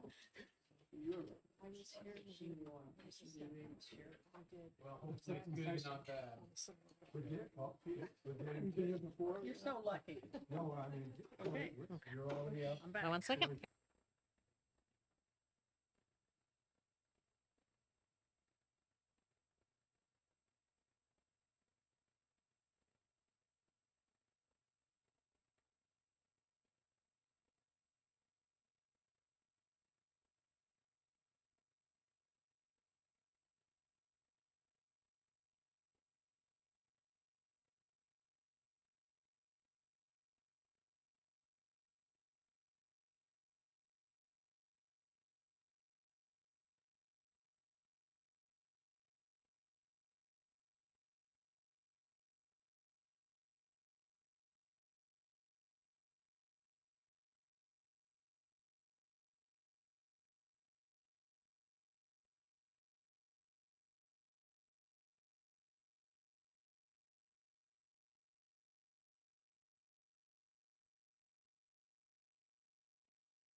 Welcome back. I'm opening the hearing on CACR 1. And I call the prime sponsor, Representative Moffett. Thank you, Madam Chair. Again, for the record, I am State Representative Mike Moffett, representing District 4 in Merrimack, the beautiful towns of Canterbury and Loudon. And we're back with CACR 1, which is not the first time we've been here. Not everybody who was here this morning is able to return. I see a couple of state reps are back, and I'm grateful for that. I know Secretary of State Scanlon was here ready to attend this morning, and I don't think he was able to come back. Excuse me. So I just passed out a copy of a recent New Hampshire Journal article piece on this subject, CACR 1, which is a measure establishing a lieutenant governor position for New Hampshire. And among the things that the response to this article, or this opinion piece, which I just passed out, was very, very positive. Among other things, I was invited to appear on a radio network to talk about CACR 1. There was some genuine excitement about the potential this measure has. And yesterday, I emailed you all in this committee a link to the it's a fairly short radio network interview on this that could maybe complement a little bit what you'll hear briefly here. So I do want to point out that this bill does have bipartisan support. I'm the only sponsor listed because of dealing with the newfangled portal process. this has had multiple sponsors in the past, and one of the former sponsors is here right now. So while I'm listed as the only sponsor, that's partly a function of me and the timeline and the new portal process. We will take the support of the people that are willing to say they are supporting it for granted. Thank you, Madam Chair. Yes, so it's not just me. So currently, at least 43 states have lieutenant governors. Now, I know that's not a reason for us to do that. We're in New Hampshire. But there is a strong case for looking at what we have in place and how we can do it better, and doing it the New Hampshire way. So we presently have an extra constitutional gubernatorial line of succession. A lot of you have been here before. You've heard me and others bring this up before.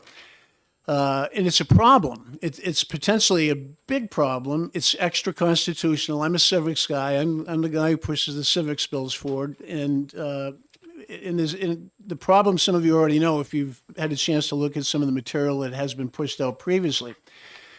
The Senate president, the state Senate president, is the person who replaces the governor in terms of line of succession. It's been that way, yes, for a long time.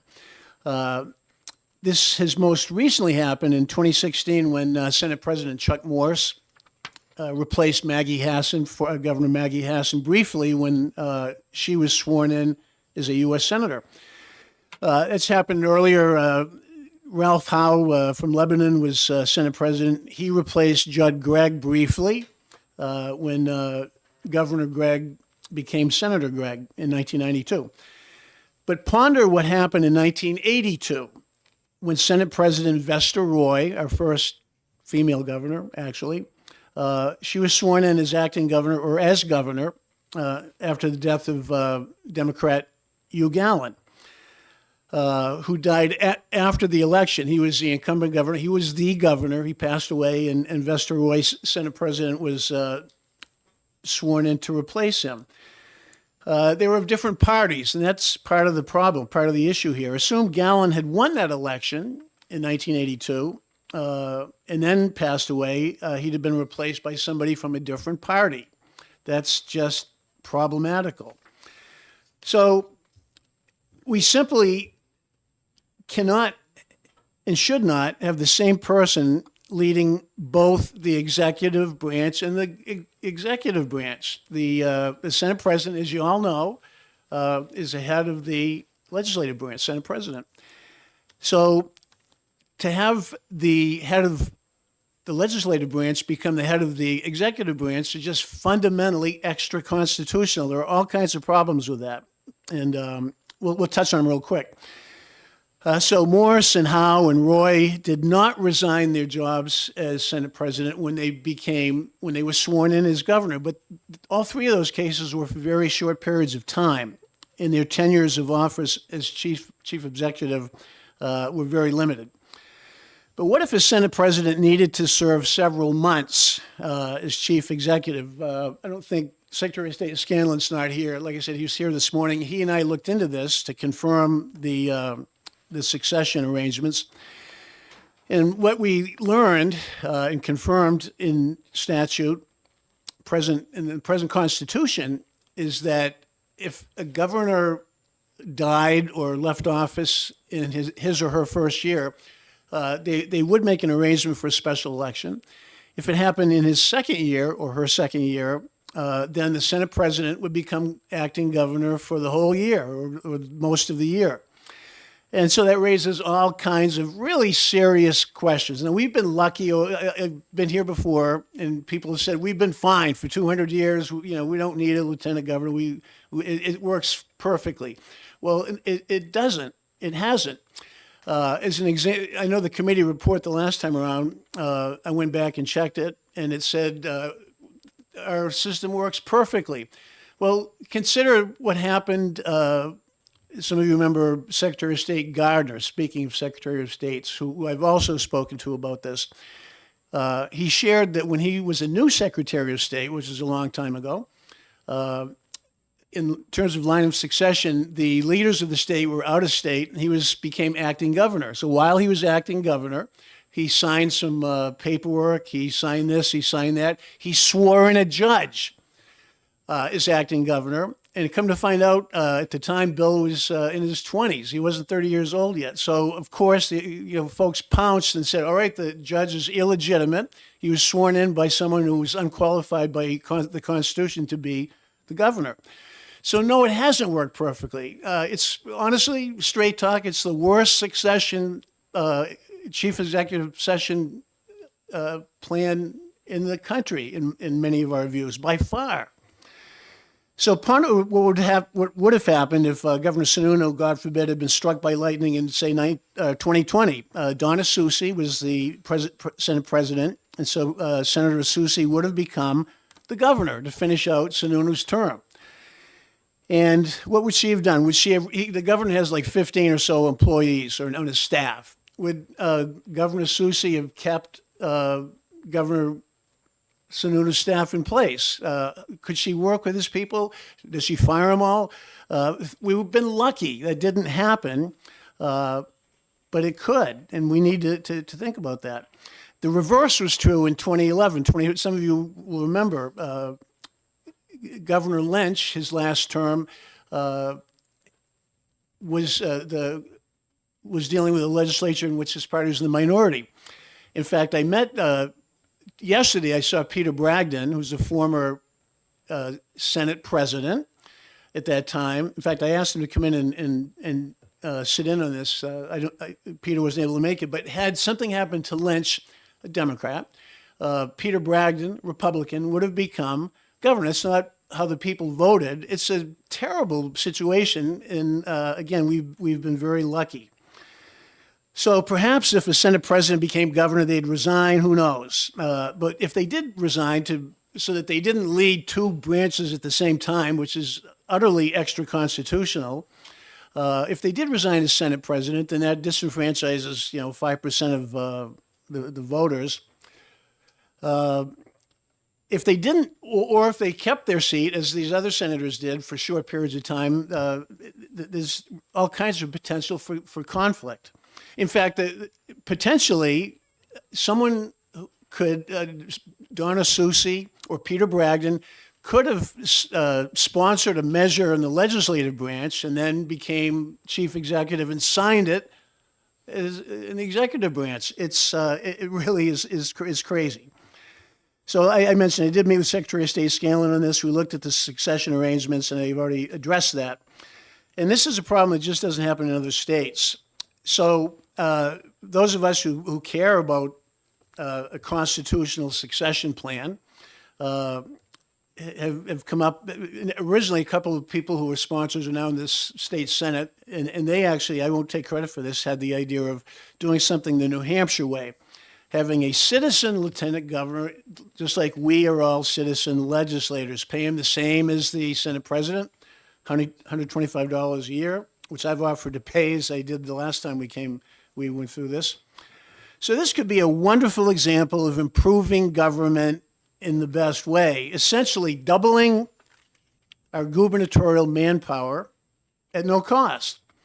2 governors for the price of 1. I mean, that's not, we don't see that as bigger government. We see that as better government, the New Hampshire way. Our governor, as you can imagine, gets countless more invitations. They have a full-time scheduler. They get countless more invitations for this or that than they can possibly respond to. Building dedications, ribbon cuttings, testimonials, funerals, school visits, on and on. A lieutenant governor could double the capacity of the chief executive to do twice as much. The line of succession would be cleaner. New Hampshire voters would now vote for a ticket and be assured that the state would avoid the chaos I described, that we've been generally lucky to avoid, mostly, especially if the Senate president's of a different party. So again, the succession issue addressed by the CACR is nonpartisan. There's no way to know which parties are going to control which branches in the future. It's a very nonpartisan, bipartisan measure. It's just put in by people who want us to do government in the best way. An earlier CACR on this topic did not move forward. As I mentioned, committee reports said we had a perfect system. Just utterly disagree. As I said, we've been lucky. I talked about Bill Gardner, and I have reached out to every former governor regarding the CACR, every living governor and former governor. One of the responses I did get back from a former governor involved a concern that the lieutenant governor might not get along with the governor because they saw some other states, the lieutenant governor would fight with the governor. But every state's different. As I said, 43 states have lieutenant governors, but sometimes they're elected separately, and that's where there were some problems. Our proposal is to have them run as a ticket, as a team. So there would be a team in the primary, whichever ticket won the primary would go on to the general election. So there you have it. The questions last time around, I do want to touch on this too before I close. Questions that came up last time: where will the desk be? Who's going to pay for the business cards? Are they going to get a phone? All good questions. I used to teach. No such thing as a bad question. And my answer is that the governors would define the roles of their lieutenants. That's kind of how presidents work with vice presidents, and that's basically what happened.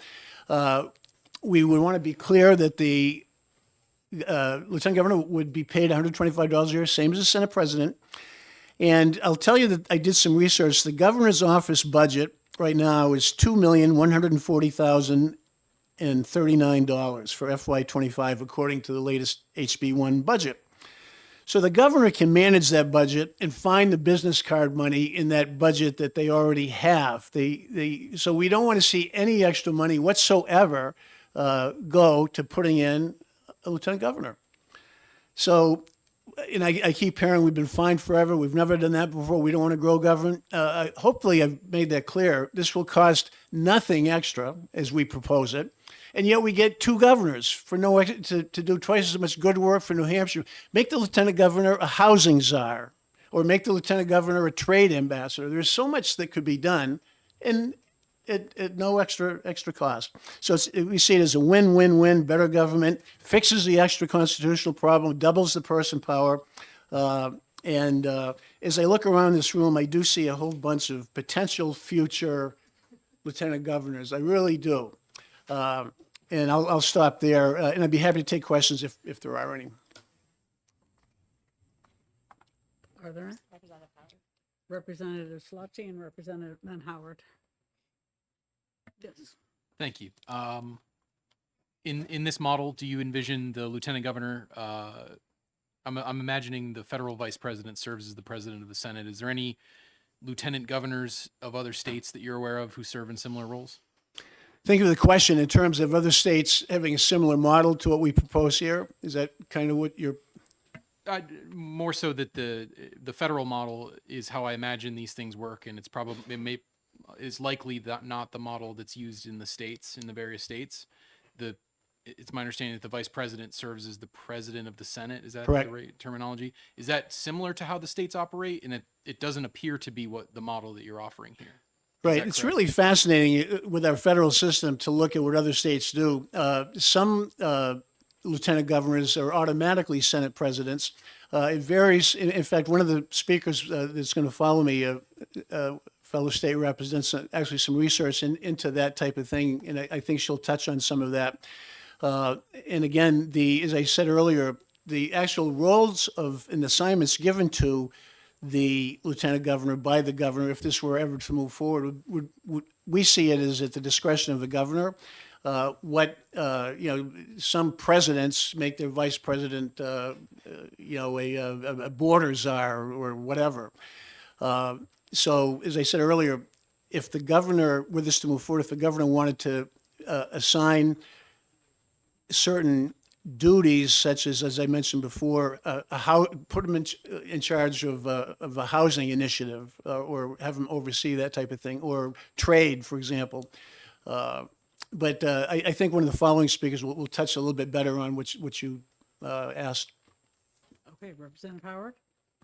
Thank you for taking my question. So I understand that you mentioned that the lieutenant governor would be running as a ticket alongside the governor, and that would be selected during the primary process. Yes. Would you be willing to allow parties to potentially nominate a lieutenant governor after the primary? Thank you for the question. Interesting question. The way we envision this and the way the wording is in the proposed CACR is that there would be a team, a ticket that would be on the ballot for the primary. As to whether, and I see where your thought process is going, if after the primary there was some folks who wanted to see a different ticket, if that could happen, that's something you because you own this measure now, you could look at rewording that. But presently, the way we initially submitted this, the ticket is in place during the primary season. But like I said, I know what you're thinking, and I very interesting, and I understand the sentiment to maybe, what if somebody like one person from each of two different tickets, could they combine them? That's something that's not part of this current CACR. Thank you. Yes, but I believe current election law, if there isn't someone on the ticket, allows the party to fill it. This, I'm getting a hearing aid next week, Madam Chair, so. Oh, sorry. Anyway, it's my understanding is if there is a vacancy on the ticket after the primary, the party can choose to fill it. Right. But Secretary, I'm not an expert. Secretary Scanlon isn't here, unfortunately. He was, I've talked to him several times. He was here this morning. Not that he was going to take a position on it, but, the questions that just came up as Secretary of State, and as I said, I also talked to Bill Gardner. The Secretary of State could better address that type of scenario. And I also point out, as with all of our, I'm a committee chair. I understand the committees own these now. Depending on what you do with this, you certainly can look at some different language. As I reread it today, it wasn't clear in the current language about the $125 payment, which our intent when we went to OLS before, and this time was to be clear that Lieutenant Governor would be paid the same as the Senate President. And that wording isn't as clear out of OLS as I would have liked that to be. That's another piece you could possibly look at if you wanted to make sure it's clear what the compensation would be. Okay, thank you. Other questions? Thank you, Representative Moffett. Thank you, Madam Chair. Representative Schultz?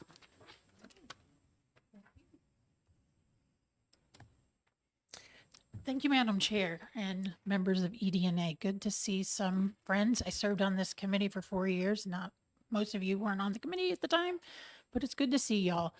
And I will say Representative Moffett was correct. When the Porto was introduced, his bill was early. I saw the button and it just said on the front page that I should have clicked through. If you want to opt out of any legislation, click here.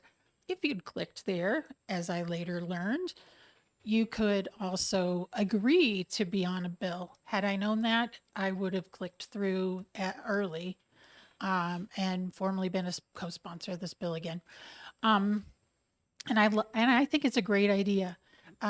As it happens, I've worked in 9 other states before New Hampshire, including where I grew up, Kentucky. I worked for the Lieutenant Governor of Kentucky when he was running for U.S. Senate. He did not win, but it was a wonderful experience. I watched as the governor of that time was running for office and the process as it happened when he chose Steve Henry to be his lieutenant governor. And it was really exciting. Obviously, they have a staff. They even have a place to live. I mean, this is the bill, the way it's written is how we would do it in New Hampshire, to me. And I think it's the fairest way to do it. Not a lot of money, like almost $0. I like the idea of a citizen lieutenant governor. And just to address a couple quick points that were asked, I don't remember exactly how it's written in the bill, but if you want the lieutenant governor to serve as a tiebreaker the way our vice president is, not a bad idea. We have 24 state senators, which leads to one of my biggest reasons that I support this. If a Senate president becomes governor, especially for a long time, that means they've only been elected by 23 or less people, maybe only 50% plus one of the chamber. So 13 people, versus the choice of a lieutenant governor to be on a ticket with a gubernatorial candidate. Obviously, we would all have that choice, whether it's in the primary with our own party or in the general election. It gives that candidate time to get to know folks out in the state. Someone also asked, when would they be chosen? I liked what the chair said, but if that's a contention for you, I encourage you to look at that. But, ultimately, this could be, to quote a president I like, our next governor's first best choice. It's a great way to look at the type of people that they would consider working with. It could give them an opportunity to expand to maybe a place that gubernatorial candidate doesn't have a natural strength in, whether it's a part of the state or a different gender or older or younger. I just think that the way that this resolution, I think that's what we call this, not a bill, right? Resolution. Yes. I think the way that it's written is just very much in the sense of New Hampshire. I can imagine that the gubernatorial candidate would choose someone who would already be traveling with and in support of him or her anyway. And I can't really see a downside to this, other than maybe fixing a few things that you may disagree with the resolution on, if you like the questions reflected. Having said that, I'm happy to take any questions you may have, but I'm a Democrat. I'm happy to show that I am one of quite a few Democrats that also support this effort. Thank you, Representative Schultz. Are there any questions? No? Very good job. It's great to see you all. Thank you so much. Representative Foss?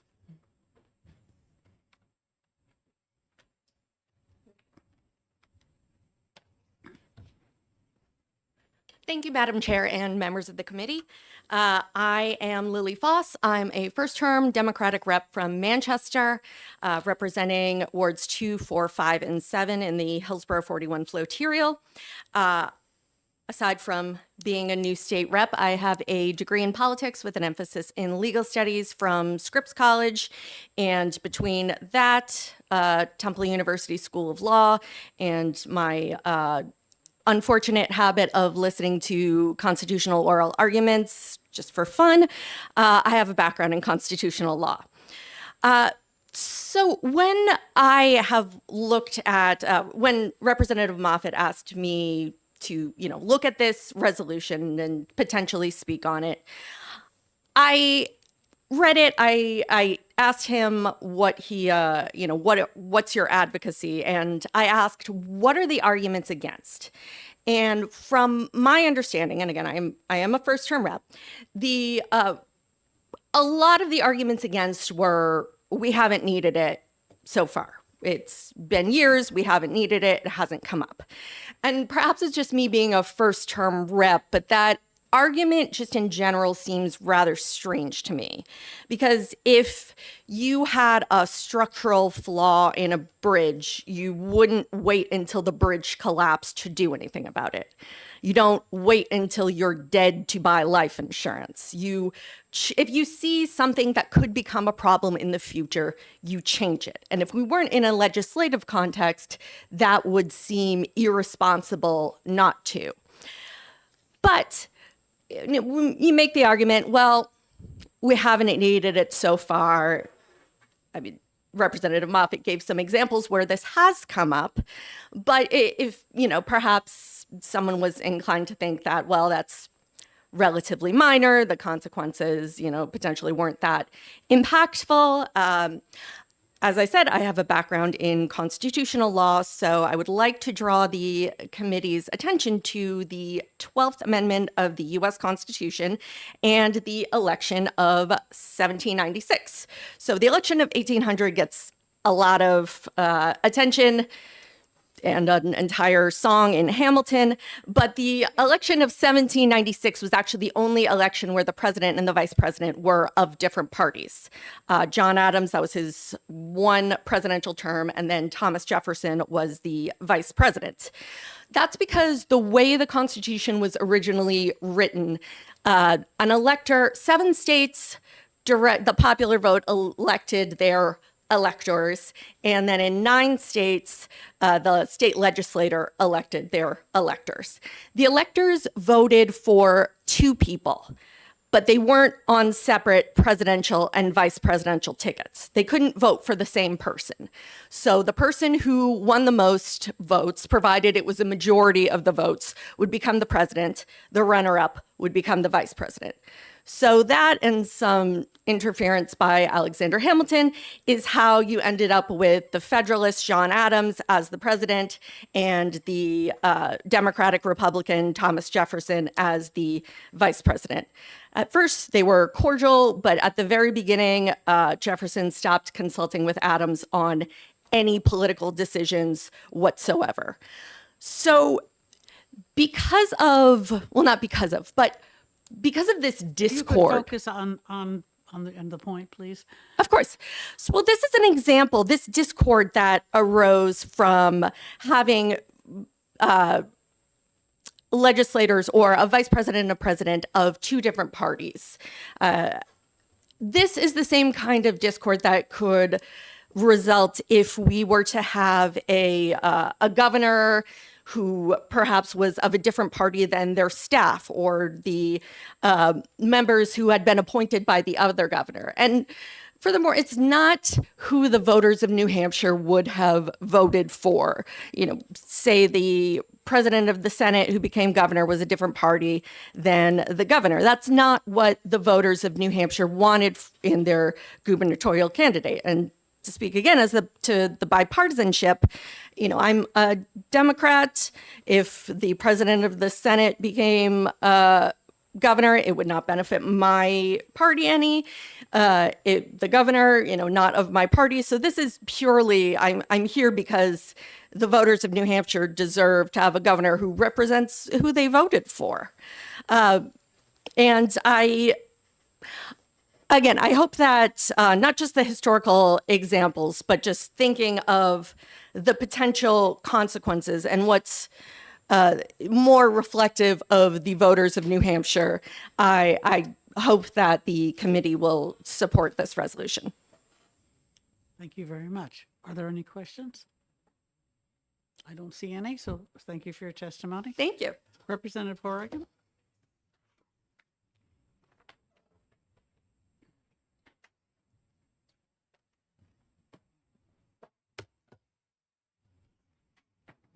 Well, I checked off that I'm opposed to this bill, and I think probably in its current form, we better not to send this to the voters. But I obviously I wouldn't be here if I didn't think it was an interesting idea. So I appreciate.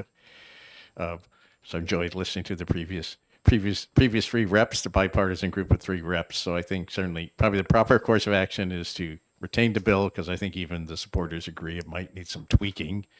I'm not sure whether it's a good idea to have pay just the lieutenant governor just $125 a year, since that's a somewhat job of a somewhat different nature than being, you know, a senator, even the Senate president. So that it would probably become a full-time job, and there'd be some significant cost, because this person would probably need a security detail. They would need they probably at least have some staffers. They probably couldn't just use all the staffers from the governor's office or from the Senate, because this individual would be the president. It would also be the president of the Senate, so they'd be essentially a 25th member of the Senate, even though they would vote only when there's a tie, which actually there are lots of ties in the Senate because they have an even number of senators. So probably some of their budget could come out of the Senate, but there would be a significant cost. And so I think probably I recognize you may need to do some work on the line of succession, and this might be a vehicle you could use to do that. But I think probably it'd be best to either not have a lieutenant governor or to actually pay them, you know, have them set the salary during the budget process, which, and of course, the budget process. It'll be a while before there'll be a budget process that could deal with it, because if indeed you pass this or some amended version of it, it would be voted on in November 2026. Obviously, the office would be vacant throughout 2027 and 2028, and also the next future legislature would have to work on probably some enabling legislation. You know, they would need to flesh out what the powers of this person is, what their duties are, what responsibilities we have to them. So there have to be some companion bills. So you do have a while to you've got like a whole year before you even have to decide what to send over to the other body, the body like whose president the lieutenant governor would be, at least in this version of the bill. So, you know, we've got a while before we have to sort everything out. I will say unlike Reverend Schultz, I've only worked in one other state house, and that was in Massachusetts, and they have a lieutenant governor, if I recall correctly, is elected separately from the governor. Most of them have been pretty obscure, but John Kerry was recently the lieutenant governor of Massachusetts, and you've all heard of him. There was Jane Swift, who became the youngest governor, I think, at the time, in U.S. history, she was the acting governor, so she was a lieutenant governor when the governor resigned. And I think, you know, in that case, actually, they made the governor a member of the governor's council. So they have a governor's council that has much less power than ours, but they do have one. So you could also add, you know, you could have that governor be the chair of the governor's council or something, or so that's another possibility what you could do with this person to keep them busy while they're waiting around for the governor to leave. And also you may want to flesh out what the sentence that says about what to do if there's a vacancy in the office of governor, although that's probably not a bad approach to only have the special election if the governor dies, resigns, or otherwise leaves before the first term of his or her term is up. But that's probably something else you could appropriately look at while you're dealing with this CACR. So I would certainly, I certainly would not be one of the 240 votes if this was sent to the floor as is, but I think there's probably a pretty good chance you're going to work on it because it's kind of an interesting idea. So I would certainly urge you to at least come up with something. You know, I think there's like some interesting ideas. So you may want to make it even more interesting before you send it over here. And so right now, I would not be one of the 240 people you would need to pass this on to the Senate and then to the voters. So I'd be happy to take any questions. Thank you, Representative Horgan. Are there any questions? No? All right. Does anyone else wish to testify on CACR 1? Okay, seeing none, I will close the public hearing and open the hearing on House Bill 470 with an apology to the sponsors and testifiers. It's been a long day.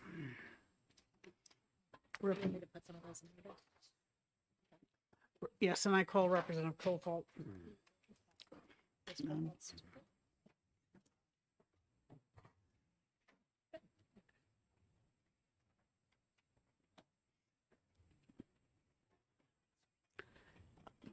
I am sorry. We had two bills that took a great deal more time than we thought they would. And I apologize. No problem. Actually, I was downstairs in executive session, so the timing worked out. So thank you. Convenient. So thank you, Madam Chairwoman and members of the committee. For the record, my name is Jim Kofalt. I represent Hillsborough County District 32, which is the towns of Wilton, Temple, and New Ipswich. House Bill 470 is intended to address some serious concerns about access to care, patient safety, and healthcare costs. These concerns were brought to my attention last year when the New Hampshire Board of Dental Examiners proposed rule changes to GELCAR aimed at restricting qualified dental professionals from administering sedation and anesthesia under certain circumstances. These changes would have significant negative consequences for the people of New Hampshire. and would have put New Hampshire dramatically out of sync with nationally accepted standards for dentistry. They would have made us the only state in the country to impose these kinds of unnecessary restrictions. Fortunately, the proposed rule changes were not adopted when they were brought before JELCAR. I believe that the Dental Board of Examiners has circled back to make some revisions that would probably be in line, as I understand, are probably going to be in line with the bill before you. Having said that, I still think the bill is important so that we can be assured that we have a clear statement of legislative intent as to what is appropriate and what is not appropriate under the circumstances. So what this bill would do is it would affirmatively supersede those proposed changes by preserving the scope of practice that has always been applied in New Hampshire and assuring that it continues to align with nationally recognized standards for dentistry. So just by way of background, dentists use moderate sedation, deep sedation, and general anesthesia to calm patients with anxiety and to comfortably treat patients who are undergoing painful procedures. When a general or pediatric dentist determines that a patient's condition requires additional expertise or additional equipment, they may make a referral to a maxillofacial surgery office, so an oral surgeon. An oral and maxillofacial surgeon, or OMS, generally undergoes 4 to 6 years of residency training in a hospital-based setting. That is generally, followed by decades of experience on average. So these are people who are highly, highly qualified to treat patients in their offices with sedation. The proposed rule brought by the Dental Board was DEN 304, and that would have mandated the presence of a separate anesthesia provider for patients under 9 years of age. In that case, the OMS, the surgeon in question, would have to wait for an anesthesia provider, either do that or attempt to transfer the patient to a hospital, or would have to refer them to the emergency room. It's also worth noting that we have a shortage of anesthesia providers in New Hampshire, and hospital capacity is restricted in many places at many times. So why would they want to do this? Well, the impetus for this proposed change arose as a result of the death of a child in California some years ago. After a thorough investigation, the state of California determined that in that case, it was the practitioner who was at fault, not the system of delivery. And so some people have used this as a basis for wanting to restrict scope of practice for these oral surgeons. Currently, dental professionals in New Hampshire follow very strict guidelines for informed consent. They can work with parents and guardians to make sure that they are fully informed of the benefits and the risks of sedation. The risks of moderate sedation, the risk of sedation in general, are extraordinarily low. The informed consent process generally involves also informing patients of what the alternatives are and what the risks are associated with those alternatives, because there are often risks associated with any given alternative. So in my view, it is the individual dental professionals and their patients who should be working together to determine the best course of action and the best procedures that they want to follow to assure adequate patient care, working with parents and guardians in the case of children under 9. So that current model really affords us a safe and cost-effective means of delivering these services. And I don't believe that that should change. And I've spoken to many dental professionals who do not believe that that should change. We have never seen an incident in New Hampshire that would justify this level of massive change to the system. So there are significant negative consequences that would arise from such a change. First, it would increase the cost of care. So if you can imagine that you're required to bring on an anesthesia professional for certain procedures, it also would potentially require that certain procedures be performed in a hospital setting. It would create new limits on access to care as well. So without access to office-based options, many patients in New Hampshire would have to wait long. They would have longer wait times for treatment, potentially, and presumably they would have additional costs associated with hospital care if that is where they get their services as a result of such a change. This would also preclude Medicaid patients from getting treatment requiring moderate sedation. So it has an effect on people without the means to fund these things or without private insurance. In many cases, this rule would have the effect of essentially forcing certain procedures to happen in a hospital setting, adding further cost, and also requiring patients who may already have significant anxiety to be treated in a very clinical environment, whereas dental offices tend to be relatively calming places that may be familiar. For me, it also occurred to me that this could have an especially negative impact on people with developmental disabilities. So some of you, I think, are aware that I have a particular keen interest in advancing the interests of people with autism and families of people with autism. And there is discomfort associated with things like going to the dentist or undergoing oral surgery. That level of discomfort and anxiety, as you can imagine, is amplified considerably if somebody is taken to an unfamiliar setting with unfamiliar people in a more clinical environment. So that could be overwhelming, I think, to a lot of people with developmental disabilities. So while I understand that those proposed changes are not at this point slated to go into effect, and that the dental board is working to address the concerns that were raised in the GELCAR process, I do believe that this bill should still move forward at this point. I think that it's important for the legislature to assert its intention and assure that any rule changes that go forward do not unnecessarily restrict scope of practice, increase cost of care, and decrease patient access. That ends my testimony, and I'm open to questions. Okay, Representative Sellers and then Schmidt. Thank you, Madam Chair.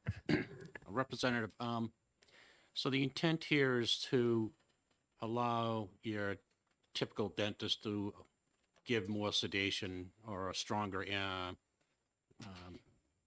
what do I want to say, painkiller, if you want to say, to like pull a tooth or something like that?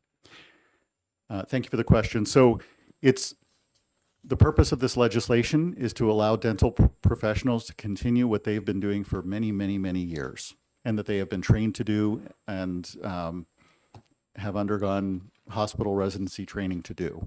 It applies primarily to OMS, oral, sorry, I don't have it in front of me. Thank you. We'll accept and so- oral surgeons as a Oral surgeons, shorthand. yes. So I would defer to some of the people who are probably going to be speaking after me to give further details.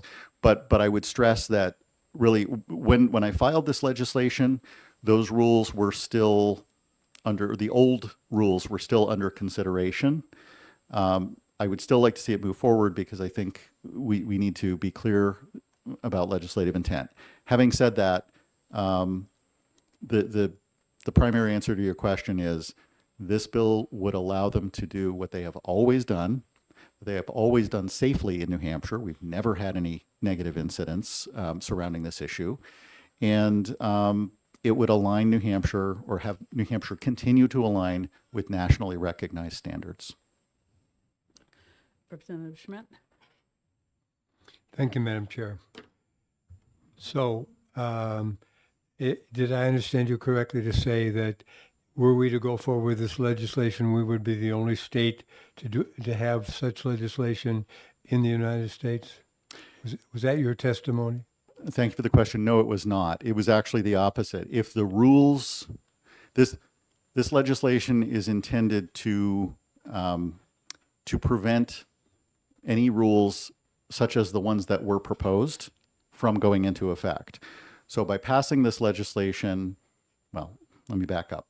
If those rules had gone into effect, we would have been the only state to have such restrictions on scope of practice.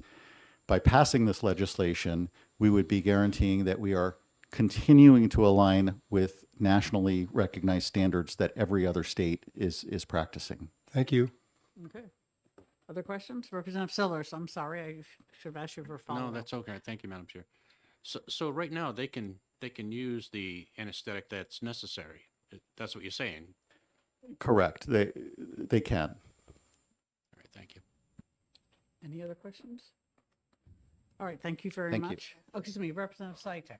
You said that, and then you talked at length about a lot of things that which are all right now.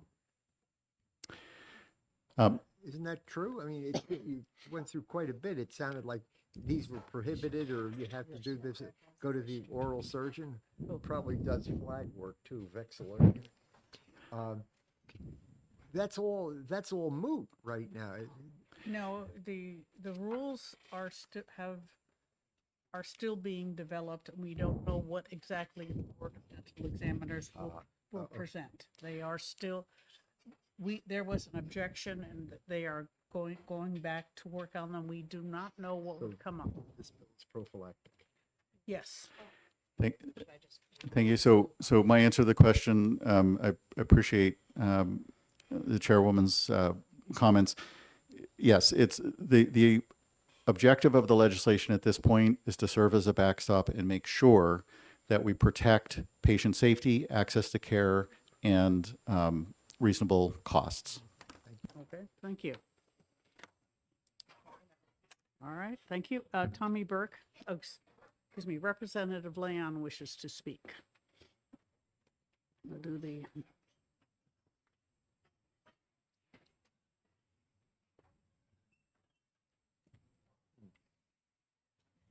Thank you, Madam Chair, and members of the committee. For the record, Erica Leon, representing the town of Derry. As a co-sponsor of this bill, I wanted to come up here into this more appropriate space to speak on the reasons and necessity for this bill. Previously, in past years, there was a bill that was adopted that was rather reactionary to that circumstance of that child that died in California. Some of the language that was passed was interpreted in such a way by the Board of Medicine while trying to implement implement the new rules that allowed for it to be much more restrictive than anywhere else in the country. The language of the law has the may statement that is in there that is crossed out because it provided for the ability to exempt oral maxillofacial surgeons to continue practicing the way that they've always been trained to do and to continue on with their high level of training to provide this anesthesia and this sort of pain control and comfort care.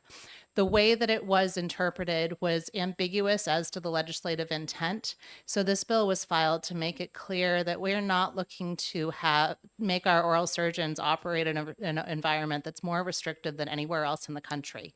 We want to make sure that patients are safe, which is why this references the national standards. We also want to make sure that this is done in a way that isn't going to preclude New Hampshire children from getting this care, because there is not just a risk of anesthesia, there's also a risk from not being treated.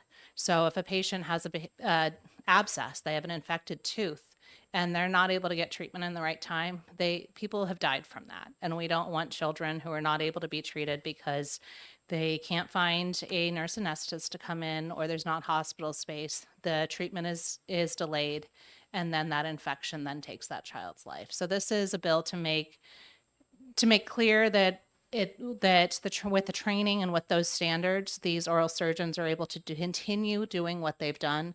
We need this change in law would be very helpful to ensure that the rules that are in process and are hopefully going to be drafted in a way that's consistent with this, that they move forward, and then in the future, the same concern over legislative intent doesn't come up on rule renewal and then put us right back in this position where we may be denying access to care for children. Are there any questions? Representative Sitek. You meant Board of Dental Examiners. You meant Board of Dental Examiners, didn't you? You said Board of Medicine. Who has jurisdiction over this? It's been a long day for all of us. I think it's dental examiners, Okay, all right, just the appropriate board. Okay, anyone else have a question? All right, thank you, Representative. Thank you. Tommy Burke.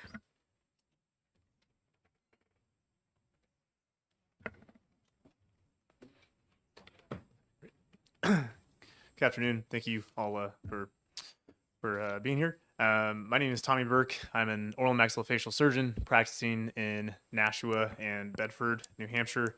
I'm currently serving as the president of the New Hampshire Society of Oral and Maxillofacial Surgeons. In that role, I represent the 52 surgeons in our state who strive to achieve safe and affordable access to care for our patients. I'm also joined by two of my colleagues, Drs. Bean and Malik, who will also plan to provide testimony about their experience, as well as our anesthesia safety track record, as well as our concerns for access to care. I am really grateful for the opportunity to speak with you all today about HB 470, which I urge you to support. The crux of this is that we are looking to establish and strengthen the Dental Practice Act so that oral surgeons, or OMSs, whatever you want to call us, can provide sedation, but also comply with anesthesia regulations that are in line with national standards. We are, as was outlined by Representative Kofalt, we're extensively trained. We spend 8 to 10 years in training after college, throughout dental school, medical school, residency training to be able to do procedures as well as administer anesthesia to our patients. It's not something that we take lightly and something that we take very seriously. Like many of my colleagues in the state, I obtained my medical degree as well as my dental degree on the path to becoming an oral surgeon. So you may ask, why is this bill necessary? So the bill is necessary due to the previous proposal by the dental board of DEN 304, which moved to make the anesthesia, outpatient anesthesia model that we use to be more restrictive and prohibitive. And we had concerns regarding the changes that were proposed because this could potentially restrict access to care for patients and also restrict our ability and how we administer anesthesia in our offices. To give you context, in dentistry, there are different organizations. The National Standards of Care for training are provided by the Commission on Dental Accreditation, or CODA. Now, with regards to parameters of care and what you can do, that is dictated by individual specialty organizations. My organization, the American Association of Oral and Maxillofacial Surgeons, there's also the American Dental Association, American Academy for Pediatric Dentistry, etc. There has been collaboration. A lot of different dental specialties actually administer anesthesia, and there's been collaboration amongst the different dental specialties. In particular, the American Academy of OMS, the Dental Anesthesia Committee, as well as Periodontology, collaborated and issued joint guidelines that provide a framework for individual states to write legislation that for these contexts. And these guidelines were drafted after significant collaboration and deliberation and reconciliation amongst the issues amongst these different specialties, which is not an easy task. The concerns, and I think those have been well outlined about what was proposed with DEN 304, and we proposed or we advocated about this at JailCar, was that the changes that would be proposed with DEN 304 would be that time-sensitive emergency treatment, particularly for pediatric patients, wouldn't be possible in many offices, in particular with deep sedation, because what would be mandated is that we would be required to have a second anesthesia provider present, which is not something that's typically done on an on-call basis that can be done on a same-day basis. So the concerns in those emergency scenarios is that these patients would then need to present to the emergency room, be admitted to the hospital, and then this ends up being a greater cost to the patients as well as to the greater healthcare system as well. And it's not just oral surgeons, by the way. It's not something that we were just, we are all trained to do this, but in addition, pediatric dentists, for example, are trained to do moderate sedation. And as those rules were written with the original version of DEN 304, no pediatric dentist would be able to administer moderate sedation in the state as they were written. Now, JailCar did move the rules back to the dental board, and they have been working hard to revise those. We commend them for the revisions that have been made and feel like they have made some positive steps. However, we believe that the changes in HB 470 are still necessary to help improve the Dental Practice Act, as those changes are still pending as of this hearing. As was outlined, there's no other state in the country that has these the regulations in DEN 304. In states that actually had adverse outcomes, such as in California, North Carolina, and Texas, there were analyses of these cases and looked at a larger data set, and they ultimately decided to not adopt such a restrictive position. So in short, the state of New Hampshire, as well as doctors like myself, share responsibility to provide patient safety and access to care. We need this language in law for the Board of Dental Examiners to write rules that are in line with national standards of care. Thank you. Thank you. Are there any questions? Representative Sitek and then Schmidt. Dr. Burke, I got president and I got maxillofacial, but I didn't get all in between. There's quite a mouthful there. So to speak. So to speak. What's your title? President of what? I'm president of the New Hampshire Society of Oral and Maxillofacial Surgeons. NHS-OMS is probably the easiest way to write it. Oral and surgeons. Okay. Okay. Thank you, Representative Schmidt. Thank you, Madam Chair. Okay, so as a member of the JailCar, I believe you were not there the day that we wrestled with this at the JailCar, but you and I spoke subsequently. So the language that we're looking at is language which you and your legal associates have perfected, shall we say? Yes, the goal of this is to basically not make things more restrictive as they currently are. And I think there was some questioning earlier. It seemed that, it's a problem in search of a solution problem in search of a solution, I should say. So Follow up. Okay, follow up. So, and what I'm concerned about is getting lawmaking in between a doctor and his patient in a way.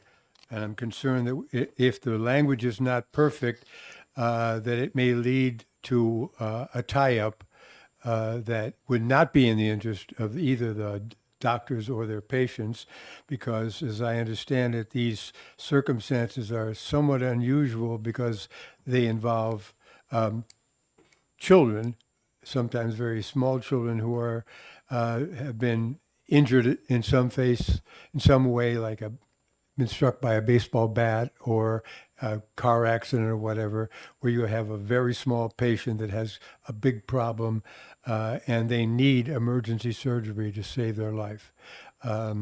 So what I'm concerned about is whether the language could potentially get in the way of something that, as long as these dental rules are not, in place and they're not before the JailCar yet,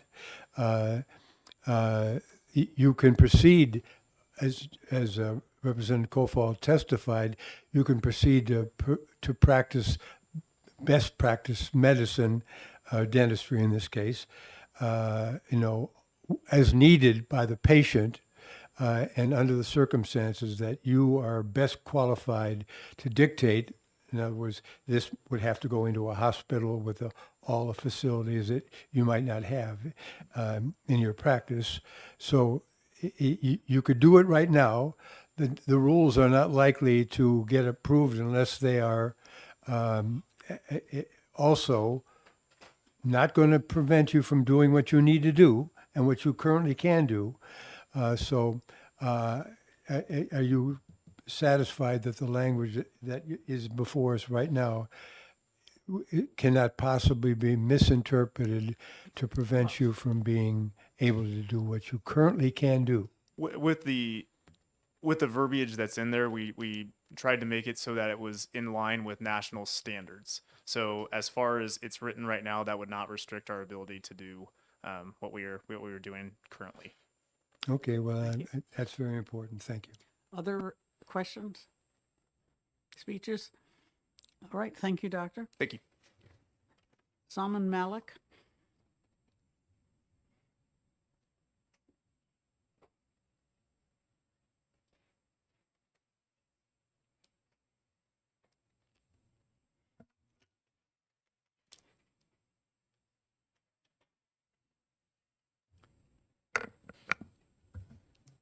Thank you, Madam Chair and members of the committee. My name is Salman Malik. I'm an oral surgeon. I've been in private practice in New Hampshire since 1997. Like Dr. Burke, I'm licensed both in dentistry and medicine. I'm board certified in oral maxillofacial surgery and in dental anesthesia by the American Dental Society of Anesthesiology.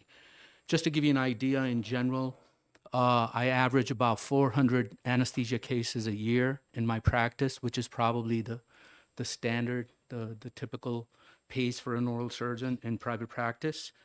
And like most surgeons, it's a single practitioner model. So I deliver the anesthesia and I do the surgery. And as an oral surgeon, usually I say, the buck stops here. In dentistry itself, when things get to the point where they need to be done and it can be done, usually the oral surgeon ends up treating those kind of cases. So this is where access to care and patient safety and healthcare costs become important because of the kind of rules and regulations we have to deal with in order to provide that care. I think we can all agree that patient safety is the most important issue here. And patient safety is not just a one single term that we need to look at, as has been discussed before. The cost and access to care, they're all intertwined.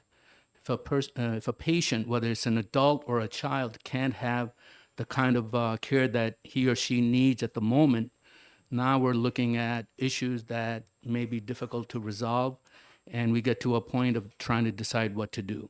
So I'm in full support of this bill. I would say that all you have to do is really look at sort of like an example. So if there's a patient, and usually it's a child, who needs an emergency dental care, and it's really medicine. It's dental medicine. It's all the same. The patient ends up in my office. I have to make a decision. The decision will always come in first without money involved. What does the child need? And if it's an emergency, it has to be treated, and timing is important. But it's biology. We're not talking about in the moment. It could be within an hour, it could be a day, it could be a week. And that's the position I'm in to make that decision. If something is going to be done within the next couple of hours, which is what I have to do, I have to make a decision. Can I do it in the office? If there's so many restrictions where I have to get, as was mentioned before, another anesthesiologist or an anesthetist, I probably won't be able to do the case, and the child probably won't get that care that day. I would then have to make a decision. Okay, I can take him to the hospital because I have privileges to take patients to the hospital. I can do it in the OR. Well, since COVID, it's not that easy to take a child or any patient to the OR. All right, so let's say I do get that time, and probably it's not going to be that day. And in residency training, we always heard, never let sunset or sunrise or sunset on an abscess. So if I'm going to have that child not treated that day, I'm going to have to wait another day. Now patient safety is another issue, whether the child needs to be admitted or not. When I do take that patient to the OR, ever since COVID, the quality of care in the OR is different. It's not the same as it used to be. In my office, I have 3 surgical assistants. They're all pediatric, advanced life cardiac. They're all trained with certifications. They're all dance certified, which is another certification where they learn how to administer as an assistant anesthesia with the surgeon. But if they go to the OR, I have a crew that doesn't know me as well. I don't know them. I have equipment that I've not worked with on a daily basis. So that's another compromise. Now, that's assuming we can take the child to the OR that day. If I can't take the patient to the OR in that hospital, now I have to start thinking about referring that patient. And the only referral I can make from my practice is usually going to be someplace in Boston. And that's not very cost effective. And again, time becomes an issue. And from a practical point of view, then I'd have to have that conversation with the parents and say, I know the anesthesia would have been a couple of $100 in an office setting. Now you're going to go to the hospital, presumably either locally or in outside of the state, and it's going to be in the thousands of dollars. And it's all because of restrictions that were thought of at one point or another. Yes, the Board of Dental Examiners is revisiting the restrictions that they were thinking about putting in. But I think with this bill in place, we'll have a model, a standardized model that we can at least look to and then use. Now, it's still not going to be black and white. I heard about language. When you deal with medicine, when you deal with surgery, when you deal with biology, it can't be black and white. I'm sure there'll be some things that we may need to change. What they are, I can't tell you, because I look at the patient, I don't look at the words. But those words are going to help us at least form a template to do what we need to do, and what we've been doing for decades in the state of New Hampshire. I'll stop my comments here, so if there are any questions. Thank you. Representative Schmidt has a question. So I've given a lot of thought to this, Doctor. Ever since I talked with Dr. Burks, I serve on the JELCAR. I don't believe you were there the day wasn't, yes. That we heard this and objected to the proposed rules from the BODE.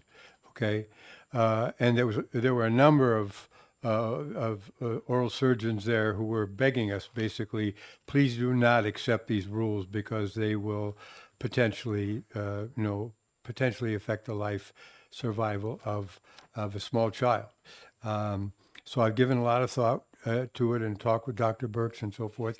And you have reviewed this language because I'd rather stay out of it, not have legislation getting in between the doctors and their patients. Okay, so I'd rather not do nothing and let you continue to do what you currently can do.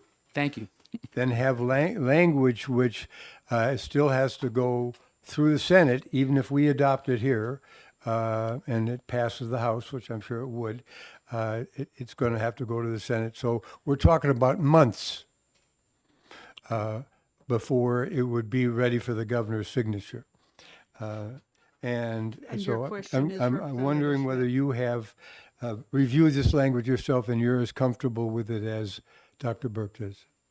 Well, I've reviewed the language, but I can honestly tell you I can't say I'm comfortable because I'm not that knowledgeable about the language, is the only way I can put it. I mean, I agree with what's written in there, and if there are going to be some issues that need to be resolved, it's not something I feel I'm an expert at to say, yes, there are some changes that need to be made. Okay. Thank you. And Thank you. We understand the intent. Okay. Representative Saitek, you have a question? You said you did 400 of these a year? You do 2 a day? Yes. Wow. Well, 2 a day or 3 or 4 a day because Saturday and Sundays,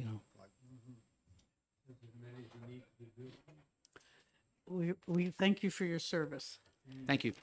Jonathan Bean?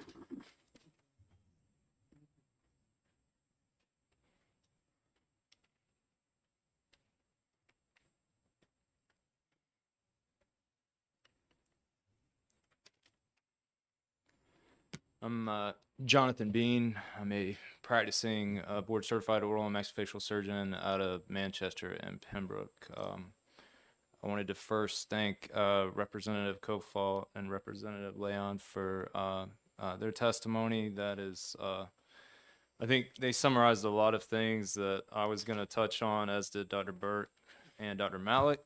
So I'll try to keep my information, my testimony brief.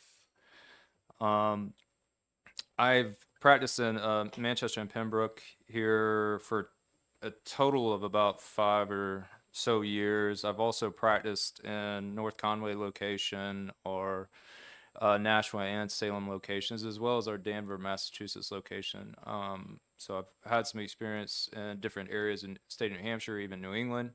I've practiced in other states such as Colorado, South Carolina, and Kentucky. So I have a perspective on outside philosophies and modalities, even with my own profession. I currently hold privileges at Elliott Hospital and Catholic Medical Center. The HB 470, in my mind, is designed to serve the people of New Hampshire in preserving their access to our services as well as the services of the pediatric dentists. The rule changes that were proposed before, they, as everybody's already said, at this point were very restrictive and would have, had they gone through, made us the most restrictive state. That's a true statement. And the other problem is you had no viable alternative for their care. Like even the board at that meeting recommended that if they were not able to gain access to our clinic for care because of these restrictions, that they should just go to the hospital and they'll deal with it. That was literally the testimony that the board of dentistry gave. I can't begin to explain how wrong that is. That being said, obviously the things have kind of pulled back, and Joe Carr sent it back to them. I agree. But you had asked about the language of this, and I mean, I would in part agree with Dr. Malik. I'm not the expert, but I would agree that it does state that, hey, we're supposed to follow these national guidelines. National guidelines are fairly specific in how they lay out what our rules are. Now, what happens at the Senate? They make a change. Now, does that change things here? Yeah, I don't know. I can't control that. But what I would say is I do support this bill as it is written, and and I do think the way it is written leaves room for practitioners to make decisions here on their own, preserve their autonomy with pediatric patient population and the rest of the demographics in New Hampshire, in a way that serves this state. We are well trained. They'd mentioned the time beyond college. We do 4 to 6 years residency, depending on your program. There is a 5-month minimum on anesthesia service in which you are the primary anesthesia provider in an operating room. So you mentioned teeth. Yeah, we do that in our clinic, but if, in our training, if you're coming in for your appendix, you might get us as your anesthesia provider. So that we do for 5 months. In addition to that, there's a minimum requirement of at least 1 month dedicated to pediatric anesthesia. So specific to that population. And if even with those requirements, we're still required to have 30 months on our own service in which we routinely give deep sedation, general anesthesia in our outpatient clinics to any number of patients across all demographics throughout that whole time in the same modality that we do it in private practice. So we are literally trained to do both of these things. The rule changes, one of the main concerns with DEN 304 is that it presented this avenue that all of a sudden the board could come forward and just cut off this access and make this drastic change, a number of which those recommendations were made by people that have no background in anesthesia. And so it really created a lot of issues. This bill, the reason why we support House Bill 470 is that it kind of protects that practice and that service that we provide by saying, hey, you just got to follow national guidelines. And, it serves the data that backs up those guidelines as opposed to being out on your own potentially and having to explain that. So, but that's, I thank you for your time today. Thank you. Are there any questions? Excellent. Thank you. Thank you. Lori Rosado.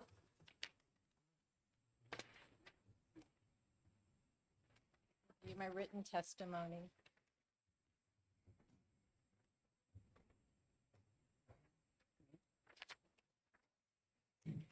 Thank you.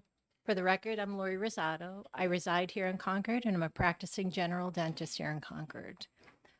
Thank you, representatives, for allowing me to speak.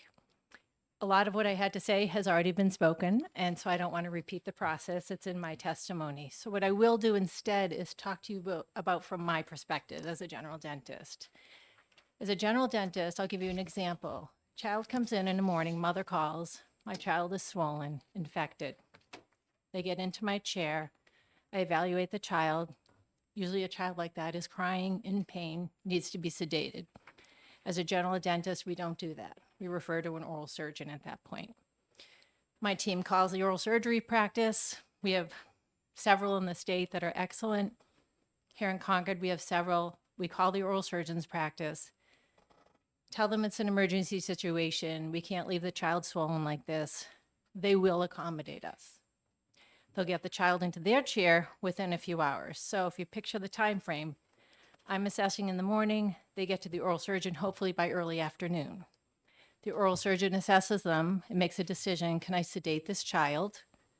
Or is this someone that I would have to bring to the OR? In the cases where they can sedate, which are many, they can safely sedate a child right now, take care of the infection, either provide IV antibiotics or give them the antibiotics they need to go home with, and the child is safely treated and the situation is done. If this bill doesn't pass or if the rules change happen, that oral surgeon has to find OR time at 3 o'clock in the afternoon or in that time frame. And now we look at, can that child be treated today? If the child can't be treated that day, they have to be admitted to the hospital, extra costs, IV antibiotics in the hospital, extra costs, wait for OR time, extra costs, all unnecessary. We know these children can be safely treated here. We've been doing it for decades. So I, as a proponent of the bill, speaking from the general dentist community, I ask that you guys all look favorably on this bill. Any questions? Apparently not. Thank you very much for your testimony. Director Jurius?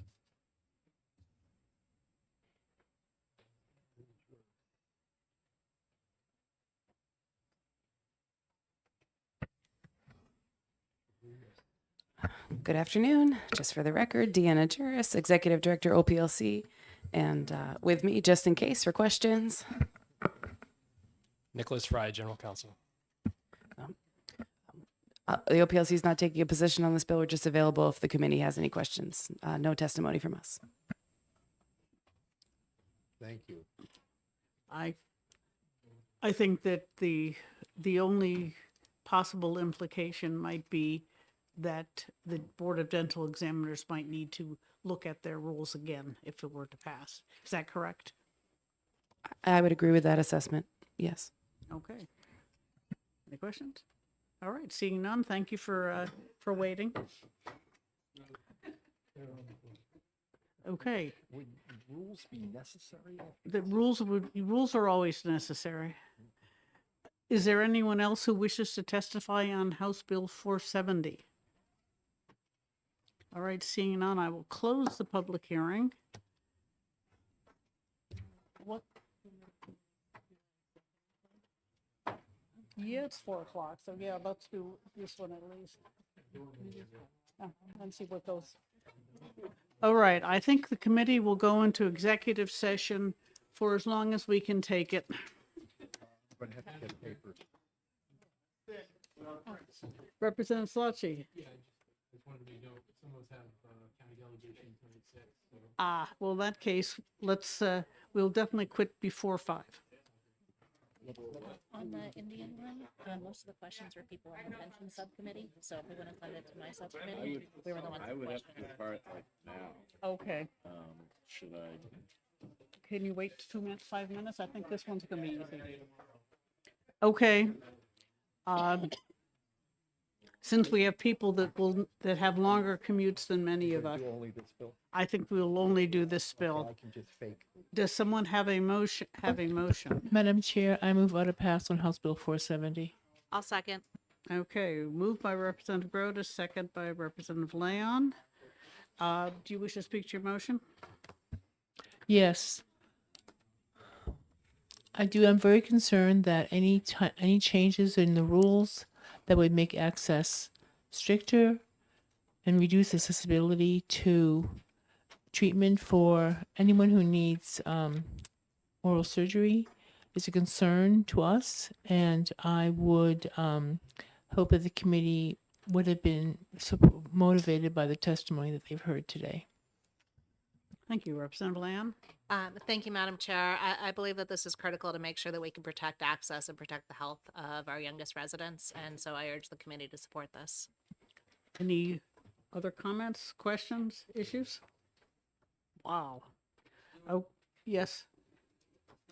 Okay. In that case, the motion is ought to pass on House Bill 470, and the clerk can call the roll.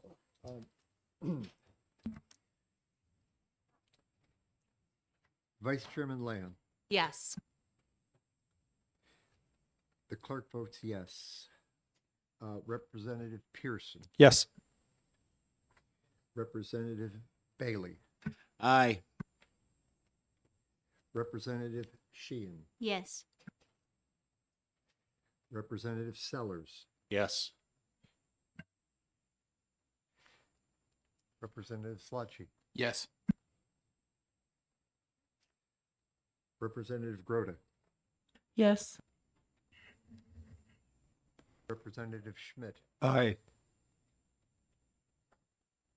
Representative Davis, Yes. Representative Dargy, Yes. Representative Howard, Yes.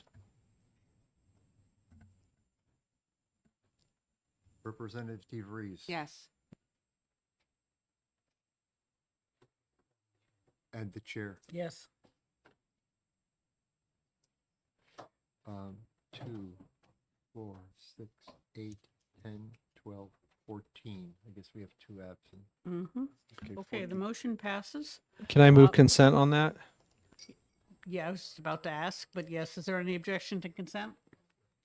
All right, seeing none. Representative Sytek. Movers and seconders again, please. Moved by Representative Grota, second by Representative Leon. Okay. And we will put this on consent since nobody seems to object. Thank you all for surviving today. We will be meeting next Wednesday on almost everything else we have left. Thank you, John. You're welcome. What, I didn't do anything, but you're welcome. 32 bills. Hello.